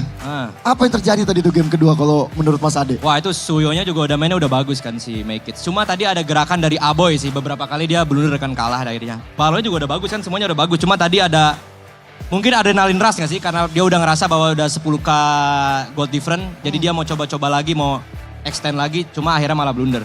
Itu yang fatal sih, karena dia yang dapatnya akhirnya dapat 2. Dapat Aboy sama dapat si Kenziski juga si Toy-nya akan dapat. Jadinya itu fatalnya di situ aja sih. Wow. Oke, kita akan lihat ya. Di game ketiga nanti akankah terjadi reverse sweep sesuai prediksi Mas Ade? Kita nggak tahu. Tapi Mas Ade aku mau ajak Mas Ade kita coba tes ombak di sini karena kayaknya udah rame banget ya. Mas Ade mau manggil Kingdom atau Geek Fam Unity nih? Coba. Mana Geek Fam, suaranya Geek Fam? Oke. Ada. Asalnya aku ya. Coba. Kingdom mana suaranya? Oke. Gitu biasa tadi udah begitu tuh. Begitu ya? ya? Di belakang, iya. Oke. Dan kita yang menunggu-nunggu dan mereka semua semangat sekali melihat permainan ini karena ini satu slot terakhir. Thank you so much Mas Ade. Makasih, Silakan Mas. boleh dilanjutkan. Thank you so much. Itu live chatnya gak berhenti-berhenti. Betul. Jadi kita live-nya dua sisi ya. Dua sisi. Oke. Kak Gio, kalau kita sudah berdua di sini, kita mau juga bagi sesuatu yang seru nih untuk teman-teman yang ada di MPL Festival dan pasti yang nonton ya para superfans yang ada di dalam Jakarta International Velodrome juga. Jadi boleh kita agak mikir sedikit ya, karena kita di sini mau BBG bagi-bagi gopay. Tapi kayaknya kalau misalnya kita mau BBG, kita kasih tahu mereka nggak sih? Betul. Human wave dulu. Human wave dulu. Kalau mau ditampilin barcode-nya, boleh ya. Kita human wave dulu. Kita coba dari yang paling belakang ke yang paling depan. Dan nanti begitu pun sebaliknya. Oke, kita coba tes ombak dulu ya. Yang dari belakang sudah siap? Yang depan udah siap? Wih, kalau begitu. 1, 2, 3. Tangannya begini semua. Ini yang belakang mohon maaf kemana? Yang belakang dulu ayo. 1, 2, 3. Enggak kompak. Karena QR-nya udah ditampilin Kak Gio. Mereka nggak ada yang peduli. Langsung keluarin handphone semua. Betul. Ya udah nggak apa-apa. Langsung di scan dulu aja QR yang ada di depan. Boleh di scan dulu di aplikasi GoPay langsung aja didapetin hadiahnya karena ada berbagai macam nominal ya yang nantinya bisa didapatkan dari BBG bagi-bagi GoPay. Aku sih kemarin pernah dapat 20.000 ya. Oh ya? Lumayan buat jajan-jajan ya kan, ada sukro, ada banyak ya. Ada Killa Food juga, dari kemarin aku nggak berhenti makan seblaknya juga ya. Banyak banget, kalian bisa cobain langsung di MPL Festival. Dan pastinya masih nonton di rumah, jangan cuma ngambil GoPay-nya aja. Langsung transaksi di MPL Festival, karena MPL Festival gratis. Kalian bisa langsung datang aja, terutama besok karena grand final ya Kak Gio. Besok sih hari penentu ya. Betul sekali, kita akan melihat siapa satu lagi perwakilan kita. Alright Kak Gio. Yap. Sudah cukup sepertinya, semua sudah dapat. Ada yang udah dapat, boleh dikasih tunjuk? Boleh dikasih tunjuk GoPay-nya udah dapat? Belum. Sudah ada? Belum? Belum beruntung. Belum beruntung. Oh ada yang di belakang tuh, ada yang udah dapat ya. Mantap, Oke. mantap. Mantap sekali. Kita tes terakhir gak sih sebelum mungkin Alisa mau pergi dari sini ya kan? Silakan. Viva! Viva! RRQ! Geekfam! Buset. Ya boleh ya, kita ke tengah dulu kali Oke, Kak Gio. boleh. Karena kita sudah bagi-bagi GoPay, sudah seru-seruan bareng. Dan langsung saja kita akan melihat ya, kira-kira panelis akan membedah apa lagi untuk game yang ketiga. So panelis, take it over.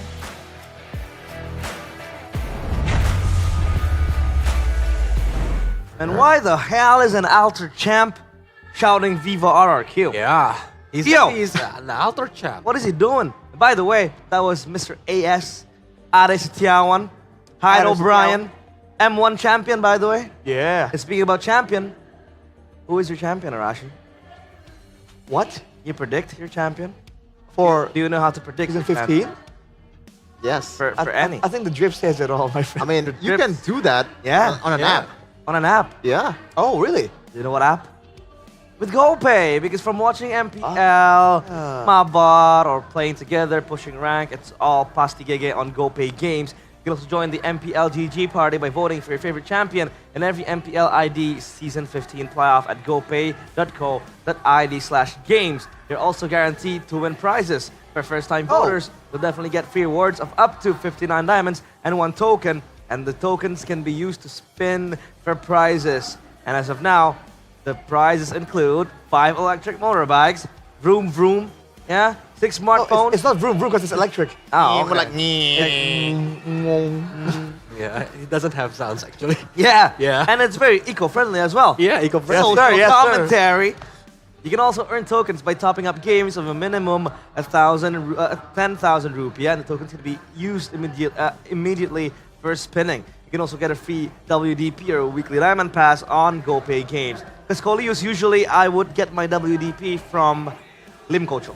Oh. You know those challenges he does in Yeah. TikTok? Yeah. He's like, I'm gonna try to get 10 kills with every hero in the alphabet. And he goes a B and he goes boxing and he has to get 10 kills. If he doesn't, he gives a free WDP. And I create like 10 bot accounts to just comment. Wait, who does this? Lim Kocho. I Lim see. Kocho. Yeah, it's a content. Duly noted. Yeah. We should join. So you should Exactly. just We should gank. join, right? Exactly. Plus, on top of that, with the GoPay app, you can also get that free WDP. Free. Free. I mean, that's a word that we all here really enjoy, man. Yes. Whenever it's free, you know when you get food and it tastes okay? But the same food, when it's free, when someone buys it for you, it just tastes that much better, man. Tastes nice. Dude, I'm a married man. Dang. I bought WDP by myself. My wife is gonna be angry. But this one is free, right? Yeah, okay. Olios, I mean, you know, baby's milk is very, very expensive. Yeah. You gotta save up. That's Caparino. How would you know? I don't know. Okay, I was on a grocery store once and I took a peek at the Yeah, we assume it's at the expensive. aisle. So you're a thing for the future, right? Yeah, I have the kids. future. Realize. Oh, incoming. No comment. I'm kidding. By the way, the previous game recap here: May Kids and Dyran. Look at that. This is, I don't know. You usually don't want to compare the jungler with the XP laner, but Dyran's game, that was quite flawless. I'd say he was deathless. He dealt 60k damage. That was just off the roof. And I think it's really special when you are known to make plays happen, right? You're a playmaker EXP laner. Yeah. And then when they put you on some of these CCs, you know, some of these aggressive damage-dealing EXP laners, you can still perform like at such a, I don't know, such a high level. I I think it's always an amazing thing to see. We can see that from a lot of the top tier teams right now, actually. Technically for Onyx, even Ludpi, right? One of the things that makes him special is that factor. He can be a setter, but when he's on those carries, he's still a real threat. Because I think from the last game, usually we see that Dyrant is the initiator. Yeah. With Idok. But on the last game, he's the shadow. Yeah. Even like Gigvam didn't notice when Dyrant is go to the back line and give that much of damage, 60k. It was just attracting noise from Geek Fam. And then that I think was what gave Edok the gateway to just land a 3-man AOG, 2-man AOG on Geek Fam. You gotta say it to my face, man. I do. You hear the click on the tongue from Kevin immediately. On Geek Fam. You're coming onto my mic too. Oh my god. Yeah. on that note, though, I think the fact that Dyron was able to play that EXP damage healer also is something that's complemented by the fact that Rince is on a Jushin. We've been really critical on the Jushin, but at the end of the day, like when it clicks, it clicks. Unfortunately, in the early game, it was just a mess for them. In the late game, much more use, and Rince obviously he's a pro player for a reason, man. He's not gonna make the same mistake maybe like thrice, you know. He made the same mistake twice probably. Yeah. I mean, gotta learn at some point. Hopefully. Fool me once, shame on you. Fool me twice, shame on me. We get that saying wrong a lot on the English desk, by the way, just saying. Oh, okay. We get it mixed up. You're the one who started it. Shame on me. There's a shame all around for everybody. We hope the drafts aren't a shame because now we are in the draft. Oh my god. Presented by the official tournament smartphone. Oh! Samsung Galaxy S15 Alia series. is open now. What is this Faramis band from RRQ? I'm telling you, man. I'm telling you. I'm the only Faramis believer out of all the talent desk. I think if we are gonna assume that RRQ are gonna do what they did in the previous game, instead of having a damage dealing mid lane and a tanky top EXP lane, having just someone that can do a lot of different things all together in every single role, I think the Faramis is a good option because an approach like that earlier can be easily dismantled by using a Faramis. It's almost like they were doing this weird 2-1-2 split that used to be meta. Holy. Oh, hey. Now Chip is coming. And Fredpit. Fredpit. Like we said before, that if like the assassin jungler is not working, the fighter jungler is not working, why not using the tank jungler? And now Fredpit is free, they're using it with Chips. So it's gonna be a combo where Chip can like show everywhere he wants to on the early game and using the shortcut. Aside from being a counter to the Joy Arashi, what does the Fredrin provide to the team, basically? Why would you want to pick it first? Well, it provides everything that RRQ were able to abuse to get a victory in the second game. It gives you crowd control. Oh, yes. Oh, man, Masha as well. Oh, boy. Masha Chip, man. Are they pulling an Onyx? This is a crazy combo. But yes, it gives you frontline, it gives you crowd control, and it gives you sustain. Everything that you will want from an EXP laner because you want that damage.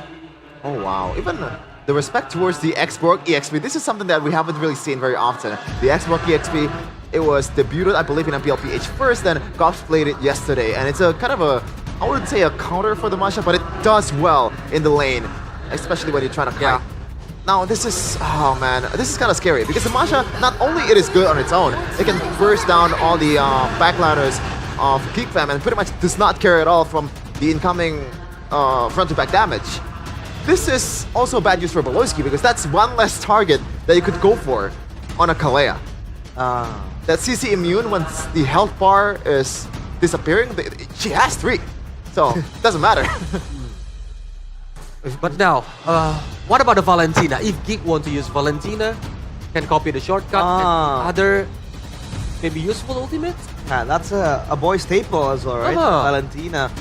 That could be in consideration if they want to ban it out, but as of now, I think RRQ need to close this one out with the Uranus. Oh my god. Wow. Behind this? They just want to play on Dyrant. They want to build it on Dyrant. Man, that's a bold move, man, because I think before the Uranus even comes into conversation, usually Esmeralda comes up first, and those are two very similar heroes. But I guess without a lot of shielding heroes, right, there isn't a lot of value to go for Esmeralda for Geek Fam, so they go for the Uranus instead, and they go for the Kimi, and that's probably why, right? Against the Kimi, you stack up so fast on the Uranus, now that won't be an issue. But will the Lolita come through, though? Oh. I don't think so. With an EXP Kalia?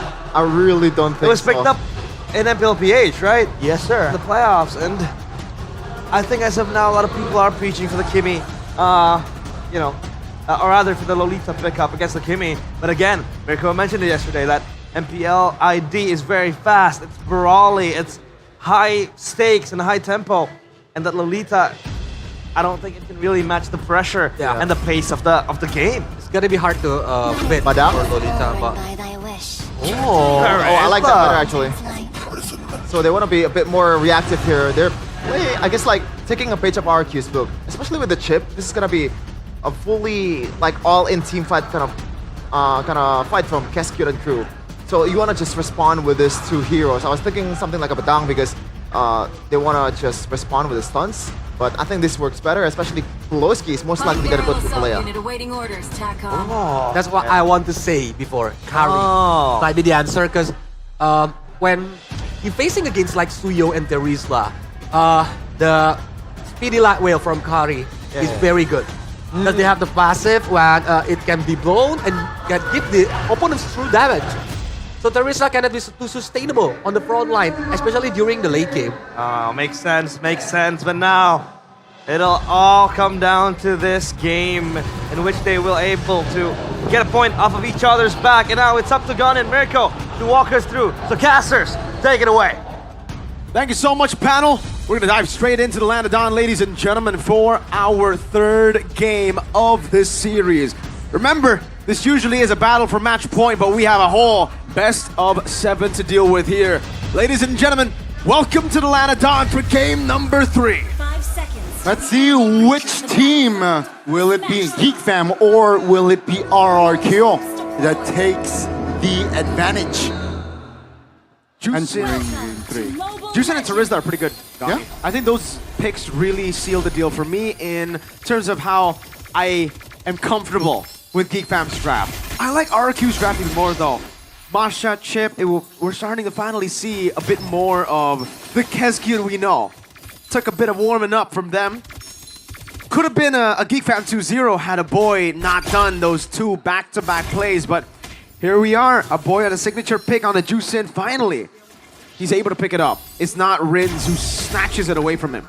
Yeah, it's like throwing a 10,000 gold lead in a lower bracket finals. Must have hit hard for a boy. But let's see here the reset from them. Oh man, Pulowski doing a lot of damage already over to Edok. Wants to go for the chase here. Emblems, nothing too crazy, honestly. Everything seems quite normal. Sutajin has gone for the tank emblem. Edok now the crash course. Pulowski forced to flicker out. Doesn't want to give a first blood over to RQ. Oh! Good save, Mackenzie. Synchro vision to secure the gold crab. Great awareness there. Sure, and Beloyski, burnt his flicker, but at least RQ do not have an advantage, a real advantage going on to the first turtle. But it's going to be Makids though, almost level 5. Susujin is slightly behind EXP-wise. That's the advantage of having the Suyo when you're up against the Brethren. You clear so much faster, and Sutajin has gone for the Impure Rage instead of the Concussive Blast, which means that his clear speed will be affected negatively. It's going to be a disadvantage even more so than it is, or... Oh, wait. He's not going to go for the turtle. He's actually going to read the fact that Suyo might be on the orange buff. A take from Maykid to the red tree, and he finds it. Immobilization though. Maykid's gun down, Soul Sever. Can he run? Edok comes in, first blood to RRQ. Great read from the Kings of Kings.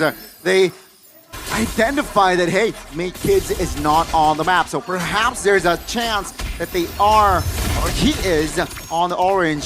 Still though, Makids claimed the orange. Let's see. Gold, it's gone. It has gone either way. So it's still a 50-50. Turtle, still practically untouched.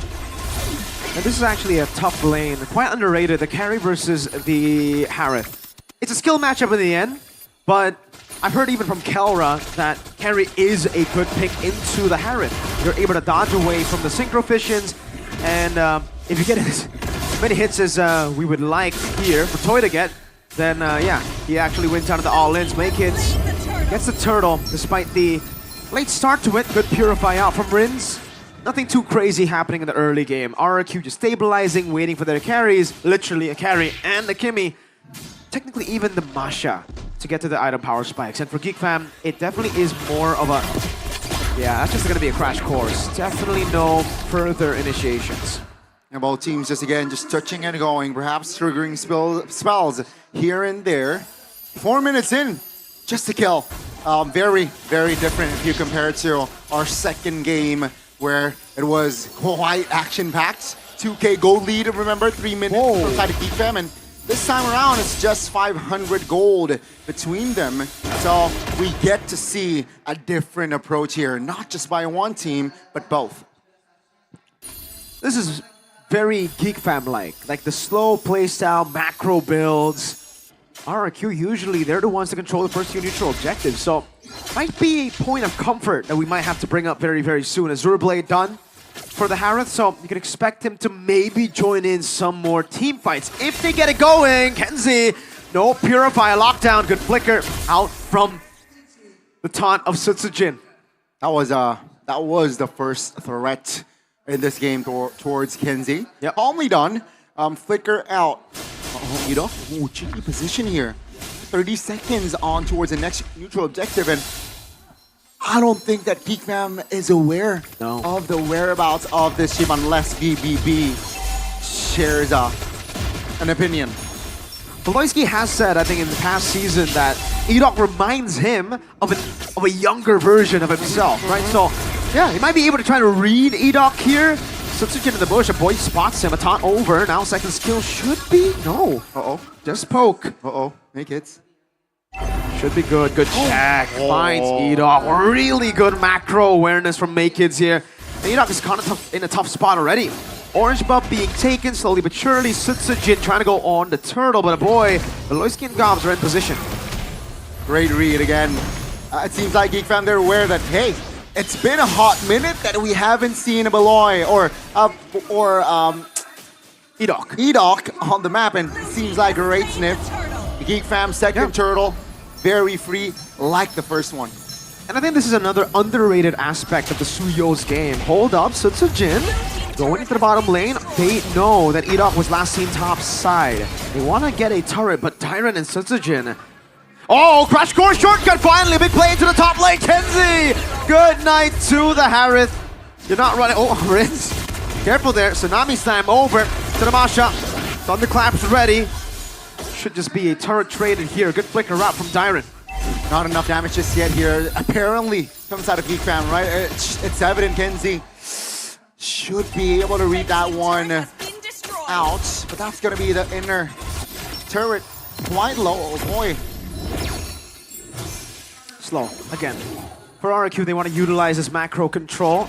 To go back to the point that I was making, Suyo is an underrated part of Suyo's game is the fact that you technically have two flickers. Yeah. That's why it's a very good pick when you're up against the chip. Whenever the chip wants to crash course on you, you can just blink, you can dash, and it's very hard to catch a Suyo. As long as you time it properly, obviously, you can't just be using the skill 1 in enemy jungle. Tsunami's time over. Sutsujin gets a 3-man taunt. No Purify in the back, but Gobs is able to find a penalty zone. That's gonna be Geek Fam though, finding a collapse. Okay, with Maykids, one last snipe or one last slash of the sword.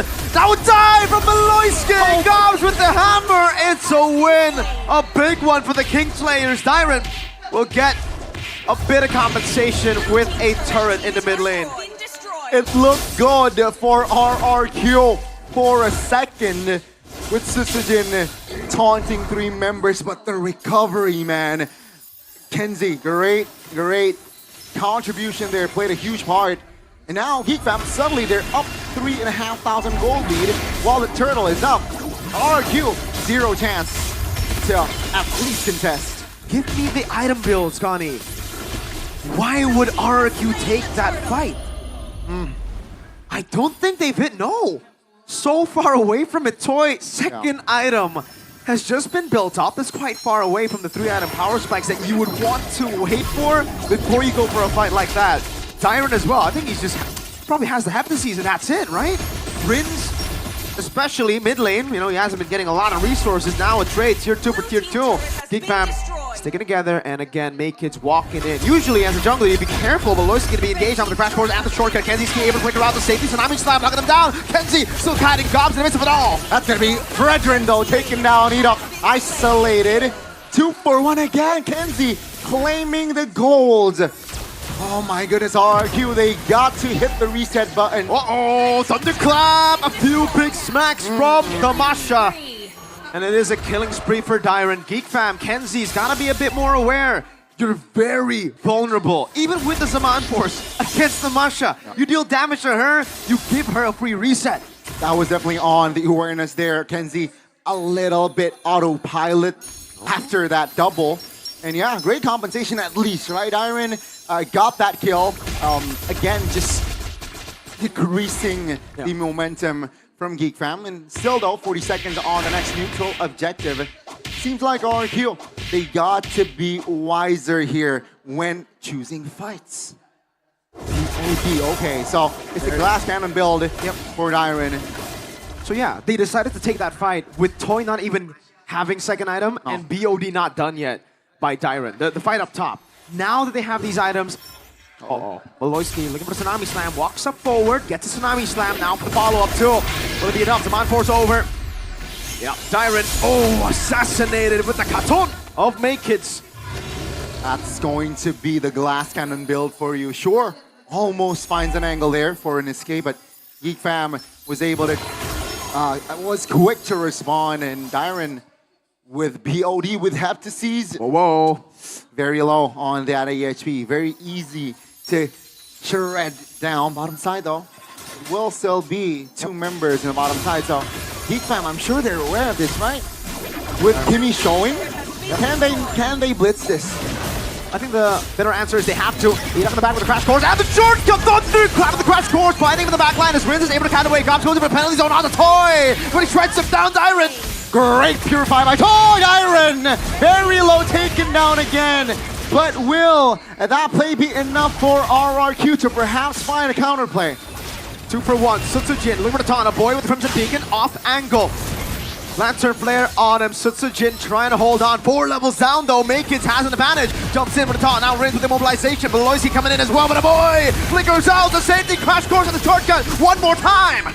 Geek Fam, they are struggling to find an angle in RRQ. They are showing who's boss in the river. They have found 2 extra kills, and that's gonna be the Lord for the Kings of Kings. Oh man, again and again, Geek Fam in these clutch moments crumble to the coordination of the Kings. RRQ, they're really building towards, again, the regular season testudo that we know them for. Coordination, playing the front to back, playing for your, technically, archers behind. Rinz and Toy, as long as you keep those 2 alive, you will have a good time. Technically, they even have a crazy damage dealer in Dyron. Kenzie might need to go for a defensive item here. Like, usually would go Divine Glaive, but you might need a Winter Crown. I'm not even joking, you don't have Purify, so the moment Crash Course lands and Sutsujin goes in for the taunt, you might have to just win a crown. If not, you're gonna go bye-bye. Oh, shreds and Ami Slam in desperation! Toy gets the shred, and RRQ will continue the siege. No Beloyski. The DPS doing work. Trinity also inside of Toy's hands. Now it's going to be Geek Fam defending with 4. That's a 4v5. Could be a 4v6 if you count the portal as a hero. They are able to defend. All the base turrets, tier 2 though, unfortunately will be falling in the bottom lane, and now becomes RRQ's game. With the chip, you have so much more ways to utilize the tempo on the map, and they have all of that, all the tempo. What Geek Fam had in game 2, RRQ have it, but the difference is they have a chip. They have something that can capitalize on it by like 4, 5 times. Definitely the X factor here for that chip. Mirok, oh my goodness, different. It's audience prediction though this time around will be the Kings of Kings. And yeah, Mirok, only thing that he needs to do is finding the right angle for that shortcut, right? If that shortcut isn't optimal, perhaps Geek Fam has a counterplay. Let's see though, Geek Fam definitely will be the passive team in the coming minutes. The more reactive, where first 5 minutes seems like 6. It was them on the driver's seat. It's gonna get real tough for Geek Fam, knowing that again, technically with this composition, either you get Winter Crowns, you're able to delay for some of the big ultimate resources to be depleted by RRQ, and then you come back in the fight, or you initiate first. You go in before RRQ expected, and then you are maybe able to break that formation, that testudo that RRQ wants to play with. That's even a gamble though, right? Yeah. If they do that, still are a big risk. Okay, oh, nasty build there. Sea Halberd for that Dyren. Yeah, the shielding for Harith, neutralized. Good take. Not completely though. It is a bit of a problem now. There's also a glowing one there. 2,000 gold lead in the mid lane. A wall! Edok takes in the checkpoint. Shortcut gets placed down, but Edok will fall. No! Edok gets away! And Kenzie pays the price! Edok takes it in the chin, and he survives. 3K gold lead RRQ now. They have Prio on the Lord. A Geek Fam, great initiation, but a better recovery. Instant follow-up from RRQ is what saved them. For Geek Fam, it was not instant. Yes, the Tsunami Slam was. Kenzie was there, but the rest of the team were scattered around, just trying to deal with minions. So yeah, RRQ, the instant recovery. Let's take a look at the replay again. He takes the checkpoint. That was kind of a gamble, knowing that there's no one on the map here. This is why I don't like the utility mid laners, man. You don't deal any damage, especially in a later stage when you're up against this kind of composition. The truth is, you pick someone up, you die. I think that is where, sure, Harith has burst. But apart from that, that's the only burst component you have on side of Geek Fam, and that is lacking. That is evident that they're lacking in that department. Lord Marching, that's a 3-lane push from RRQ. Oh, look at the poke over to Gobs. Sunset gets a massive taunt in the back. Byron in the back, and the bottom lane as well, but Gobs taken down before he can utilize anything in his kid. Beloyski disintegrated by Toy. Jakarta International starting to feel the heat. They want more. Thunderclap by Tyrant again. Makin's fallen. Just a boy left to defend. What can a boy do up against 5 members with a Lord? RRQ lead the series in a best of 7, 2-1. The turnaround, RRQ showing up in game 3. And I gotta say, that was a convincing win from the side of RRQ. Sure, shaky start, but at least coming mid-game, they were the ones controlling the map, controlling the waves. I'm glad they're keeping it simple, RRQ now, you know. That's what worked in the regular season. The testudo of RRQ, just playing front to back, playing for Toy, playing for sometimes Rins there in this game, but also having the proper picks, playmaking for Edok, and game changer, carry for Dyren. Yep. They're back to basics here. No need to go for the gotchas, man. Don't try to play the meta when you have different ways to win. Oh, you've utilized different ways to win in the regular season. Man on your screen, man, that's my MVP, Edok. Another MVP shout is Kescue. What a draft, yeah, right? Finally. Great read, having the second pick, was able to find the last pick value very, very well, and I feel like they were the ones dictating from the drafts. If they keep this up from the drafts, we might see a 4-1 for RRQ. Definitely. Kescue finally feeling the jam. Those jitters that he felt in the early 2 games look to be gone. And finally, they're going back to be like, all right, Toy, you can carry. Let's play for you. You've been doing so well. Let's enable you even more. And I think the panel will have similar things to talk about. Let's ask them, what do you guys think about the game? Was that good from RRQ? How did Geek Fam come back?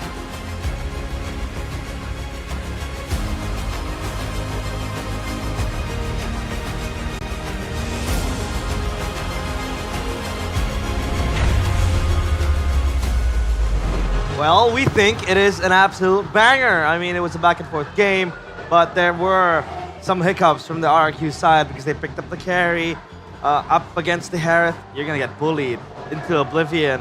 You know, we even had the talks between us that maybe a Beatrix would be better because at least you have that late game angle. But boy, oh boy, that was RRQ just pulling it out.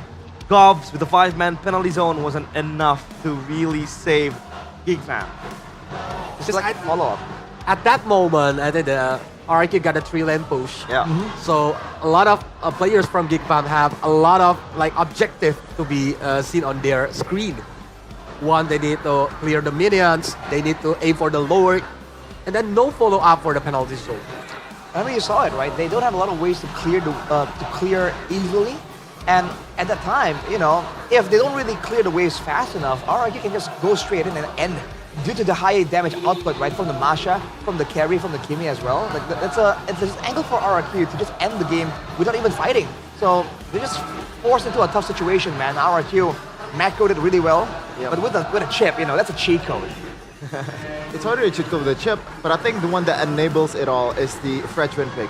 You couldn't pick a Masha pick without a Fredrin. You couldn't just easily play the carry without the Fredrin because it's just such a, you know, absolutely ridiculous utility tool. The taunts, the knockup, like everything else. Even if you have the damage with the Appraiser's Wrath, but the MVP, realize, who was it? I think I know who this is. Obviously, it is. Oh, it is E-Dog, the player of the game presented by the official tournament smartphone Samsung Galaxy S25 series. What can we highlight from E-Dog here, Arash? We can highlight his assessment on whether or not a fight is feasible. In the early game, he does a great job screening, right? E-Dog, despite his big engages, like we saw over here, good targeting, good decision on when to actually pull the trigger. But there are moments like this where, fun fact, Midnight came along and said, hey, if Geekman play for their gold laner, there's a better chance. And as he says that, this happened, right? It was a great moment for Geekfam. But overall, aside from that, E-Dog did a great job finding the right targets, the right moments. It enabled Dairon to have an even better game than he was already having. And let's not forget that one play where he got jumped on and fortunately was able to survive. Those kind of moments where E-Dog is a survivor happened like 2 or 3 times throughout the course of the whole game. This is the, oh my god, so good. The flanks coming in from E-Dog and that just enables this fight. But I don't get why Geekfam was just, they should have just conceded instead of just fighting 3-4. And the Aboy mistakes hasn't been fixed yet, Polius. Yeah, it's always like overcommit on the wrong position, offside. That's why I think the utilization of the E-Dog shortcut is very important, like this one. Yeah. When like, maybe Geek already think that, oh, we can get E-Dog, but when the shortcut come and the others are like very fast to following up, it's a disaster for Geekfam. It was at that moment. Ooh, that was a 4-man, to be honest. Still, it was magnificent. But Kolius mentioned it earlier on in the broadcast that, you know, that 4-man charisma ultimate did not really matter that much because there were 3 ways pushing in. Top side had Lord, and Geekfam were, you know, occupied on just dealing and everything. So they are scattering. Yeah, they were scattered, and it was so hard for them to traverse around that one. And in a game like this, you gotta feel bad for Kenziski, dude. This was the Harriet we were hyping up. He played it 3 times against in the last match they were in, right? Yeah. I believe. And he performed well on every single of those games. But against a comp like this, dude, I mean, Mirko was saying it already, but with the Masha just doing so well, that Harriet just could not sustain, could not do damage, could not escape. That's why Masha and Chip, I think, it have a good synergy because Masha is always ready for fighting. Yeah. So every time Chip using the shortcut, Masha can just come and do the thunderclap. Battle ready with the Masha, usually other XP laners, even the CC. It needs a few items to go, right? You need a War Axe to maybe just, you know, hit even more, or even, you know, the Phobius, who really needs quite a few levels and then that gold in his pocket. But with the Masha, it's very, very quick, very battle ready as well. So I think that was the saving grace for RRQ. And by the way, Pelosi coming into this game, he was 8 out of 9 on the Kalea, 89% win rate, currently 80%. And I feel like this is not really, this is a hard game for Pelosi to play. RRQ just drafted the perfect way to be able to counter this guy from engaging their most important members.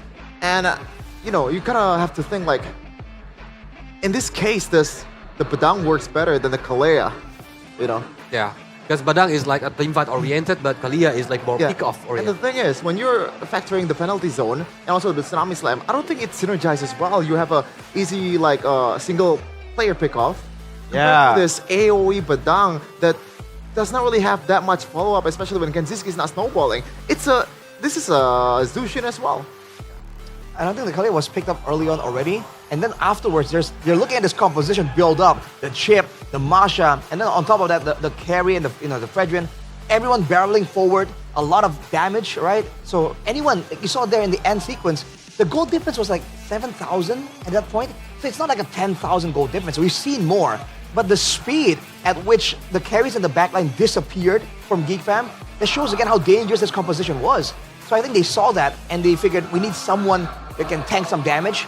The body of Smith from Terizla, can be useful there. And we need the AoE to stop the full-on charge. That's where I think they picked the Terizla over the Badang, even though technically more crowd control available. But I guess the Masha factor is a problem. Like you mentioned, Coleus, you can't crowd control the Masha, right? Yep. Yeah. The HP bar goes away, boom, next one. Very tricky for Geek Fam to navigate that game, that team fight. We had our concerns as well, right? I mean, the carry, again, was a concern, being bullied by the Harith into Oblivion again in the lane. And maybe just not reaching that late game, because mid game I think Geek Fam could have done it. They could have just stood tall against RRQ, but the Masha was indeed their tip of spear, I would say. So now it's 2-1, RRQ, 2 more wins to MSC. Geek Fam still behind, well, as usual. Well, as usual. I mean, like if you took a look, I didn't say anything, by the way. I mean, if you take a look at the regular season standings, they're behind RRQ, right? So that's fair. If you look at the pattern, right, Geek Fam, they really like it from behind. In the early season, they're 9th. There is like a lot of doubts whether they can come back or not, but they definitely come back to the 2nd seed, and that's why they're here. But now it's time for us to talk about the MSC. No! I don't even wanna. I can't even finish my words. I was like MSC, but yeah, we're talking about the experience here, dude. Talk to us about this, Coleus. Obviously, you've been there for quite some time. Yeah. Please do. Yeah. I think for Geek Fam itself, they are joining the MPL ID on the season 4. Right. But RIQ are still on MPL ID from the first season. That's why they got the chance to be for the first MSC until in the second MSC, because the first MSC is on 2017. Yeah. But they almost never miss the M series except for the M5. And the M5 contender from Indonesia is Geek Fam. So yeah, I remember that. I remember when they got knocked out. So Arashi, would you rather have your team attend all M series but never won, or you miss one but you never go to MSC? What? I don't know. I was just trying to craft a question to right. Well, I think I'm happy with the fact that they've always been there, because at least I always feel like I'm involved somehow. Obviously, it would have been great to actually win it as well. The amount of twos in that graphic there, that hurts me, man. Yeah, but now it's time to talk about second places. The regular season teams, top 2. Which team kept their edge? If we take a look at MPLPH season 15, it was TLPH and Aurora, but they did not even make it to the grand finals for Aurora, at least. TLPH against Onyx PH ended up lifting the trophy, right? For the playoffs, again, it was TLPH and Onyx PH, and I think the rest is just, regular stuff happening. Yeah, pretty straightforward, man. Straightforward. I mean, like for MPL MENA as well, right? Ultra Legends first in playoffs. We've been very vocal about MPL MENA just because we casted it. Yeah, and now we know. We should. You have info. We have info. For sure. You can't gatekeep info. Shout out Ultra Legends. Beating Falcons. Shout out Throwboy. A really big org, by the way. Beating out by 5 guys, 5 randos. It's like BTK randos. He kept on blabbering about Ultra Legends being 5 randos. Imagine the disrespect. Turns out. And he kept on talking about Throwboy throwing the game. So I think, Chefin, I'm gonna throw you with this. I'm kidding. I can't throw Chefin with this because then he'll have a bad day. Ooh. Because with us in the panel, it's always a good day. Because Good Day Coffee is a ready-to-drink 3-in-1 bottled coffee with a variety of delicious flavors, including fantastic mochaccino, original cappuccino, tiramisu bliss, avocado delight, and the newest edition, groovy cookies. How do you feel after sipping that, Mr. Coleus? Was that meme, Ross? This is my favorite flavor. It's your favorite? The fantastic fresh avocado. Fantastic mochaccino. Yeah, it have the sweet. I love the avocado. Now I can't spell Fresh avocado. The fresh avocado. avocado. Help me, Rashi. Avocado. Yeah, it's the fresh avocado. God damn it. That is canon now. Okay, avocado. I haven't actually tried this flavor. It's pretty good. It is. I'm pleasantly surprised. I don't think I would vibe vibe well with like mocha, but hey, it's not bad. Oh man. Unfortunately, the other mocha. Yep. Never mind. That's nice. I know what this guy's trying to say. Rash, I know what this guy's trying to say. But it's time for us to wipe out all the dandruffs because with Head and Shoulders, we wipe out 100% of wet dandruff plus itch protection. Should we give Coleus the midnight treatment? Should we give him the treatment? It have the Okay. Mia and lemon. Oh, that's not a good. Okay, now hands out. Chef doesn't like lemon. No, it's not. Mia and Lemon. But the last. Yeah. I don't know about that. Hands Do you remember out. that mid lane 4v1 play from Lemon? Wait, Jevin. Coleus' hand. Hands out. I don't. Coleus' I don't hand. want to. No. Why not? No, you. This one is Lemon. Give them to RQ man. Oh yeah. You are using the lemon. Look at his distance, bro. Look at his distance. I can't. Come on. I can't reach. A little bit. I can't reach. Come on. Oh my god. That's a lot.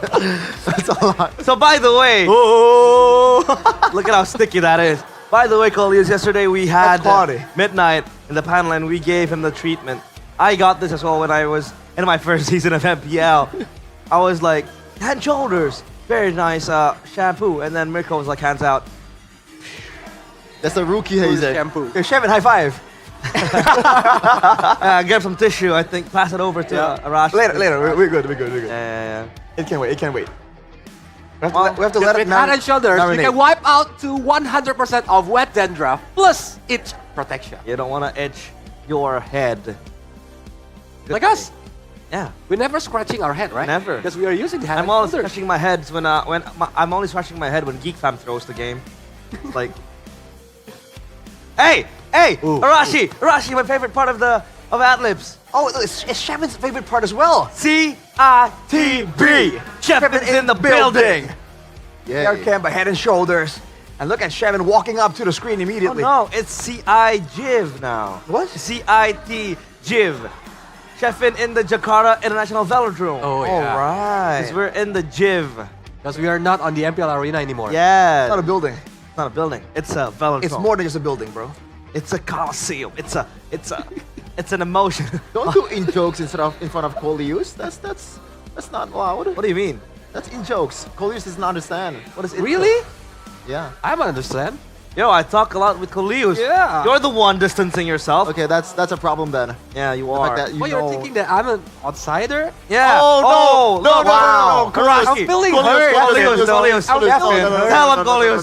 Tell him. I love you, bro. Oh my God, Chefin. God. You're treating a senior like him as an outside. That's crazy. Senior? That's crazy, bro. Believe it or not, I'm not that old. if it weren't for Coleus, I wouldn't be here. I'm not even joking. No, not really, no. All right, back to the game we go. Previous game recap. It is for match 7, or rather the lower bracket finals of game 3. And if we take a look at the Jusin and the Kimi, obviously the Kimi has higher kill pressure with the traction pulse plus the burst damage you can bring with the Sky Piercer as well. But with the Jusin, in this meta, sure, Jusin is a strong utility mid laner, but the fact of the matter is that Jusin lacks damage. So what could, be possibly the reasons why teams still want to pry out Jusin? So fun fact, right? I think we got a chat from Mr. Mirko himself, and he said like, hey, funny enough, actually, I play Zask quite often, right? Because I want that security. He was saying that there was an angle here for Gig to possibly go for it. Yeah. And I think that shows, right, that the idea is not that they want, a Tsushin, they want this utility. I think the idea is they want that security in a meta that's so aggressive, and the mid lane being such a viable target. I think that's what they're looking for with the Tsushin. The possibility to jump away, have an extra shield, and still be active in the fight. Because we've seen what happens when your mid laner gets zoned out of the fight. You just lose out on so much value. Especially on the early game, I think. Jusin is a very powerful mage on the early game. When you do the combo with maybe Badang, you can easily get first blood from the opponents. I think it's the combo pressure, right, that really brings it to the table. Yeah, RQ right now, pretty good win rate in this game. What's happening? We had a guest appearance by Mr. DARUS. Don't dox him. No, that doesn't spell out anything. That's our lovely runner. Yeah, we call him. Oh, you don't twin like that. No, that's doxing. He's just a cool guy. He He's a showed cool up, guy. Very cool gave us guy. some He's a very cool nice guy. words of Always encouragement. helping us. He Yeah. feeds me with food. Yeah, always helping Gives us. me drinks and yeah. All your other needs, yeah, like what? like Medicine. like something that you put in your. See? Yeah. Move forward. You put it. You put your. Look at this guy. He's just The always meals, trying the, to pull the vitamins, something. you know, vitamins, right? Yeah. Vitamins. Let's see if the teams here have their share of vitamins, because they're gonna need everything. They are going to need vitamin C as well, so they can draft clearly.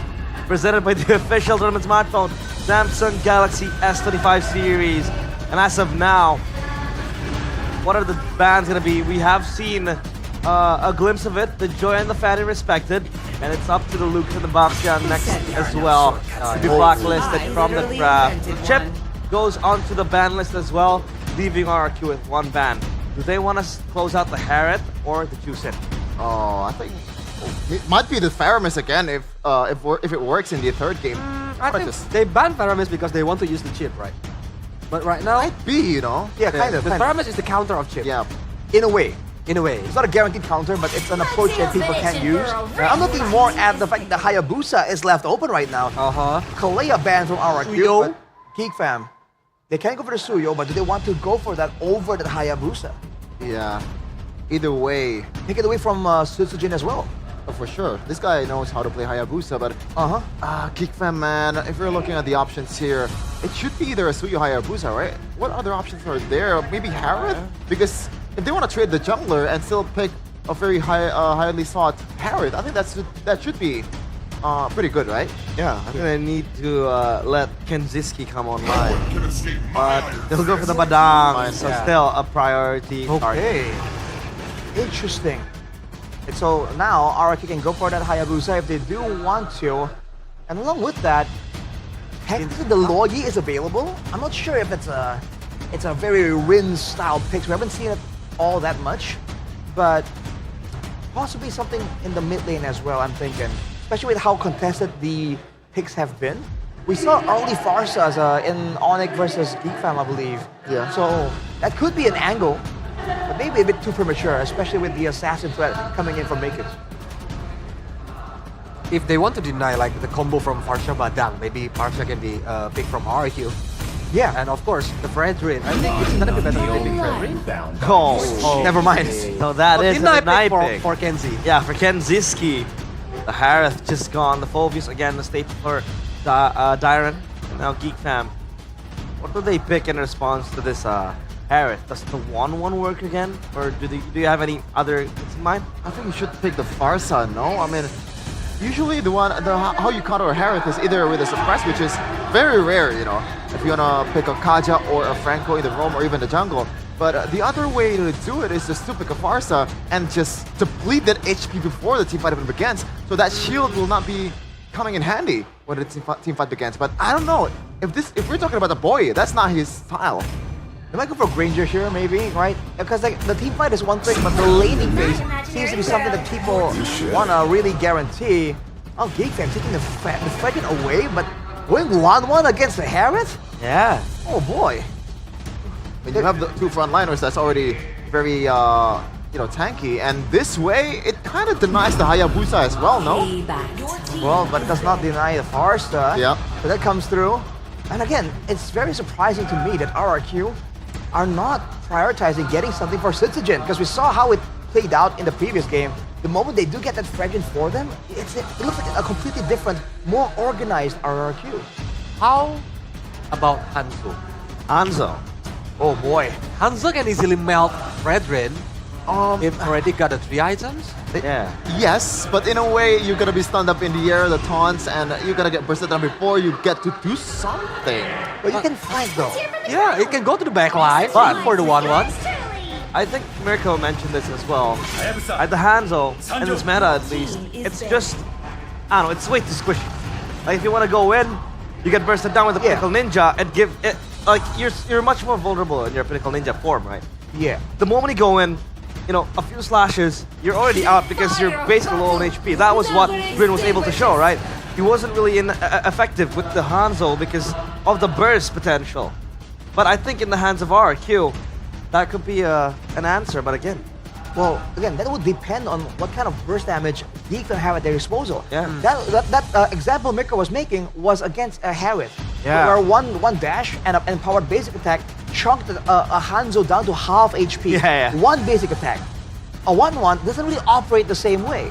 So there is it's more valid, but again, very high risk still. I feel like RRQ, if they're gonna go for something like that, they need to get some other, you know, supplementary picks before they can go for the Hanzo. They can't blind pick into it. DK banned, a strong pick for E-Doc. So now it's up to the jungle and what E-Doc will play, right? Masha banned too. Is there an angle where he might play a moment hero, you know? A one moment done type of hero? What, Tigreal? I don't know. Right there. It's a high-lows. Why would you want to put E-Doc on a high-lows? I don't like it. I think it's a risky move if they want to play with Tigreal because 1-1 have the needles of powers. Yeah. It's like one-time Purify. Yeah, for sure. And the glorious pathway is... You can easily like opening the weakness from the Tigreal itself. Even though Hylos can get open the weakness finder, but you can just get away with the, whatchamacallit, glorious pathway? Yeah, glorious pathway. And you are tanky. And go on. Well, I was just thinking, the glorious pathway, right? It's gonna be really good because the heroes from the side of Geekfam, they have a dash, and that's it. So they're not really good at running away long distance. So if it's a long, speaking of distance though, with the low Yi, never mind my point, it's gonna be a bit more difficult now. Geekfam main damage dealer are only 1-1 at the late game. Because Luoyi is more utility, right? Yeah. But the burst is still there, I mean, for the early game to carry and transition the 1-1 to the late game. This should and be a RRQ. Ling, right? Should be a what? Ling. Ling? It's bad, but... Oh, really? Again? Really? Okay. Talk to me about this pick. Well, again, funny enough, right? It's not exactly a late game. Miko was mentioning it as well, because he used to play it a little bit. It's more of a mid-game hero.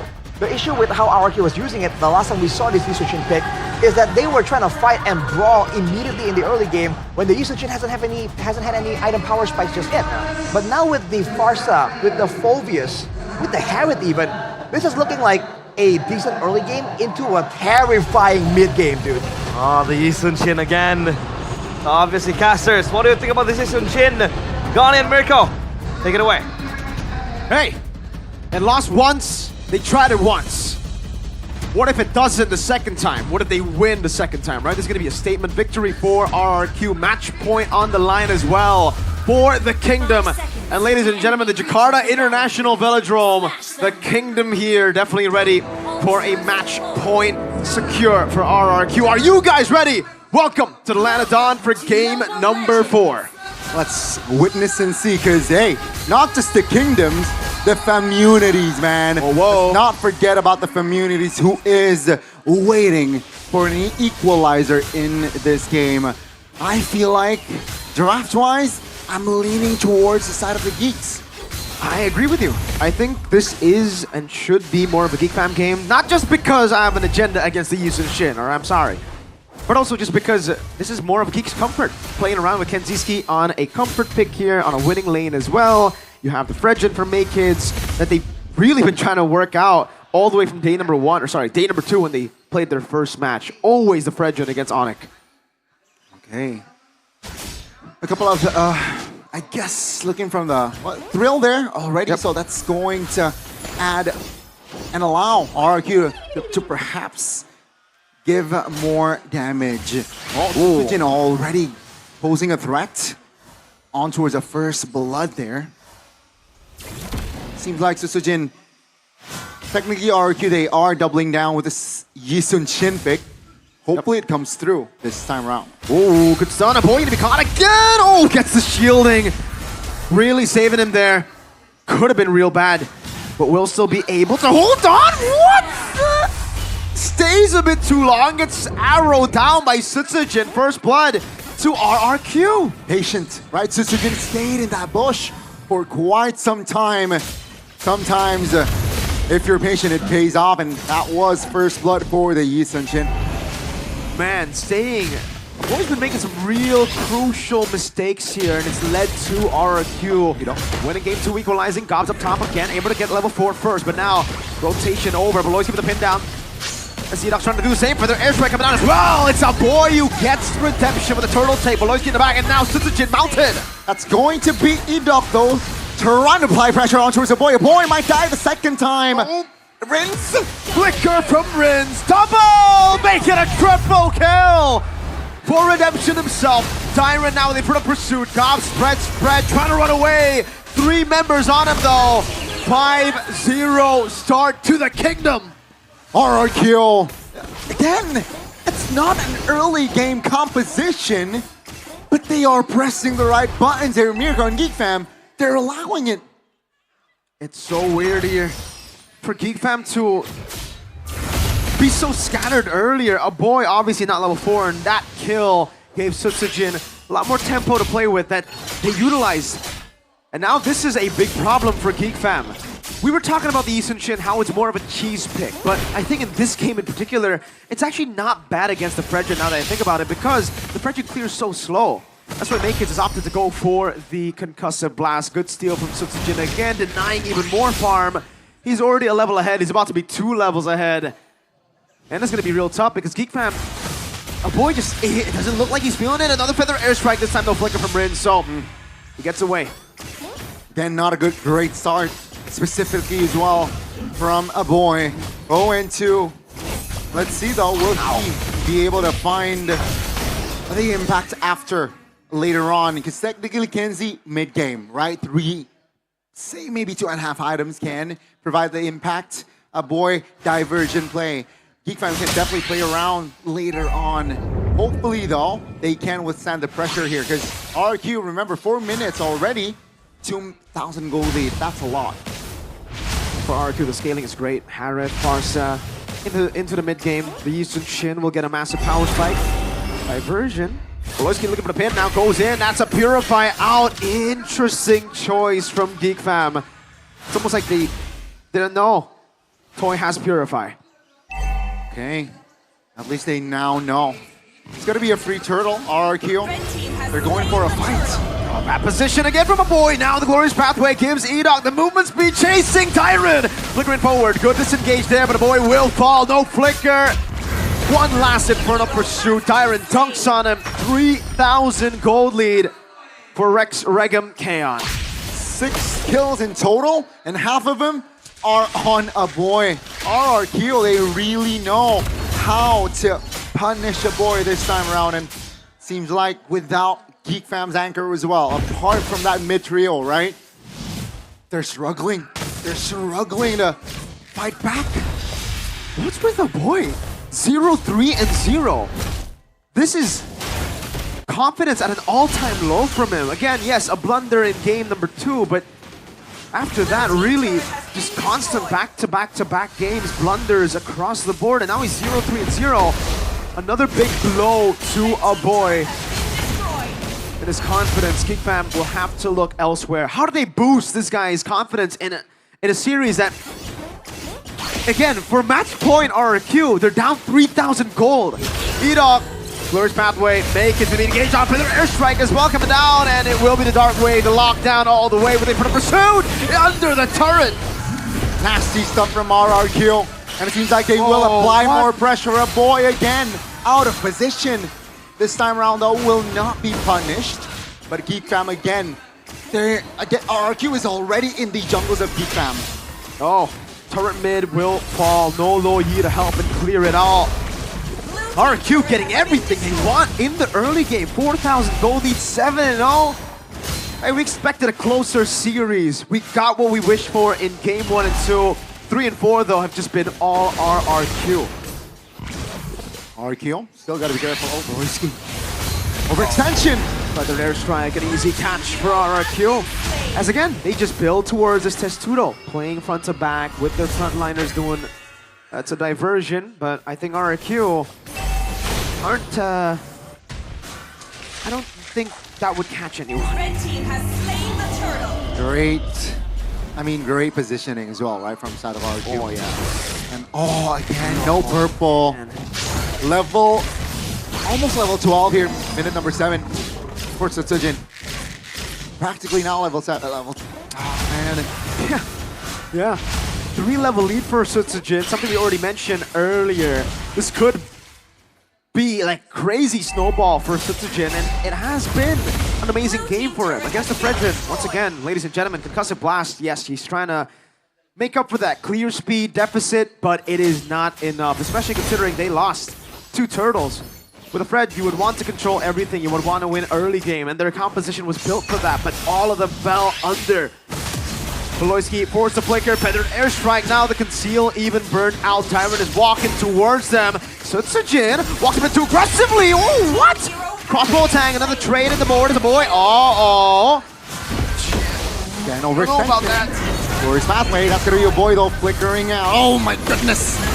RRQ, they were able to close the gap on a boy, but that is still a big shutdown. 2 for 1. I'm quite speechless, Donnie. This is not the boy that we know. These decisions from him are like, even in his rookie days, he wouldn't do this. I'm so confused. Yeah, again, Geek Fam, still a hill to climb. Glorious Pathway dropped. For the airstrike with the piss crack now, Beloyski just trying to survive a toy. Oh! Buy one, get one special. It might be a buy one, get 2 special. A boy comes in with Meikitsu. Gob's able to go for the mount now as Meikitsu goes over the taunt onto the back line. A boy, look at the crossbow. Tang! On towards Adok, but the damage from RRQ. They know that they are strong. Big shutdown with a big bonk on the Appraiser's Wrath. But with Kenzie and Meikitsu down, the shutdown, I don't think it's worth it here. Still value for the Kingdom. Tyrant gets a Winter Crown, and that is kind of a shut-in of the window that was slightly open for Geek Fam to utilize the crossbow attack to turn the tides of a team fight. But right now with the Winter Crown, it's going to be deadlier for RRQ. Oh my lord, that's a lot of damage. Reset on the Lord at least. So maybe another chance? No, Fredrin's too far. Sutsujin securing the neutral objective. RRQ, very comfortable lead here mid-game. 7.5. 3 items, Malefic Gun. Do they have a chance for the side of Geek Fam? Yes. But if RRQ keeps it tight, if RRQ now is, I believe, will start to buy the Winter Crowns, it's going to get tougher for Geek Fam. Make it securing the purple buff. What do they need to do at this point, right? This is an early game composition, kind of a snowball one. A boy will get more damage. Kenzie will too, but the main thing about the Wanuan, ladies and gentlemen, is once you get Winter Crown, Wind of Nature, if I don't even know if you want to go Wind of Nature here. No, probably not. No one. So, Winter Crown Immortality. You're done, right? The crossbow feathered airstrike too to deal with the Wanuan, and now the stun over to a boy! Under the turret! 0, 5, and 0! The Mercenary! Whoa! The angle was tight, but Sutsujin makes it work. A boy 0 and 5. Yeah. 10,000 gold lead. RRQ, they are looking to clean this game out. Zaman force over, and the dash with the chrono. Siege, First Lord, and it's a base turret for RRQ Hoshi. Beloyski is looking for the BBB play, but even if he gets it, there are Purifies, there are tanky members, there's a Winter Crown on Dyron, and their mid laner does no damage right now. I wonder what item a boy is on. He is 2 levels down as a mid laner. And this is not utility, folks, this is a damage dealing mid laner. What is this game, right? I mean, wow. I personally rate a boy over Rins, but in this game, wow, I'm speechless. The trio mid for RRQ has been doing work. Maybe there's a reason we've been seeing a boy more on the utility picks over the carries. Beloyski with the flank, goes in over the toy! Purify out, now and all in, a desperate move. Sutsujin, 2 members down, a boy in the back line trying to make a big play, but again, Tyrant! A boy goes down, RRQ, they apply more pressure. Beloyski will be able to escape, but that's going to be base turret number 3, going down almost. RRQ, they will move on towards the jungles. I sound like a broken record, but it has to be pointed out. 0-6 and 0 on the Loyi. This Loyi has been very underwhelming for Geek Fam, and now for RRQ, 11,000 gold lead with a composition that loves the snowball. Geek Fam, they have a Hail Mary at this point. Divergent, Find Harith, and Rinse. No Purify for a few seconds. That's an opening that they need to capitalize on. If they don't, it's over. It is. Mountain Shocker popped though by Sutsujin, so that's already info that Geek Fam, they will contest. Oh, Larsa all in over to the back. A boy will die for the 7th time this game in the back line. Riz gets the kill before balling a gob. Beloyski left alone. A triple for the mercenary. Oh, the double down worked for RRQ this time around. The Yisun Shin will be the MVP surely. The Fallen Kings rising back up. 3-1, a match point for the Kingdom as they make their way on an uphill battle. One step closer, a game away from the fated matchup against the team that sent them down. The Sky Kings await up top, but there's still one whole game left. Geek Fam, it's back to the drawing boards. It might be back to the scouting team as well, because, or the mental team.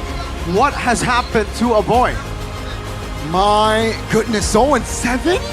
0-7 and 0. Oh my days. Geek Fam, they need a hard reset, but RRQ, one step closer to MPL ID Season 15 playoffs. One step closer for that slot towards MSC. Aloy giving the team some words. Let's see, make or break. But RRQ showing their fangs in this game. Showing their fangs, they're biting with their fangs. Geek Fam, the wound might be too big to recover from. We see the leader, the man that has built Geek Fam from the ground up, literally, from a team that is just another point, a free point in the regular season, to a beast. Now top 3 secured. But even for Beloyski, I don't think top 3 is enough. He wants MSC, he wants to come back, and now the whole team will have to dig deep. We're gonna send it back to the panel, ladies and gentlemen. Me and Gani here, we're speechless with that performance of a boy. I wonder what the panel's thinking here. 0-7 and 0.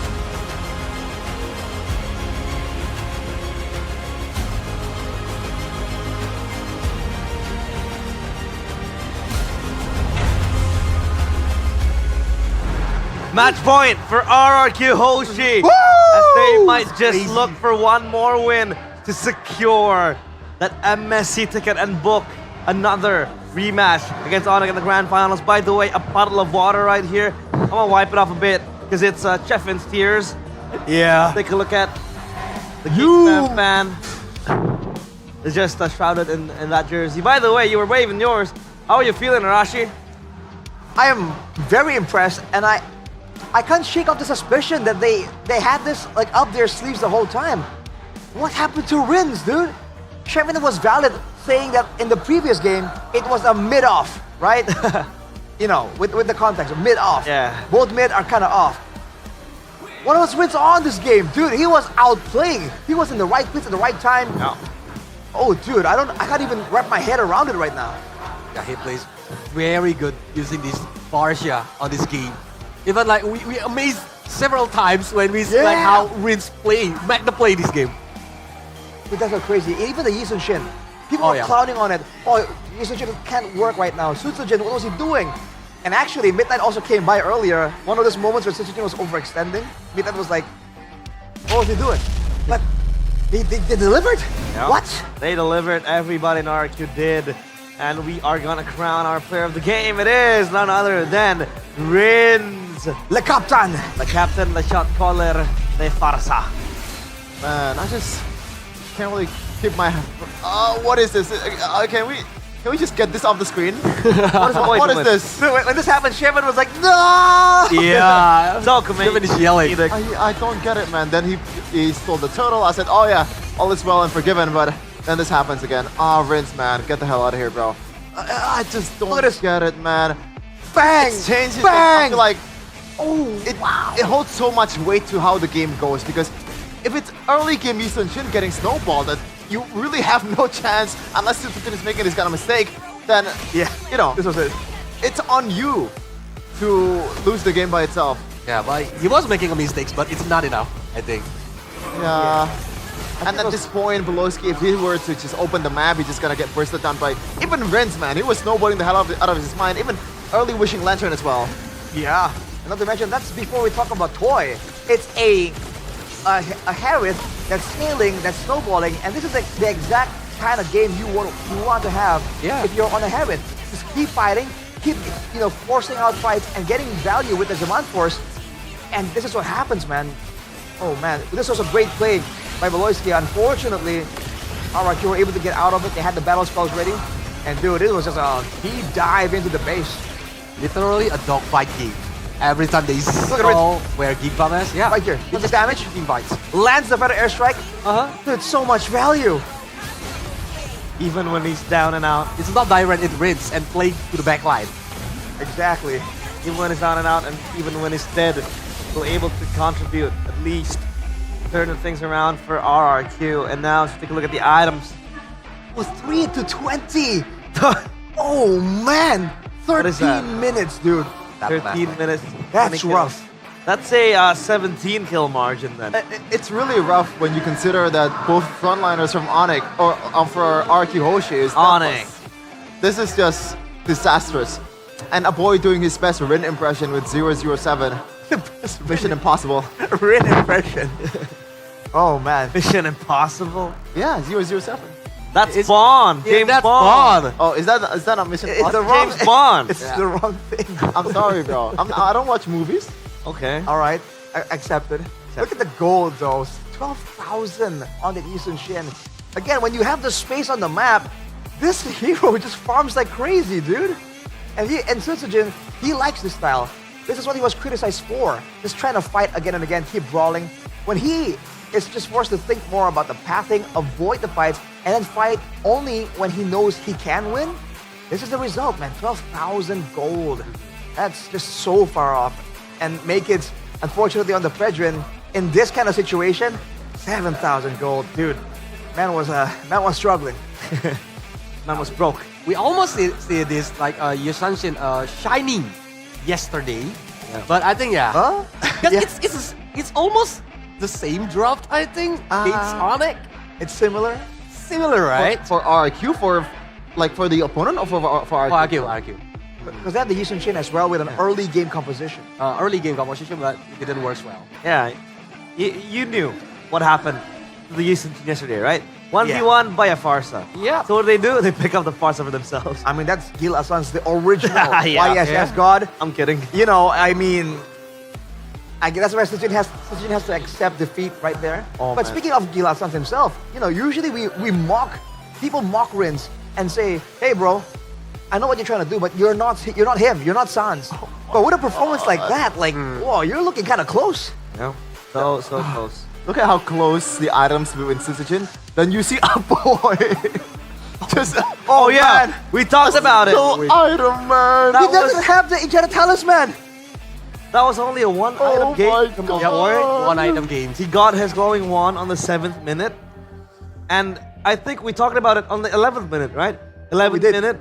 We discussed amongst ourselves together that he only had a glowing wand by the 11th minute. So by then, how would you try to make plays when you don't have the Enchanted Talisman to have the cooldown reduction to refresh that ultimate, right? That's a problem then. Yeah, we saw the plays attempted, but unfortunately, despite the good plans here, I mean, without the right resources, it's just not possible. The logistics doesn't check out. Doesn't. And all eyes on a boy. If you look at 050, dude. Yikes. Let's talk about the MSC battle plan again. We have 3 of them today, and now it is going to be us discussing the player with the most MSC appearances. Let's talk about it.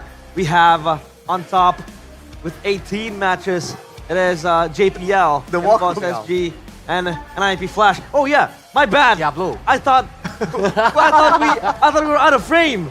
Right. I had to walk up and read it. I'm struggling to recognize the faces as well. I'll be honest with you.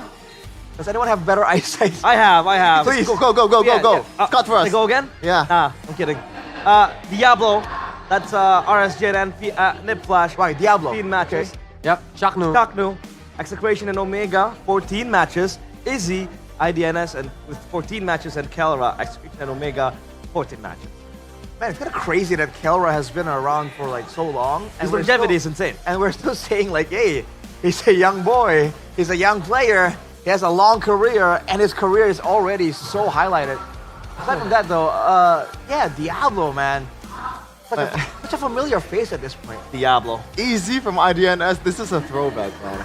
I don't know if you guys been around for a long time, but this is a very OG guy, you know? Ever since MPL, MSC Season 1. With Emmy too. With since Indo, like all that. Almost like a different era. Also. Elite 8. Oh man, what a throwback. Seriously. It's a shift now. It's up to new gen now to surpass these feat. And Chaknu's there too, man. Chaknu. I still remember Chak Mamba like it was yesterday. Chak Mamba. That's crazy, man.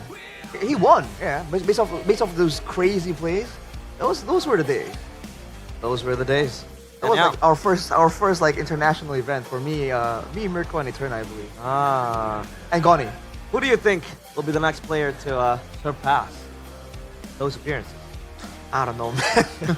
Scattered statistics. Especially with the regeneration we're seeing, there's so many new faces popping up. Like the whole concept for this season, there's a lot of talks about, rookie this, rookie that, right? So I feel like unfortunately we might not see that kind of record getting overtaken anytime soon. Yeah.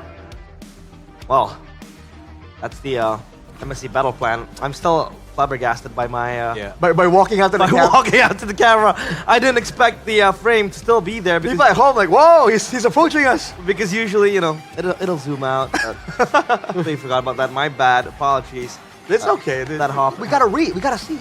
Yeah, we have to see, right? And I think it's out there now. Hopefully we have more Indo players that might have a chance to taste MSC. Because I think for RRQ, this new lineup, they haven't been to MSC at all, right? I think they skipped directly to to M Series because it was Onyx and Evolve. Right, yeah, I think so. So that'll be a great opportunity, a great experience as well. So you can say the same thing about Geek. Exactly. Now, we want to have an interview upstage with Bude Clara Mongstar. So who is the guest you're going to interview, Bude? Take it away.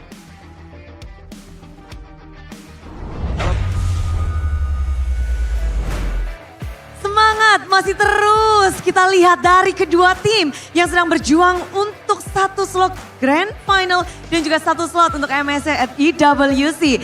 Di tengah-tengah super fans, semua yang ada di Jakarta International Velodrome ternyata banyak yang menarik perhatian.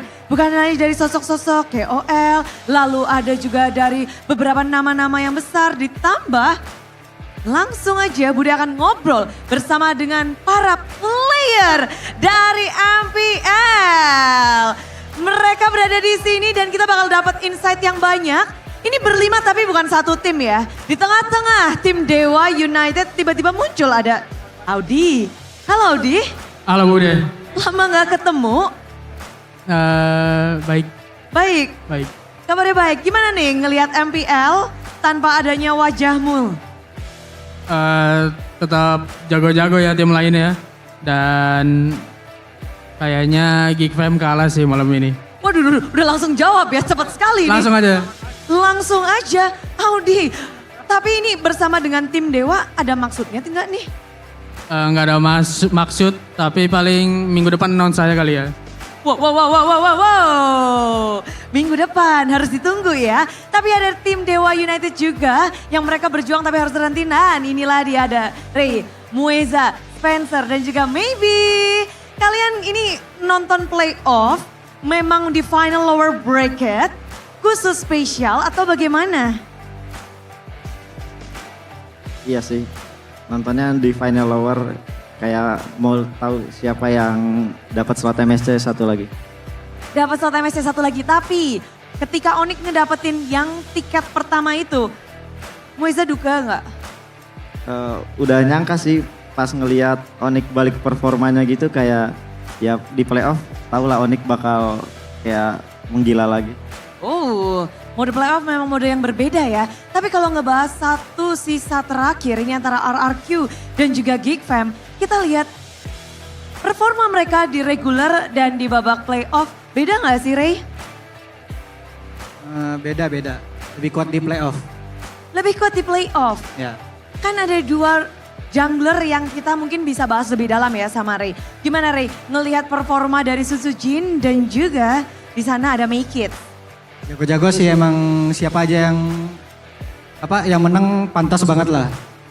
Emang jago junglernya. Tapi ngelihat meta sekarang jungler kan tiba-tiba lumayan unik ya. Bisa ada kaca, bisa ada segala macam. Ray ngelihatnya gimana sih? Bagus sih, makin luas lah hero pool orang-orang yang main jungle di playoff. Oke, ini menarik ya pastinya. Ray juga pernah menjijikan diri di babak playoff. Memang kalau di playoff tuh suasananya berbeda ya Ray? Ya lebih tegang lah. Lebih tegang. Tapi ketegangan ini pasti juga kita rasakan di mana Bude penasaran dari kacamata Maybe. Maybe ngelihat dua tim ini bertanding di final lower bracket. Menurutmu sendiri, siapa sih kuncian player dari kedua tim ini? Atau winning condition dari kedua tim ini tuh seperti apa sih? Kalau dari Gfam ya, kalau dari Gfam Baloiski sih. Kalau dari RQ si Rins. Oke, jadi memang berbeda ya. Kalau pergerakannya porosnya berarti ada di Rins, kalau di Gfam itu Baloy. Dan ini kelihatan dari game-game yang sudah berlangsung di lower bracket ini apa dari kemarin-kemarin juga seperti itu? Dari awal-awal juga kelihatan sih. Oke, ini jadi pertandingan yang tentunya sangat mendebarkan bukan? Karena lower bracket final ini best of 7. Kalau Maybe sendiri ngeliat pertarungan best of 7 itu sebagai pro player apa sih yang harus benar-benar difokuskan? Jaga mentalnya sih paling. Soalnya 7 game kan man. 7 game, oke. Dan memang dari 7 game ini akan menjadi 7 game yang mahal. Apalagi ini akan menjadi satu slot untuk internasional, Spencer. Ngelihat performa tim Indonesia. Onik udah dapat tiket. Ini satu lagi antara RRQ dan juga Geek Fam. Kita sanggup gak sih bersaing untuk internasional? Kalau aku rasa sanggup, cuman ya harus ditingkatin disiplinnya lagi. Kedisiplinan yang harus ditingkatkan. Namun terakhir nih ya, satu persatu. Siapa nih yang bakal mendapatkan tiket terakhir untuk MSC at EWC? Ayo, dari Maybe, siapa nih? Awalnya sih mikirnya Geek sih.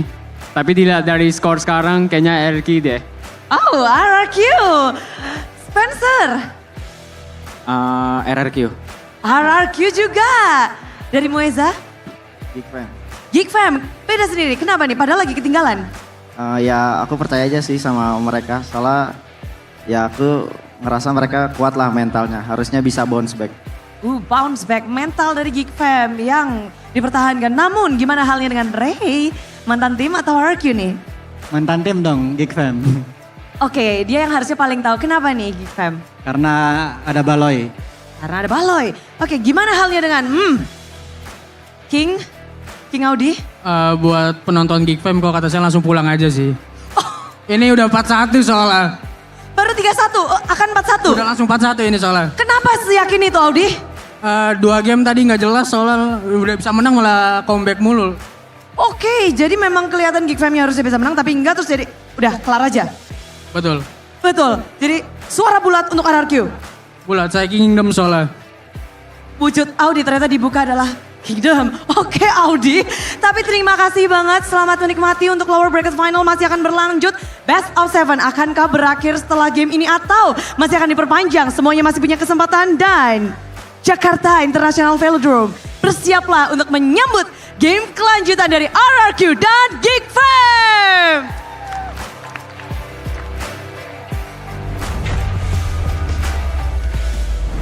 That was the whole Dewa squad pulling up to the Jakarta International Velodrome alongside Audi Teasy.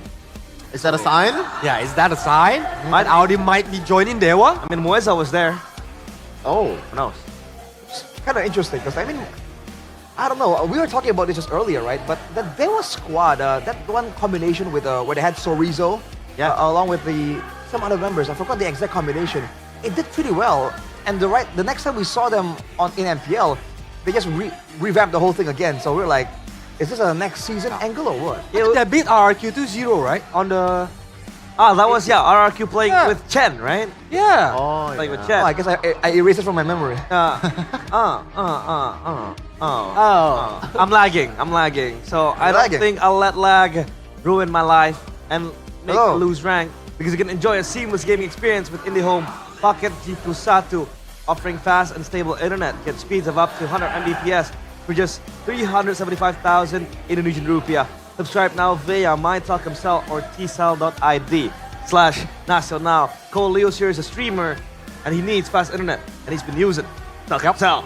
And obviously, when Cole is streaming, he's chilling, he's hungry, he wants to bite on something, and we need to to snack like gamers and like champs with Sucro.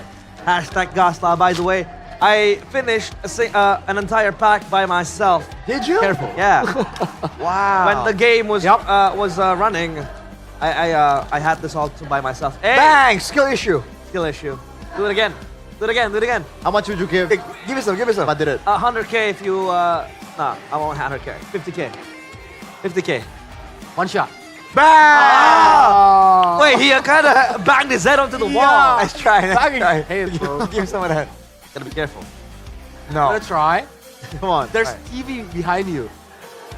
Oh! Let's go! That's skill. Synergy. Skill issue. Oh my god. But no synergy issue. So They are obviously, fighting right now because Geek against RRQ, right? now they're Talking about chemistry. Look at yeah, this.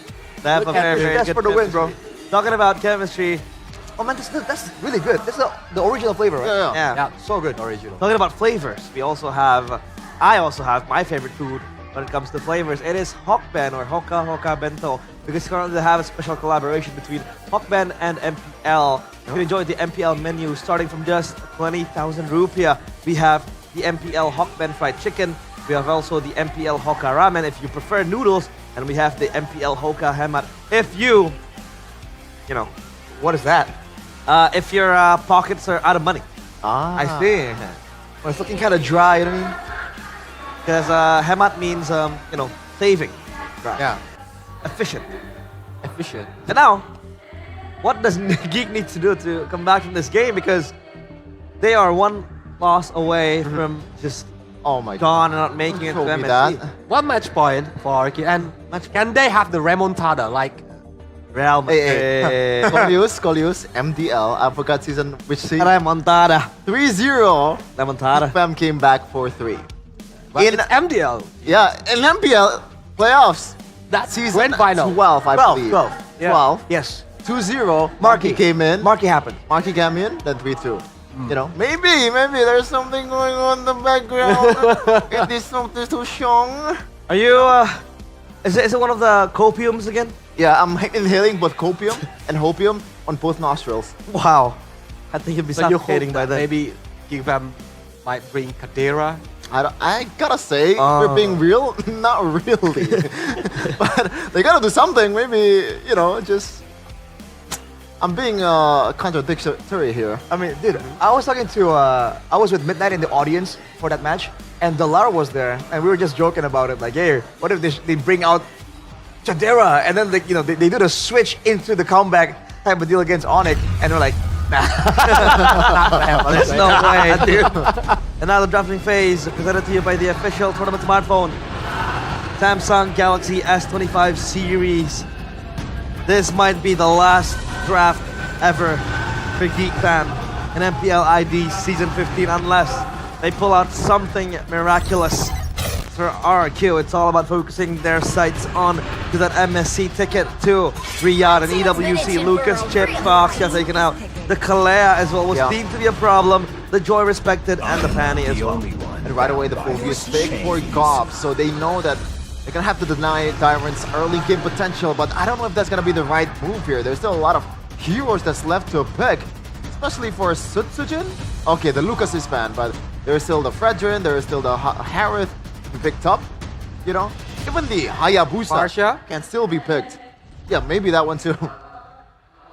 There's a lot of possibilities here to get picked by RRQ. Payback time. Oh, man. They want that Farsa, dude. Again, like, you can call it what you want. Budget Sans 2.0. Whichever how you cut it, it's just a really good pick right now. Especially because Geek Fam, they do have a lot of emphasis in having that backline presence with Kenziski and usually a boy. But now with the Hayabusa, I'd be a bit too dangerous for Rins to do the same kind of plays. I was wondering, like you mentioned about backline presence, and I remember Glowski used to pick a lot of Cho early in the season. You know, this kind of heroes kind of makes it hard to play with Cho, you know, even there's... You didn't like it. Huh? You say you didn't like it. Yeah. I stand corrected apparently. Why though? Huh? Why though? Because, like, you know, it's the first 2 weeks, brother. You know, you know how bad was it?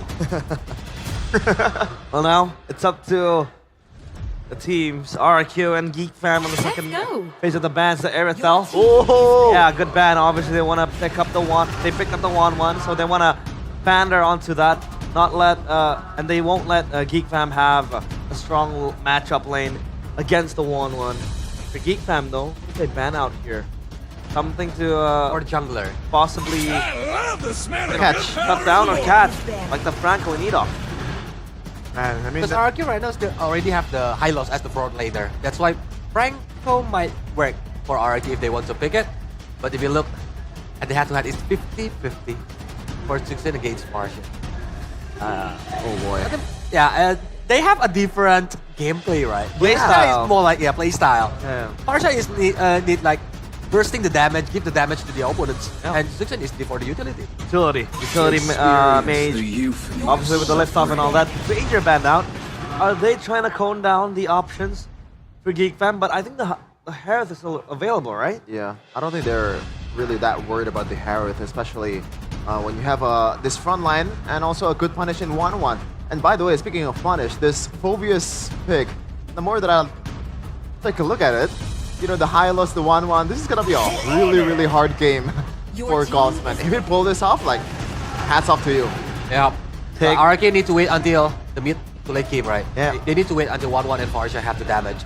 But I think it's possible for RRQ using another Fred Drain on this game. Well, hey, the Badang is still open, by the way. So if RRQ wants to try and stop all this dive coming in, once that big AoE teamfight ultimate, the Badang is still on the table, despite the Franco anti-grill being respected very wisely coming in from Geek. And that is Glue.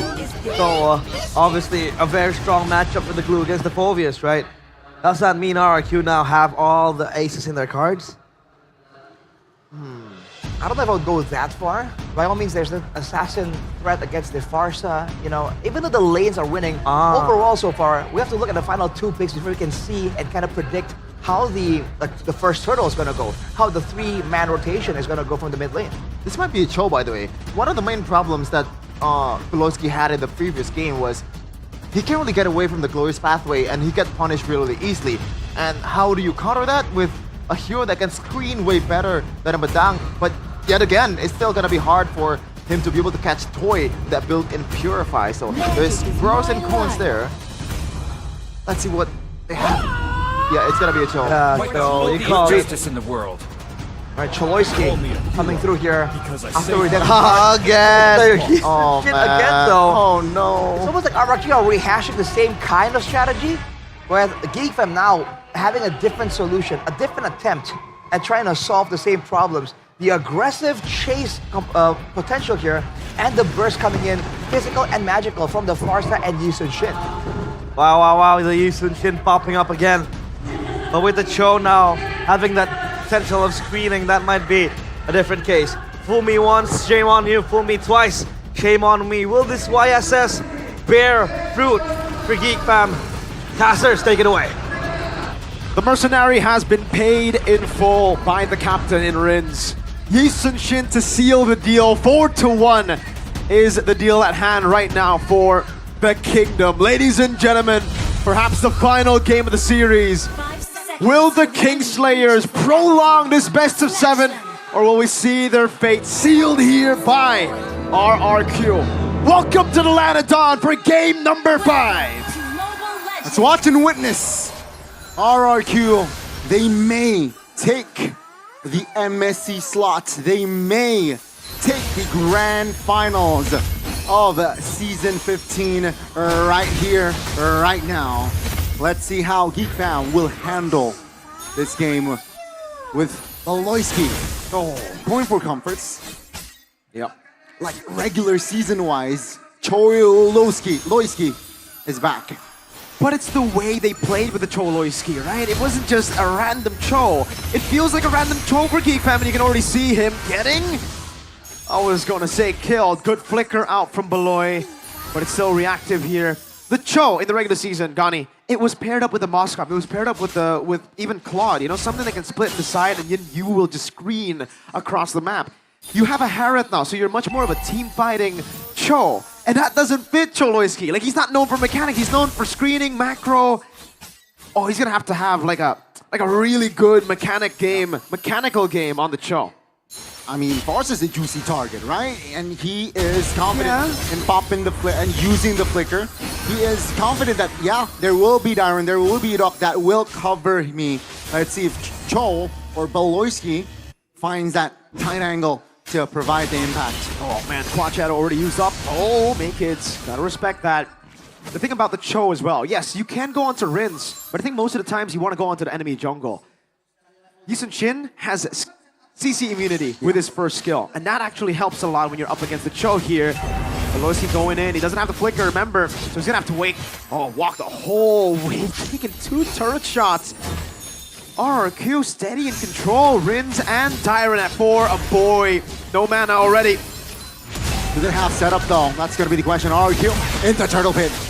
That's gonna be the Jikundo over! Got the one who secures the turtle. Sunsujin gonna be taken very low, still has a sub for the airstrike into the back. Sunsujin still able to claim first blood, but a boy falls next as he gets the trade in. I think it's equal, 2 for 1, but Geek, they got the turtle. But again, RRQ, they have mobility with Rins, with Edoc.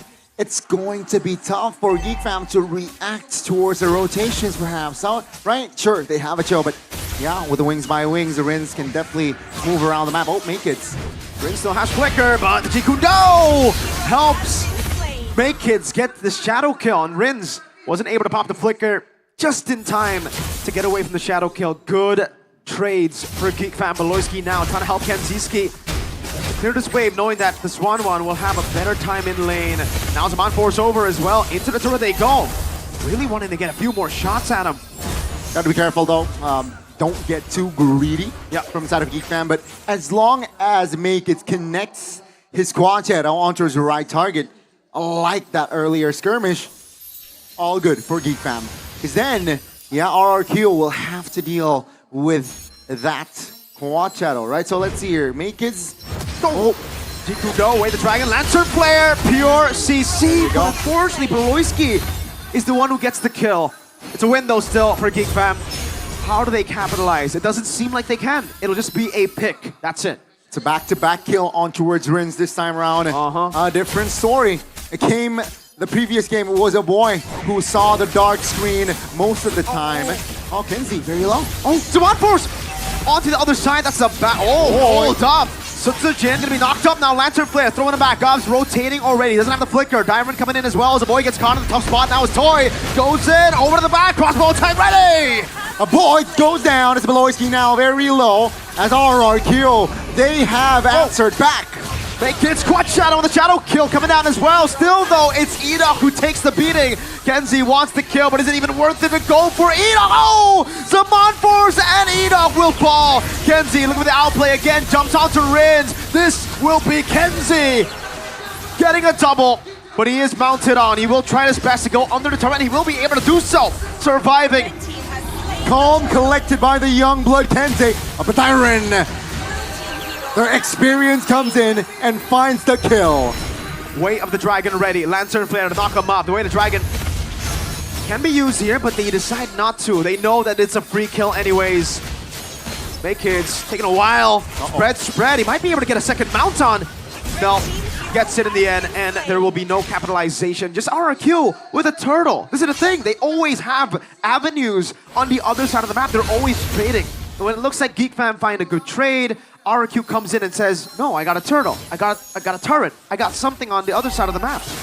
Very great macro indeed from side of RRQ here. First 5 minutes. It's just 1,000 gold though between them. So counterplay should come. For now, okay, Naked's already sent towards the far lane, right? You can see GeekFam already moving as a unit, 4 members. Let's see how RRQ does this. 3 times taken down though. Rin's got to be more careful later on. Beloyski rotating up top. Rins needs to be good on that flicker. Good Shunpu out of point in mid lane. Stunned up despite the Crimson Beacon and the flicker out too. Brave Smite coming down with the Lantern Flare, but Edok is still going to be marching in forward. Tyrant slam, putting him down again. Gobs mounted on. Toy jumps in, looking for the crossbow attack. Gobs isolated. Gobs taken down. Rins picks up the kill. Beloyski opening it up again, but pay attention to Sutsujin, ladies and gentlemen. Whenever these fights are happening, he's just farming. And that's why he's been able to get a level lead, I was about to say. Stun ready for Sutsujin, no quad shadow. Odds are good for him. Oh, good quad shadow back there. Luckily for Maykids, there was no one to follow up, no one waiting on that shadow. Yeah, I mean, Sutsujin seems like he does not care. Yesterday there was a 1v1 against Sans, and Sans got the better of him. It's gonna be RRQ though, still controlling the turtle area. I wonder, can Maykids find a steal? Toy? Looking for the play feather, airstrike, baiting up Crimson Beacon! Beloyski, Jeet Kundo on the way to Dragon into the quad shadow, Maykids! Getting the killing spree! Crossbow attack! Finds the connection and will claim the double. Oh, Maykids stranded without the quad shadow! Now it's Kenzie on him, but Toy will continue the chase. Gobs gets a big play! A maniac for Toy! He's looking for the Savage, and he will find it! Jakarta International Velodrome erupts as in the lower bracket finals, Toy claims the Savage. In the past, RRQ has relied on one man alone to carry them. Here, Toy is displaying, I would say, that level of play, but also the rest of the team plays it just as well. The enabling of Toy, what a great play this was. The crossbow attack and also just the coordination of the rest of the team to let the crossbow attack fly. I cannot stress to you, Gani, how annoying it is as a 1-1 player to play with my team who's already winning in the team fight for me to get the crossbow attack, but for me to not be able to pop it because my team wants to kill the guy. Now Maykids, shadow kill, desperate, under 4 members, a legendary Toy on 1-1. We're 8 minutes in, it's already 8 kills for Toy. This is not the land of Dawn at this point. This is Toy's playground. When the kingdom was shaky, Toy was the only one stable. Now, in the bush, Sutsujin! In a 1v1 up against Kenziski. Now it is going to be a solo kill from the mercenary. Beloyski in the mid lane too, forced to back away. My, oh my. GeekFam, how the great have fallen. It's going to be RRQ now, again applying pressure in the mid this time round. They have all the time that they need. Revitalize is there. Oh, no damage from GeekFam. Absolutely none. They have not been able to secure Farsa in the first phase, and that has really costed them. 1-1 becomes free for the taking. Even the Yisun Shin that was dealt with by Onyx with the Farsa. This is the reason the damage dealing mid laners have found so much value. If you don't use it in your lineup, you can see crazy picks like this just go all out. Even with the Hayabusa, usually it will be enough to deal with the 1-1, but not this time. RRQ are en route, ladies and gentlemen, to secure the final ticket to MSC at EWC. Kenzie! Isolated, and that's gonna be RRQ taking Kenzie down. This is not good for GeekFam as RRQ. They're reading them like a book. An 8,000 gold lead to the kingdom. My goodness. The Kings who have fallen from grace. #1 in the regular season. We thought possibly a guaranteed slot through upper bracket finals. But Onyx put them down. GeekFam looked, at least in game 1, to be the ones to slay them. Now Rin's fallen. But Maykids is caught stranded again. against Sutsujin, who was waiting. The recalls from Sutsujin as he watches Maykids to take his own life under the turret. That was Sutsujin saying goodbye to Maykids, saying goodbye potentially towards the journey of Geek Fam. Let's see. Way to drive for skill from Sutsujin. Combo tang! Oh my goodness, RRQ! They're toying Geek Fam as they push and look for the final push. The rookie falling, the mercenary! Going wild with a maniac!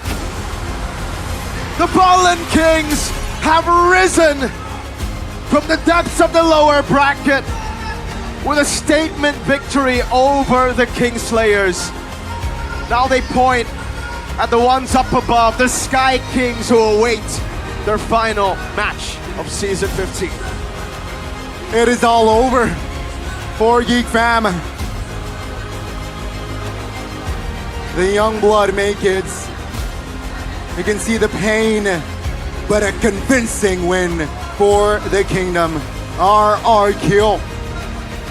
They fall yesterday, but it seems like today they are here.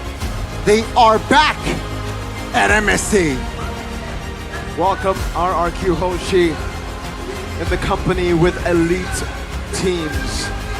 To Geek Fam, GG, well played. Jakarta International Velodrome is orange tonight with a win for RRQ after a devastating loss in Game 1. The comeback, the composure.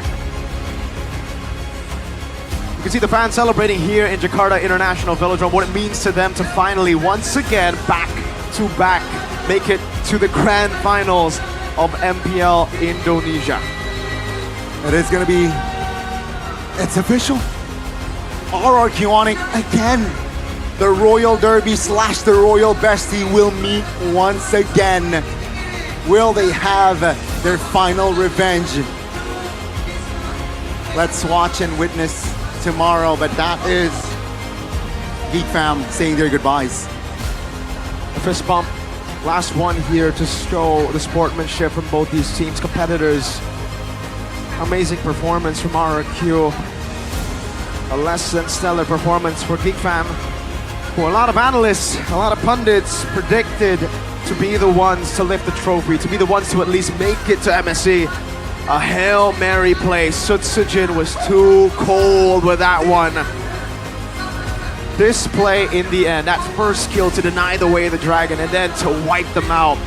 In cold blood, Sutsujin was paid to deal with the Kingslayers, who've always been RRQ's kryptonite, and he did the job well.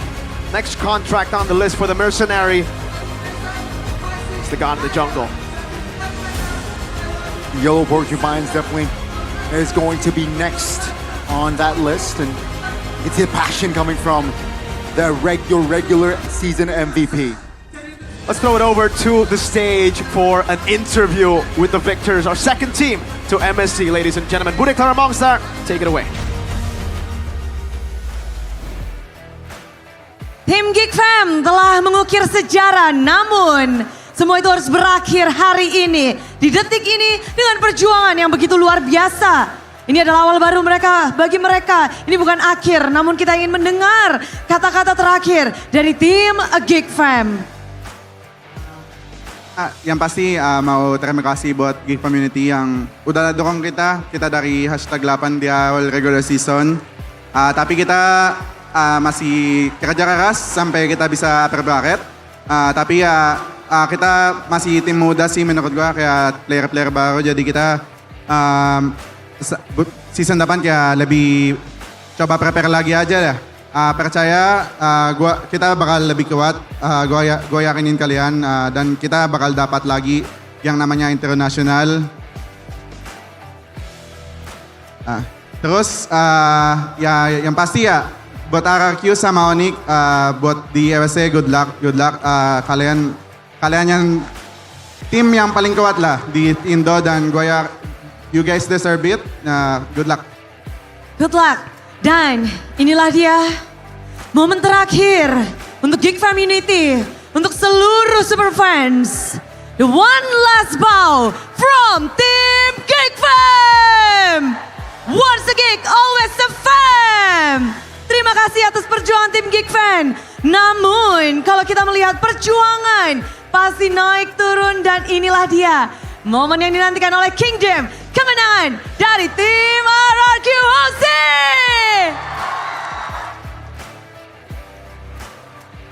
Mendapatkan bukan hanya slot Grand Final, namun Riyadh MSC at EWC adalah tujuan mereka. RRQ, congratulations. Berangkat dari lower bracket, berjuang di lower bracket final kemenangan ini. Mungkin ada yang ingin disampaikan atas kemenangan hari ini? Ya kalau dari gua sama teman-teman gua, makasih banget lah kepada Kingdom. Berkat kalian kita bisa jadi semangat lagi mainnya. Jadi makasih banget. Terima kasih terus berlanjut, namun Toy, momen ini lower bracket final. Di saat kemarin kalian sempat terhempas ke lower bracket. Kamu hadir terlihat lebih perkasa dan mendapatkan Savage. Ini Toy, di hari ini apakah ada motivasi berbeda? Ya motivasi sih kalau dari aku ya harapan gitu. Harapan dari teman-teman aku, dari Kingdom itu yang bikin aku semangat banget. Harapan tentunya. Apa nih mindset apa yang Toy bawa untuk hari ini? Ya udah pasti kita pengen juara. Kita pengen juara, RRQ ingin juara, ingin membuktikan diri. Dan mengingat lawan kalian, ini mungkin bukan lawan yang mudah. Banyak sekali rintangan yang harus dihadapi. Dan sampai titik ini, mungkin kita bakal langsung tanya kepada Rins, di mana Rins, kamu menjadi kapten di musim ini, membawa RRQ berjuang dari regular season hingga babak playoff. Dan akhirnya ini momen yang pasti diharapkan kan. Bagaimana sih kamu mewujudkan hal itu? Mungkin dari kita berlima sama coaching staff sama manajemen lebih semangat sih season ini. Soalnya kita sebelumnya di season sebelumnya sempat runner up. Itu bagi kita sebuah kesedihan lah. Yang harusnya nggak pantas lah di kita. Dan pada akhirnya itu membuat jadi cambuk kalian yang baru untuk season ini. Ya. Riset yang sangat cepat, kita sempat dengar bahwa spirit kalian perlu diuji. Gue udah penasaran, bagaimana dengan semangat juang kalian, spirit juara kalian. Dari yang kemarin mungkin sempat redup dikit dan apakah sekarang udah on lagi? On fire banget. Soalnya kita sekarang udah merasakan BO7 dan besok di Grand Final kita BO7. Semoga kita bisa menang juga lah dengan skor kayak gini. Well, best of 7 sudah mereka jajaki. Mereka sudah icipi. Dan kalau ngelihat kemenangan hari ini, tentu yang paling dari tadi kita penasaran bagaimana Idok bisa untuk bertarung di Land of Dawn melawan sang mastermind Baloyski untuk di final lower bracket ini. Seberapa intens untuk Idok sendiri di lower bracket final ini? Ya pasti sangat intens lah. Ya match panas juga, lawan yang kuat. Ya ada berasal dari upper juga yang sama kan. Ya gua juga kuat-kuatin mental juga dan percayain sama mereka semua. Menguatkan mental. Jadi menurut Idok untuk di lower bracket final ini memang mental itu adalah yang nomor satu? Ya kalau dari BO7 ya mental dan fisik. Mental dan fisik. Dan bisa dibilang ini RRQ lagi prime juga ya. Udah siap untuk best of 7? Siap. Siap. Dan mereka membuktikan diri. Dan kalau kita bilang tentang best of 7, tim RRQ, Dairen, kita ngebahas tentang best of 7. Banyak yang bilang dan dari history RRQ di best of 7 itu menjadi tantangan besar. Untuk season ini apakah best of 7 bukan lagi menjadi tantangan besar? Enggak lah, kan kita juga udah sering grand final kan. Jadi ya bukan tantangan juga lah. Kita udah sering ngadepin BO7 juga sih. Sudah sering menghadapi best of 7 dan kalau membuat hasilnya jatuh ke tangan kalian, kalau Dairen sendiri apa yang kamu fokus ini? Khususnya untuk lower bracket yang best of 7 ini baru banget, sebelumnya nggak pernah ada. Mungkin kita ambil semangat Kingdom yang ada di sini kali ya. Kayak kita Kingdom di sini semangat, jadi kita harus lebih semangat lagi. Semangatnya mengalir dan bisa dirasakan. Namun kita juga merasakan ketegangan, apalagi di sini dari segi the jungler, Susujin, lower bracket ini. Kemarin sempat kita lihat RQ down, bagaimana nih cara Susujin untuk terus bisa berkembang dan membawa mentalitas yang baru untuk lower bracket final ini bersama dengan RRQ. Kalau dari Susujin gimana? Ciluk, pakai bahasa kalbu kalau Susujin. Ya kalau yang dari kemarin sih kita sebenarnya cuman perlu disiplinnya aja sih. Soalnya kita di tiap gamenya tuh bukan yang kalah dari early banget kan. Jadi tinggal kurang disiplin aja sih sebenarnya kemarin. Dan dari satu malam saja kalian bisa memperbaiki itu semua. Ya kita ngobrol sampai jam 2. Ngobrol sampai jam 2 untuk mempersiapkan hari ini. Ya. Yes, dan ada nggak obrolan yang mungkin diingat-ingat dari obrolan semalam untuk hari ini? Ya katanya fokus pakai aura Kingdom yang ada di sini. Jadi kita pakai kekuatan Kingdom lah tadi. Aura dan semangatnya. Apakah kalian siap untuk ke MSC? Siap. Siap. Coba dong kasih kita kata-kata untuk masuk ke MSC. At EWC dari tim RRQ. Vamos! Dan ngomong-ngomong tentang MSC ada yang spesial juga. Kedatangan dari salah satu sosok yang pernah membawa RRQ juga ke MSC. Siapakah dia? Langsung saja munculkan. Mana ini? 1, 2, 3. Spesial. Hadiah spesial untuk tim RRQ. Wow, R7.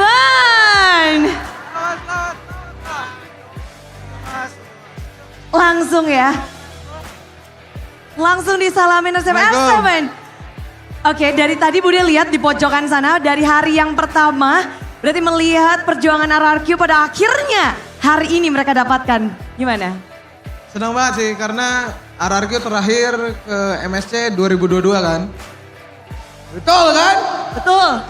Akhirnya RRQ bareng 1-2. hadir lagi di MSC, senang banget. Senang banget pada akhirnya yang dirindukan ya. Iya. Tapi ngelihat mereka berjuang dari upper harus turun ke lower dan momennya seperti ini, gimana buat R7? Tegang banget sih karena kan gue nonton dari hari pertama gitu di sini, terus ngelihat mereka sempat struggle juga, udah itu bounce back lagi, jadi benar-benar hard worknya tuh paid off lah. Tinggal ya di grand final aja nih, fokus dulu nih. Oke, hard work dari para player kelihatan di kacamata dari matanya R7. Coba kalau kamu bisa mungkin memberikan, ngasih tahu kita insight bagaimana sih permainan RRQ membuat kamu terpukau, membuat semangat mereka yang kelihatan dari R7.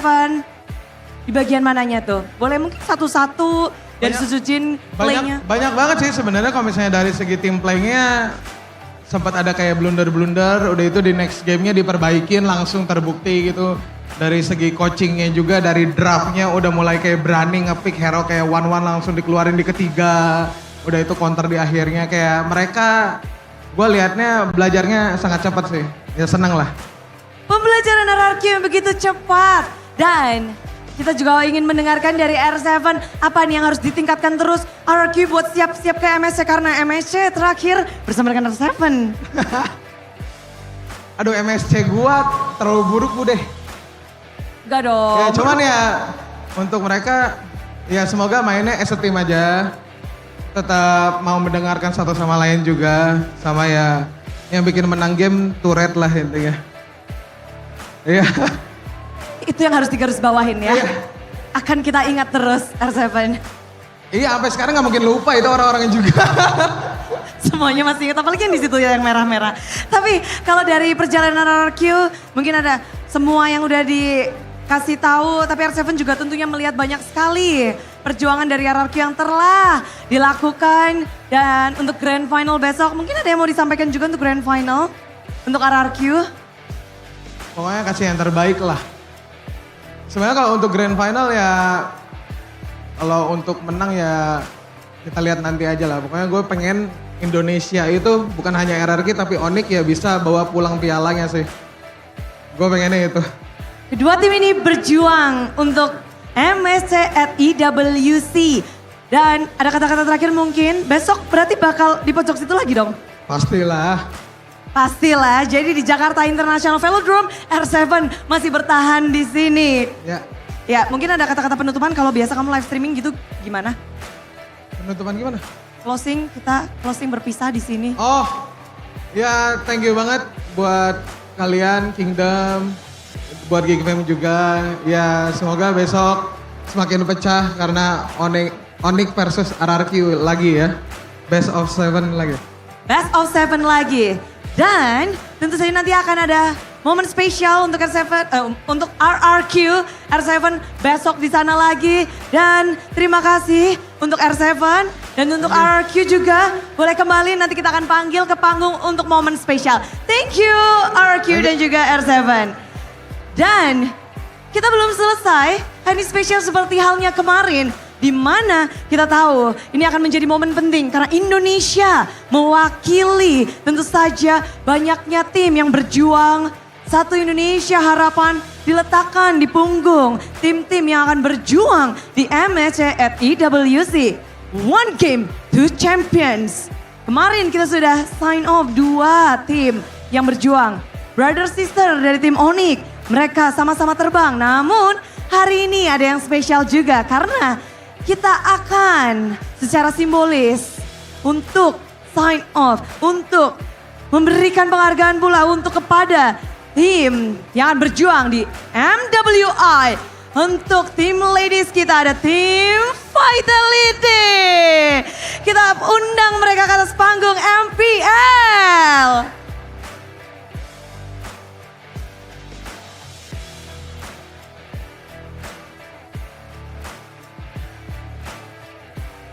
Dan mereka telah mewarnai bukan hanya panggung Indonesia, namun panggung internasional adalah tempat bermain mereka.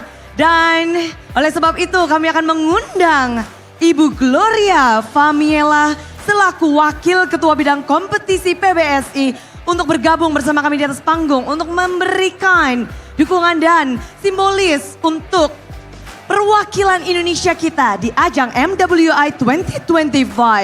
Kepada Ibu dipersilakan. Dan ini adalah player-player yang selalu membanggakan Indonesia. Piala mereka tak terhitung. Kita melihat bahwa perjuangan dari semua membernya. Dari Vival, Chini, Vivian, Fumieko, dan juga Chini. Mereka telah berjuang abadikan momen ini karena kita berharap mereka bisa membawa pulang piala yang sempat kepleset di musim lalu, di tahun lalu. Tapi kita yakin tahun ini adalah tahun untuk Vitality, tahun untuk Indonesia. Dan terima kasih sekali untuk tim Vitality. Boleh kembali untuk ke tempatnya terlebih dahulu karena sesaat lagi kita akan memberikan momen pula untuk tim RRQ Hosi bergabung bersama kami di atas panggung kembali. Inilah dia perwakilan dari Indonesia untuk MSC at EWC. RRQ Hosi.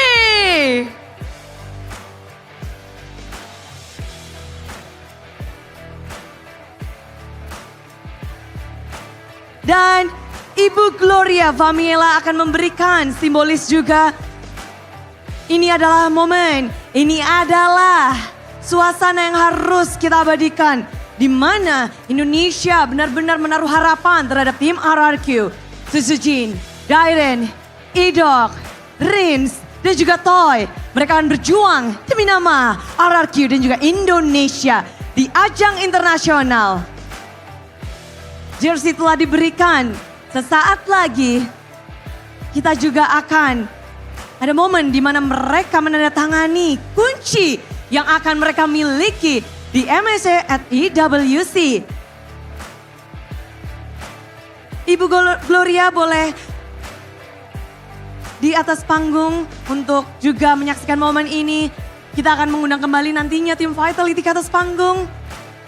Dan tanda tangan satu persatu. Nama telah disematkan. Tanda tangan, tanda di mana mereka akan menjadi bagian dari MSC at EWC Riyadh.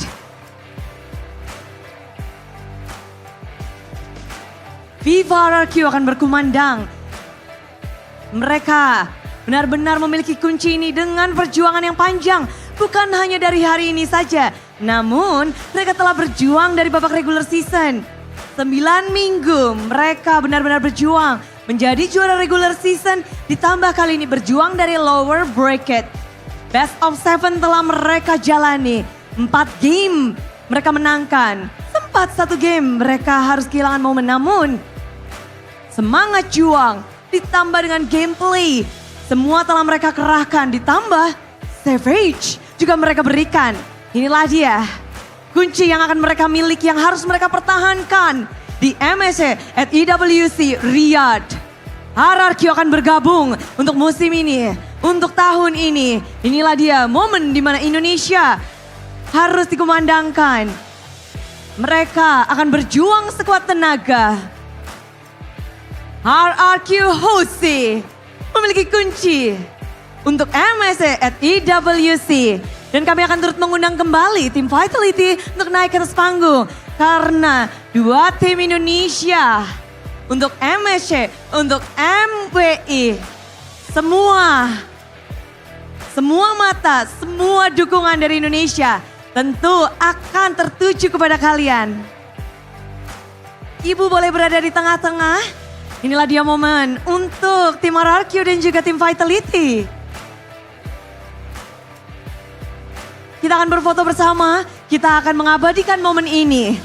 RRQ dan Vitality.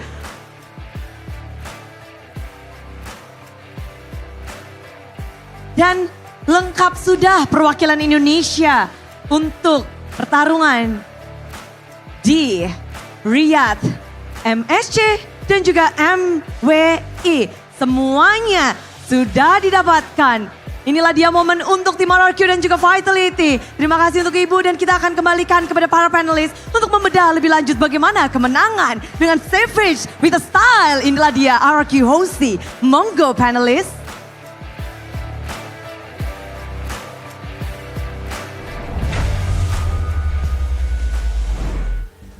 Well, yeah. My oh my. I think I'm gonna try to look for tissues over here.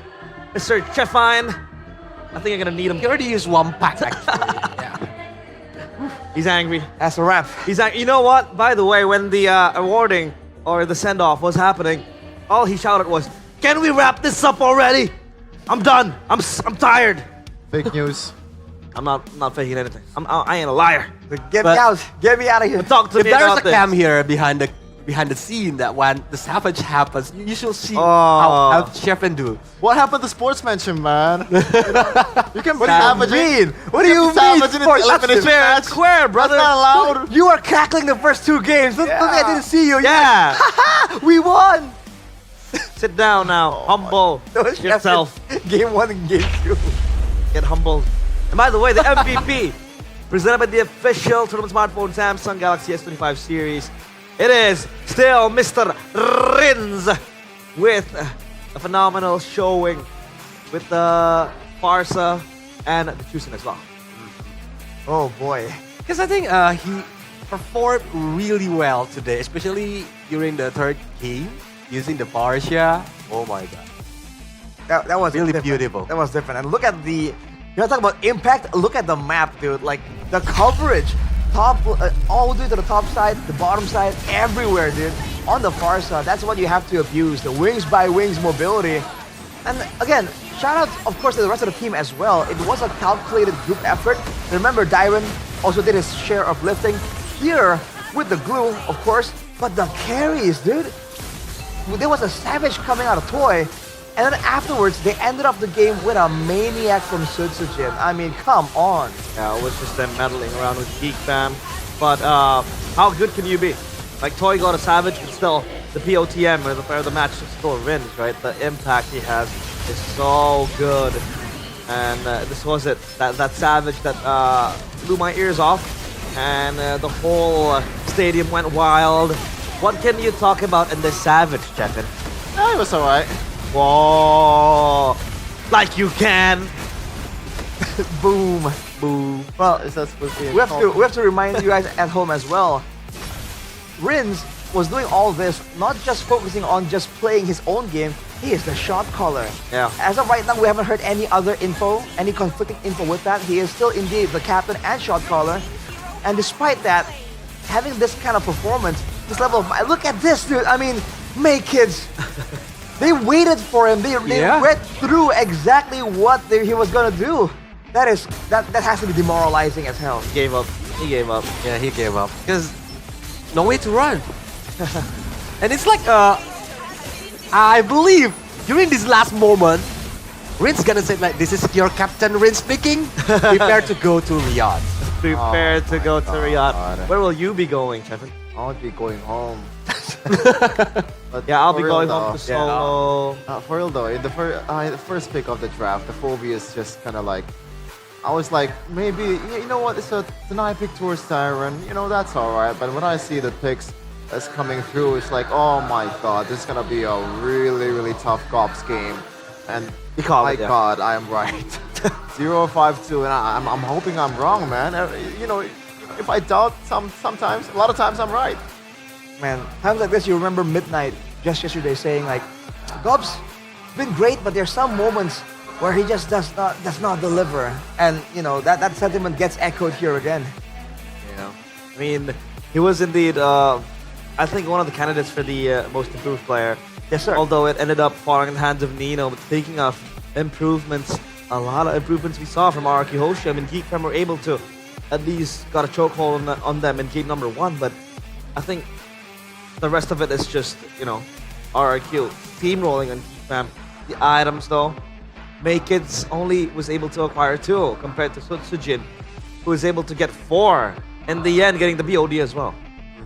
It's that farming speed, man. Again and again in the early game, you have to notice in the highlights, Geek Fam were able to get some trades back, but they're forced to spend so much time. And while that was happening, Sujin was just farming up a storm. And look at the boy. Oh, boy again. A boy item. Only one item. Well, I mean, it's time to tune in to the mic check of RRQ versus Geek Fam. Here it is. 18 ulti gue ya, sabar Dulu ya. ya guys. Aman. Di lore ini bisa berang gak kita? Bisa gue coba cari flank guys ya. Ulti Kimi. Lihat nih, Dok, ada ulti, Dok. Sini sini sini. Lihat, Mati Kimi. Oh, Saret. Baca. Gol nih. Dorong. Pikir. Oke. lore ya guys. Suyo di lore. Mau berin enggak sekarang? Ayo. Lihat, bantai orangnya. Goten. Nice boys. Itu Suyo langsung ambil. Gol. Gua ada winter guys. Aman. Gol ulti nih. Puri. Targetnya. Lihat gua ada emo nih. Tarik. Aman, gua tutupin guys, damage. Aman gua. Bisa lagi nih guys. Ayo. Gol. Gua ikat, Dok. Mati. Suyo di mid kiri. Lor. Arit no puri guys. Kalem guys. Mesin bawah. Lagi di atas dia. Bisa ditempel luar map bawah ya, hati-hati ya. Aman.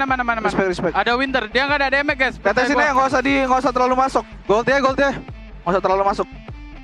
Gold itu. Barang kecil belakang. Barang. Barang belikan letoy. Aman, gua tutup. Gua ada winter. Lagi. Masih nah, gua ada winter. Turun.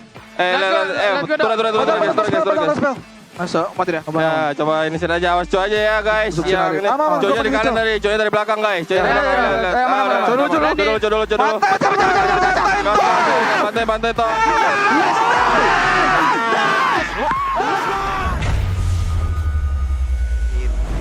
Let's go. Did you hear the our producer saying, "Yeah"? Is he a kingdom as well? Maybe. I mean, Hey, Mr. Bomb. Is this game rigged? He's a EVOS fan. EVOS fans. I know Bomb so well. Yeah. Okay. Oh, you're doxing his name. Yeah, I think it's out there. It's out there anyway. And yeah, obviously. Dude, you saw the energy, dude. Like, I think E-Doc, he was like, yeah! He winded up a full slam. Yeah, he was slammed the stable. Just bang, he winded it up, dude. He wanted to slam it. He had the energy for it, dude. Because they go to Riyadh, man. Riyadh! Yeah. Riyadh. I don't see why they're so excited, man. Oh, now we're talking. So you wouldn't get excited to play against the likes of Onyx PH, Onyx ID. That's more, by the way. TLPH. You wouldn't want to play against them? You want to be stuck in this small pond of big fishes? Huh? I can't even counter, bro. Like Yeah. It's okay. We all know. Yeah, EWC, man, what an experience it's gonna be. So, congratulations to them for sure. And you do feel for Geek Fam, though. Let's be real here, right? We did mention that that storyline was impressive. Beloyski. Would have been perfect, you know, especially with the rumors of Beloyski really struggling with his physique, with the health, kind of, more or less. People are concerned that people are saying this might be his last run actively being in the roster. He might transition. So there were a lot of thoughts, a lot of drama surrounding this the situation for Geek Fam. What could possibly be their final run? So unfortunately, just wasn't it just yet. But it was a nice try. Might still be able to see him as a coach, right? I mean, he has that, he has that prowess on just scouting players, making monsters. He's basically Mr. Frankenstein, Dr. Frankenstein, excuse me. He was there. Yeah. Respectful. Yeah, I am respectful. Doctor, by the way. But let's be real though, they're in good hands. I think they are. These are the cores that you could build. Even a boy, despite him kind of underperforming in this match, overall he's still probably one of the most consistent mages that we have in this league. It's just one series, man. But unfortunately, it happened at the most critical time. Hey, Chef, in which phase are you in right now? Huh? Denial? Nah, It might be I guess grief. acceptance. Grief? Here's the thing though. That's quick. If we were just putting away all the biases, I said it before the playoffs, my prediction was Onyx versus RRQ. If you ask me, should I give you my bias prediction? It's Geek Fam gets anything 4-0, 3-0. I don't care. But this is my initial prediction, so it still hurts, but it's not. It's okay not to be okay, man. Yeah. As of us, it will be hard. Yeah, it will. Deep down. But yeah. Moment of silence for Chefin. Some words for Geek Fam, perhaps? Yeah. Thank you for being my light in the day.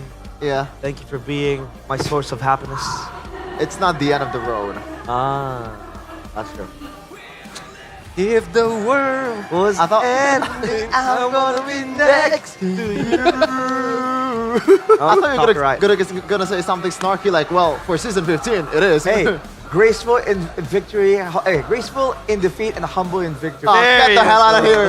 Once we get to the hotel, you're gonna be on my face the whole time. I'll help you.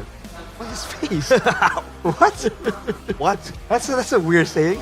Well, no, I'm pretty sure. Like usually, I mean, especially with the context, right?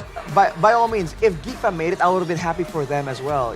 So no, truthfully, I don't plan on being snarky about it. At the end of the day, like we are all part of the Indonesian. Yeah. Like, we want the best for the whole region. Arashi. Yeah. Be like Coleus. We asked him what's his favorite team. He's like, I'm Team Indonesia, baby. Red and white. Red and white. That's why we need the best team. Yeah. To represent Indonesia at the EWC. Aside from that, we also have the upcoming SEA Games, right, for Team Liquid ID. Yep. Who are also going to play. So there's a lot of Indonesia agenda. We have to. Oh my lord. But now it's time to bid farewell to Geek Fam. Let's press the buttons, Bude.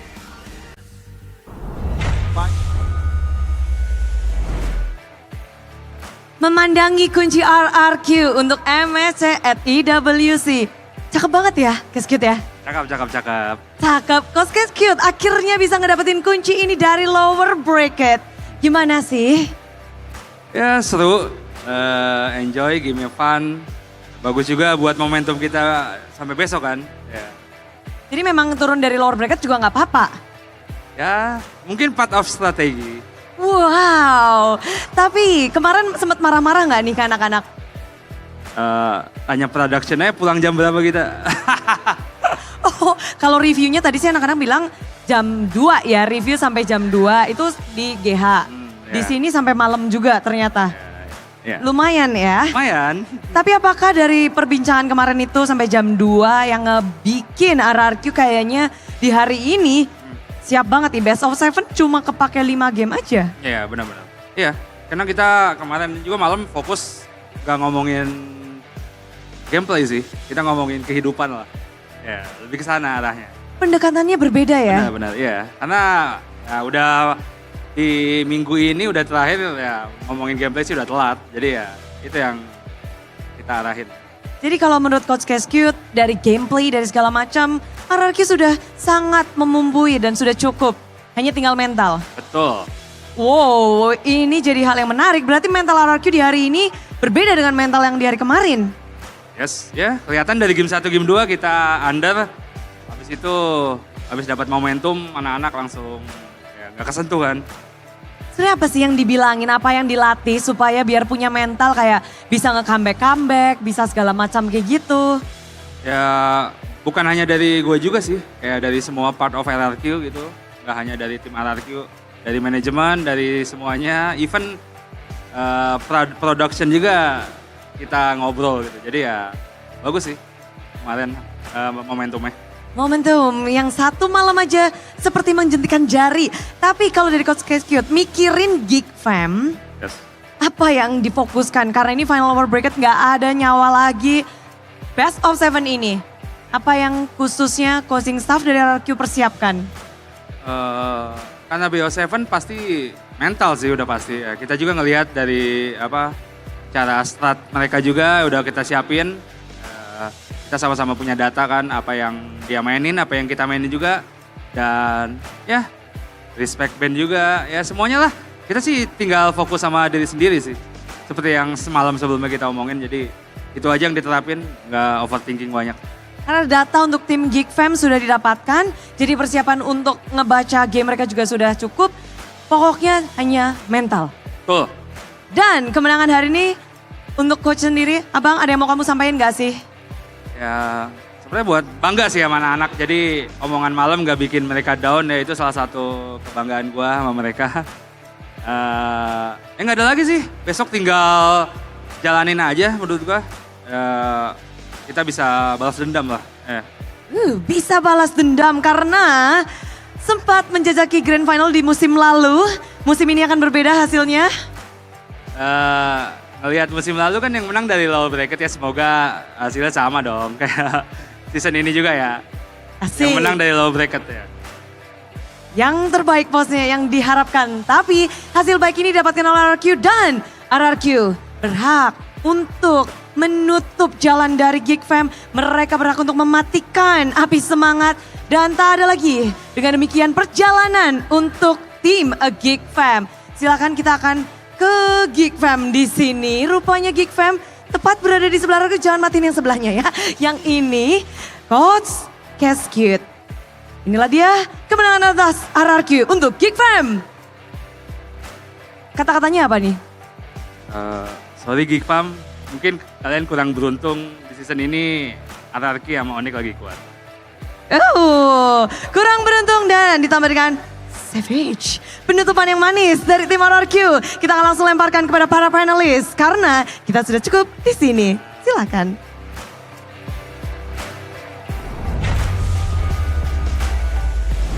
Goodbye, Geek Fam. Goodbye. Yo, next time. Stop saying that. Bye, Geek Fam. Why are you saying it to my face? I'm not Geek Fam. Because we are man. Okay, goodbye, Chair Fam. I'm still here. You know? Tomorrow you still have work to do, right? Well, it's unlucky. It's gonna work for Geek Fam to have been eliminated, but Cute said himself, "We're sorry, Geek Fam, but this season it's our time." Yeah, we're on fire right now. On fire. Honestly, I think RRQ do have their sights set on Onyx, looking at how it progressed, but it's time for the bracket, man. The final reveal. Bracket. I mean, people know, but we gotta show it one more time. It's been 4 taxing days, and now it is down to the final showdown. Who will be etched on towards immortality and get the Immortal Cup of MPL ID Season 15, the grand finals of Best of 7 tomorrow, 15th of June 2025, is Onyx against RRQ Hoshi. The team who have been on the 9th place, now they are on the grand final against the number Riyadh. 1. And Riyadh. Dude, what a poetic way to end like the season, you know? Like the bottom and top just squeeze together and everyone else just gets wrecked. It feels like it's a symbolism of, you know, both teams just squeezing the MPL ID together, and they're the ones who's holding this league, right? And did you know what's more even more poetic? What? Which match started MPL Indonesia season 15? Onyx versus RRQ. Is it? Is it actually? Yes. Was it not Navi RRQ? If I'm not wrong. Okay. Yeah. If it was, right, that would be cool. That would be cool. That would be cool. That would be cool. We'll check that stat more later on, but yeah, the Royal Derby. You can never get enough of this, right? The Royal Yes, sir. Derby. Yes, sir. This is where you know the Kings of Kings meet the Sky Kings. But Arashi, Sky is in a higher altitude than the castle. Yeah, but we don't really care about us. We got our castle. They are the kings of kings. They are the So kings. technically, Yeah. he's your king. The name speaks for itself. But the Kings of Kings means like you're the king of kings. Yeah, you're We're one the of skies. You're one of those kings, my friend. No. Yeah. When we're up in the skies, when we're up in the skies, we're extraterrestrials, terrestrial beings. I think the alien nickname is not an Onyx right That's now, true. I'm actually. just kinda- So I don't know if that thematically checks out. I'm just yapping about as we try to entertain our fallen friend here. Yeah. Are you okay now? I need some milk, like adrenaline boost. Adrenaline boost. What do you want to I think do? after this, you can take a picture with them. If you want. Yeah. Yeah. Take a picture with them. Yeah, take a With picture with who? Geek Fam. Oh, I mean like They're in the mood. again, like I don't wanna just. I don't think I should do that. I You can understand. encourage them Maybe tomorrow. Maybe tomorrow. as a fans. I guess. They would love your encouragement. I Yeah. mean, you were there. It's always. important to actually like get out your support to the players. Yeah. Because like me personally, I struggle with this as well. I'm like, oh yeah, I believe in them and all that, but I won't say it to them, you know. Even though, you know, realistically, right, you want to get that across, you know, because it helps them out. Yeah, if The it's thing me, is- I say it to their face. Yeah, I can't really guess the mood of Geek Fan players right now. Yeah, Surely that's they're fair. heartbroken, so I feel like they would prefer to be left alone. If I were in that position, I'll prefer just holding out my room actually. Bawling your eyes Maybe. out. So, Yeah. We'll wait and see. We'll wait and see. a word. One word for that series, Arashi. What, tomorrow? No, that series. Oh. One we played out. One word. Oh man, it's unexpected. Colius, one word. Extraordinary. Extraordinary. Ooh. Devin, Fumble. fumble. Come on, man. How are you supposed to? Come on. How are you supposed to support them if you validate their throws? Well, you can Was it be even a fumble though? game 2. You know, oh man, Indonesian teams, they like to build the momentum and all that. So if they got 2-0, I think it would be much harder for RRQ to come back from that point. So like, yeah, I think that's the start of it all. Okay, so now projections for tomorrow. You know, the Royal Derby. Let's do a quick prediction on what you think will happen in that match. Arashi, obviously. Man, back and forth. We're gonna see all the weird drafts, all the strats, all the stops, man. This is for everything, right? And we're gonna see a full series 4-3 for our Oh, okay. Colius? Honestly speaking, I think RQ need to fix their homework. Like when Onyx and gotta come back from the team fights. If they do the homework, I think still Onyx will gonna win. Onyx. 4-3. 4-3. Kevin? I honestly, you know, I'm as subjective as I am right now, so I don't really care who wins. But if you were to ask my prediction, it's probably Onyx 4-3. Onyx 4-3, okay. Unless And there's- RRQ put on some protection. Protection. Protection. Protecting themselves from the speed of Onyx Yeah. playstyle. That can be obtained with RSB Helmet. Yo! With strategy and speed, This is actually focus pretty cool, and right? protection are also the key. Both in game and on the road, you can get the exclusive collaboration design of RSB Helmet and MPL team.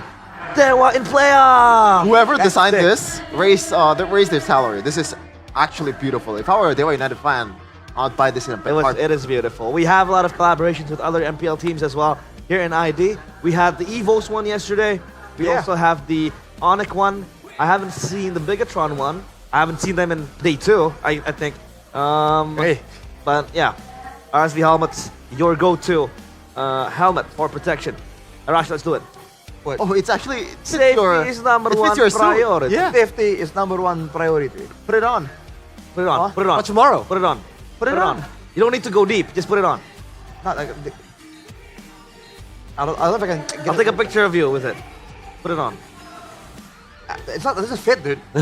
Wait, my head's too big. The size, yeah. Dude, besar kepala. Besar kepala. Besar kepala. That's big head. It literally means big head, but it translates to like being arrogant. Yeah, being arrogant. It's a sign to be humble, boys. And you can't be arrogant with your investments because you have to invest in gold. Secure your future today. It's time to invest with UBS Gold. You start from 200,000 rupiah. You can own your own UBS Gold bars. It is guaranteed 100% authentic, completely safe, and highly profitable. Start your gold investment journey with UBS Gold bars now. I have the card here. I'm just flexing it. We have, this is, let me check, 0.1 grams of gold.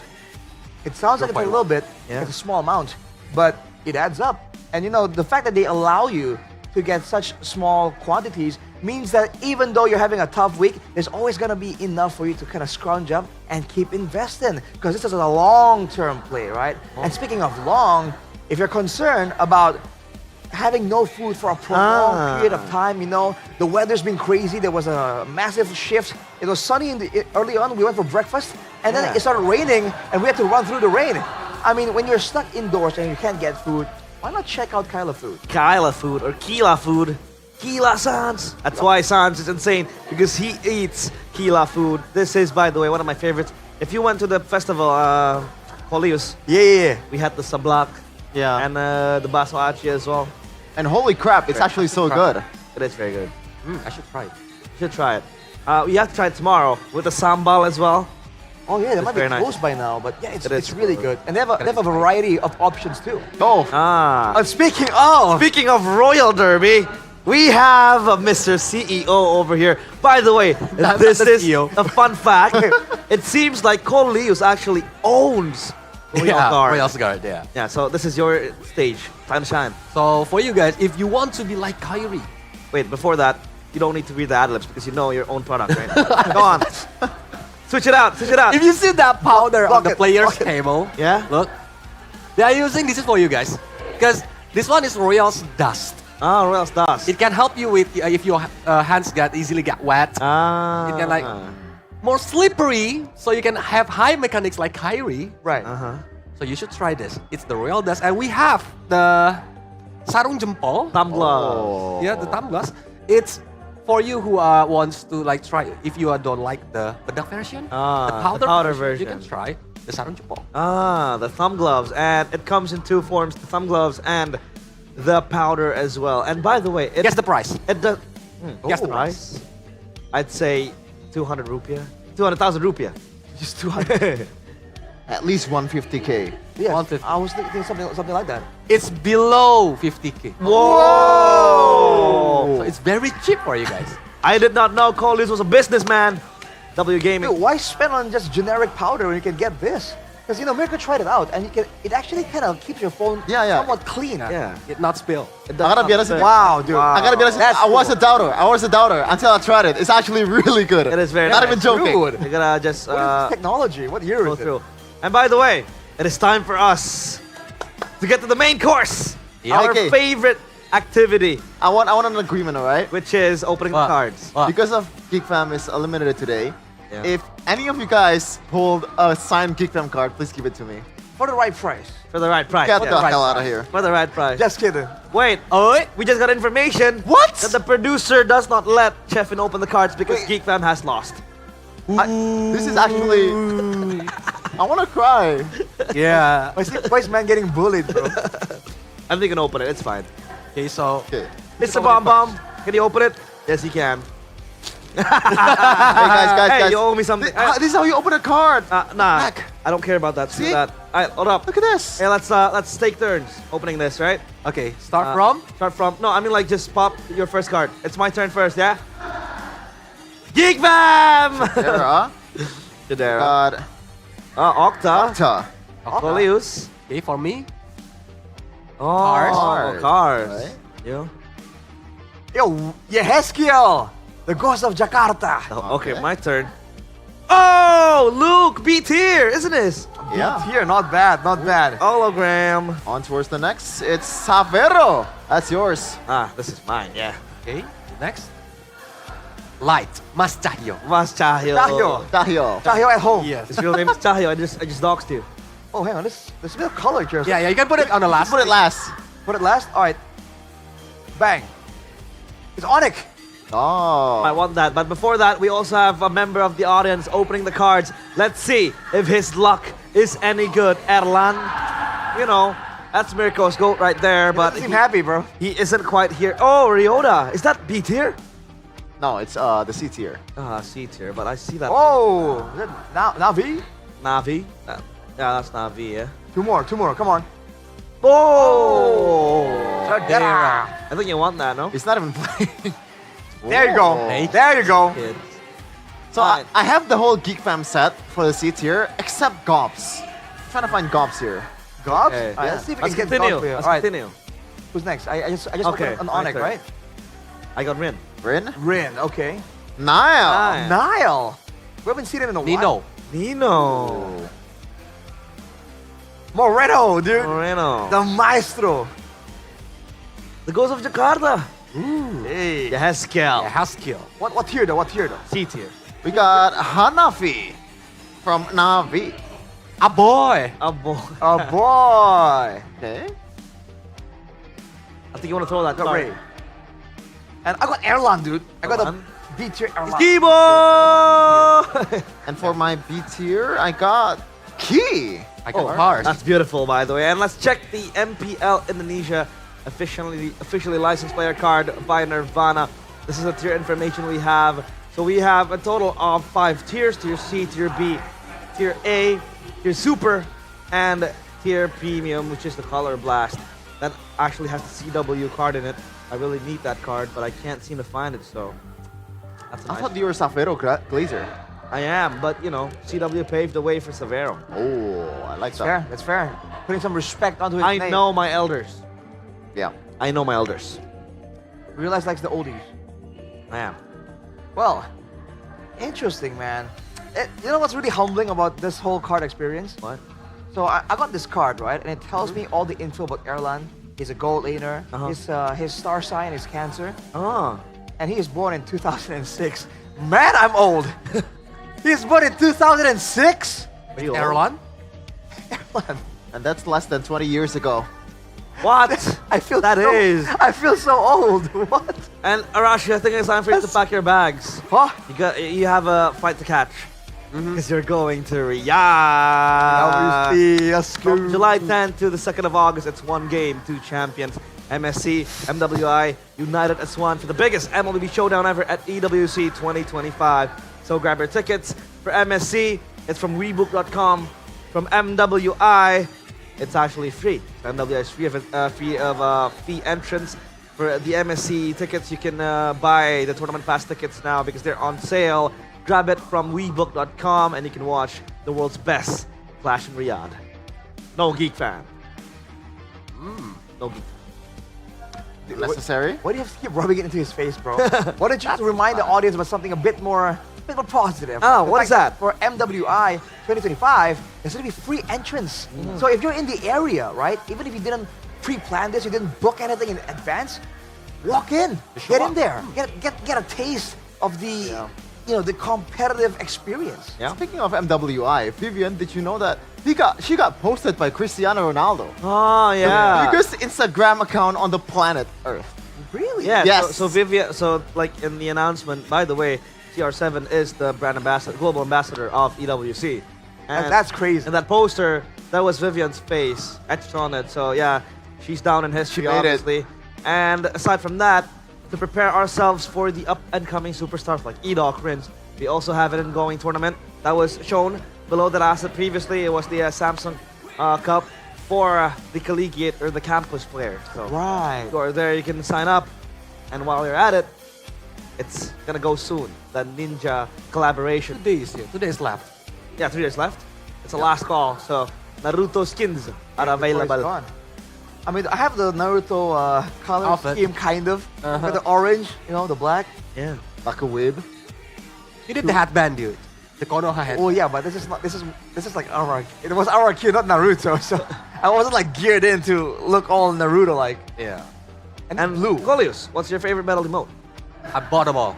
Bottom all, okay. He doesn't care. Every single team, bro. Yeah, he supports If them. you're Indonesian, you're good in the books of Colius. For me personally, I think it's Geek Fam. Just bro, santai bro, santai. Yeah. I have So, to be santai as Kevin, well. even if you lost, it's okay. Santai, yeah. Santai. This is the Geek Even if Fam you don't way. go to MSC, it's okay. Santai. Yeah, Even if you don't go to the grand finals of MPL ID season 15, it's okay. Santai. Yeah. That's too much. Anything more? Nah, that's a lot, yeah. Yeah. Santai.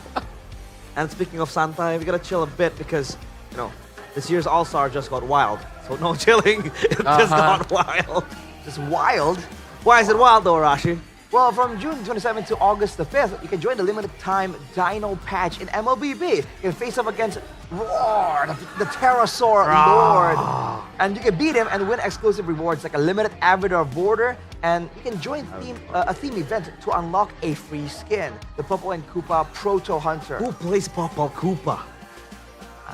That hero's whack. Omwawa probably. Omwawa? Probably. So it's gonna be Popo and Velociraptor. But Velocikoopa. That'll be cool. Velocikoopa. But speaking of heroes, this Ah. one's not whack. That's Chetien.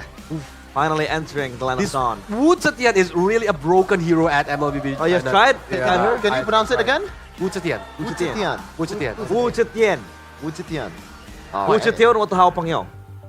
What? Right, I spell it right? Huh? What? I spell it right. Wu Zetian? Yeah, Wu Zetian. Yeah, close enough.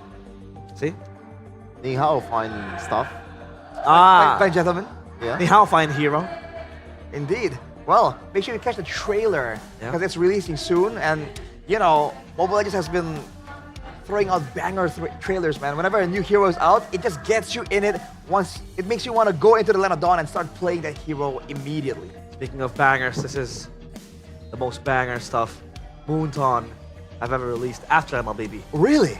It's Magic Chess Go Go! This is my soulmate. I love this game so much. I can't stop playing that game. Yeah. This is Realize's healthy addiction. Yeah, I have a healthy addiction to Magic Chess Go Go. And by the way, I watch Colius's videos and TikTok about MCGG. It helped me a lot, like counting my opponents, synergies that I have to play. And by the way, Colius, how many games of MCGG have you played? I don't remember, but right now Any I'm estimation? on Mythic Honor. Mythic Honor? How many games do you think? More or less. Above 100. Guess my games that I've played. 20? No. 1,125. He started to play this season. He started to play this season, right? Only this season. And I'm still stuck in Legend. Brother, 1,000. I peaked in Mythic 95, but Only I this fell. season. I fell This so guy. far. Now I am in disbelief. You're not low rank in normal Mobile Legends rank either. No, I'm not low ranked. I'm high ranked. How the heck do you find time to play 1,000 games? Because I keep getting busy when I play. I'm hungry. I want to eat, and that's where Mercon Merah Putih comes in handy because this is the tasty Indonesian meal. It's ready to eat straight away. We had that rice bowl, right, Arashi? I think it was the marksman bowl. You had the assassin one. I got a tank bowl. Tank bowl. Whoa.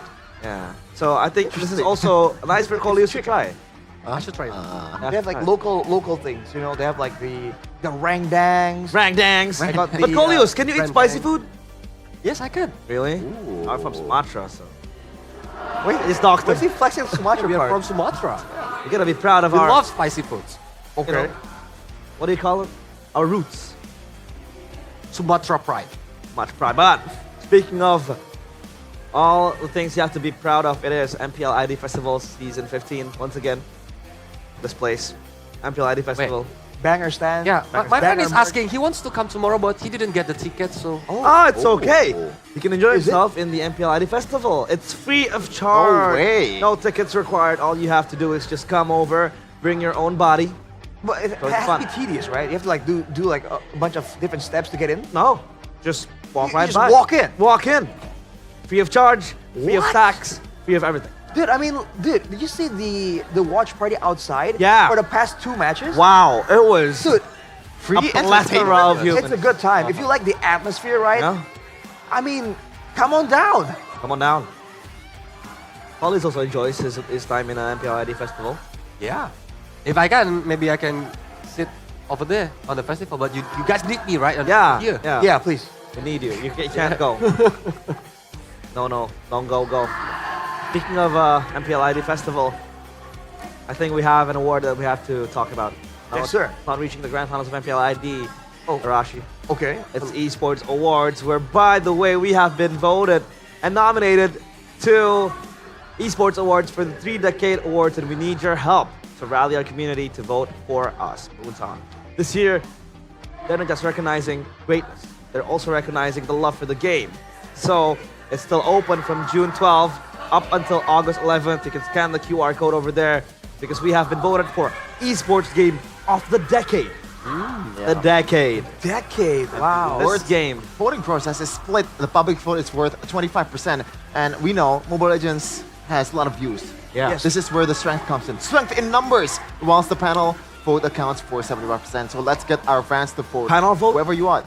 That's us, right? Panel vote. Let's vote in now. 75%. I'm not sure if that's how it works, but hopefully yes, especially on broadcast for the ongoing MPL MY and MPL Indonesia. You can vote here, see the barcode there. By the way, this is the game of the decade, right? Coleus, you've been with this game for quite some time now. You've even worked inside of the game. Any memories you want to share, particularly about Mobile Legends that has changed your life? Wow, there's a lot of memories. There's a lot of encouragement for me to be here until now. Yeah. Because I cannot say anything. Like, Mobile Legends is the best happens in my life. Yeah. The best thing that has happened in everyone's life. I mean, it changed my life too.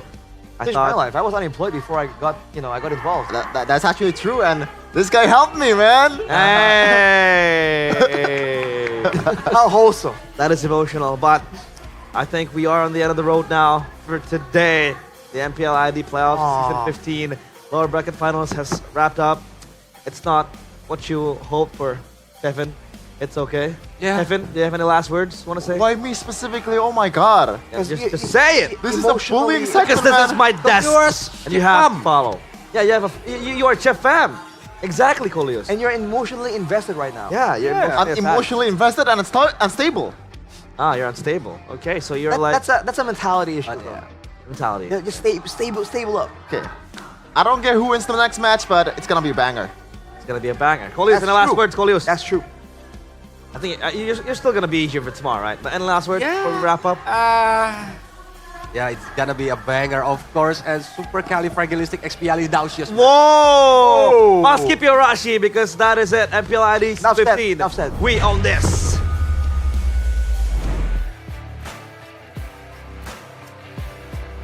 Final lower bracket telah berakhir hari ini. Best of 7 rupanya hanya 5 game saja cukup untuk menentukan pemenang untuk hari ini. Dua tim sudah ditentukan untuk mewakili Indonesia dalam EWC MSC 2025. Geekfam sayang sekali harus menghentikan langkahnya dan harus puas dengan satu kemenangan saja dalam melawan RRQ. Namun ini merupakan awal dari hari esok, karena hari esok kita akan melihat dalam Grand Final antara RRQ melawan Onyx. Siapakah yang akan menjadi juara pertama dalam season 15 kali ini? Benar, kedua tim memang telah mewakili Indonesia untuk MSC at EWC. Namun mereka tentunya ingin mengangkat trofi terbaru di Immortal Cup. Mereka tentunya benar-benar ingin membuktikan diri bahwa mereka bisa menjadi pemenang. Dan tentu saja kedua tim ini memberikan yang terbaik dan para super fans boleh ajak untuk bergabung di Jakarta International Velodrome untuk menjadi saksi lahirnya juara di season yang ke-15. Dan pastinya para super fans, para Kingdom, Sonic terkhususnya datang langsung karena esok merupakan hari terakhir. Jakarta International Velodrome akan menjadi saksi siapakah yang akan menjadi pemenang dalam season 15 kali ini. Yap, acara hari ini begitu ramai, begitu pula yakin dah besok pasti lebih pecah. Jadi Bude benar-benar ingin berterima kasih kepada kalian super fans yang ada di festival, yang ada di dalam sini, yang ada di rumah, yang ada di seluruh Indonesia dan bahkan dunia. dan khususnya kepada para sponsor dan partner. Karena MPL Indonesia Season 15 powered by Munton, supported by PBSI, presented by Official Tournament Smartphone, Samsung Galaxy, Official e-wallet, GoPay, Official Sponsor Head and Shoulder, Official dari Coffee Partner Good Day. And of course, our partner in esports ada Telkomsel, Dunia Games dan IndiHome. And our advertisers ada Kacang Sukro dan Hawkman. And our suppliers ada RSP Helmet, UBS Gold, Killa Food, Royal Guard, Mercon Merah Putih, Imaginary, and of course our venue Jakarta International Velodrome. Dari perjalanan setiap tim kita sudah melihat bukan hanya dari babak playoff saja, namun dari regular season. Onyx dengan kisah dari hashtag 9 menuju ke Riyadh dan juga menjadi grand finalis.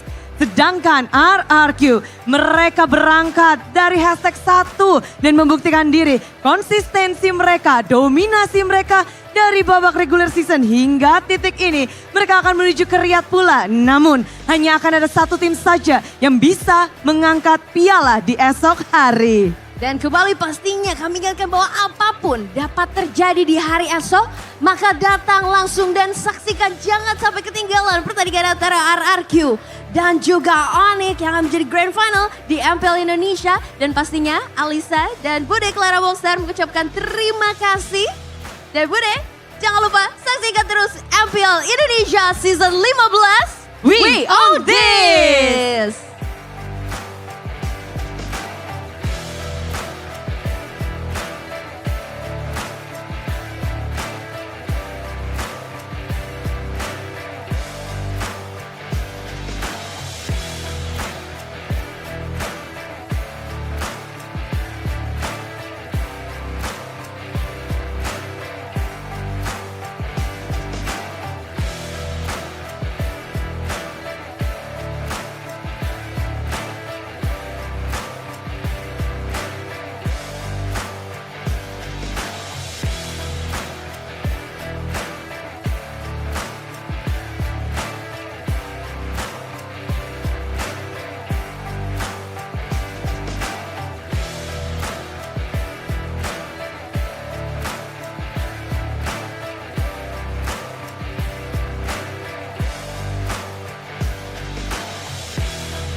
Terus berlari, terus ke arah puncak tertinggi.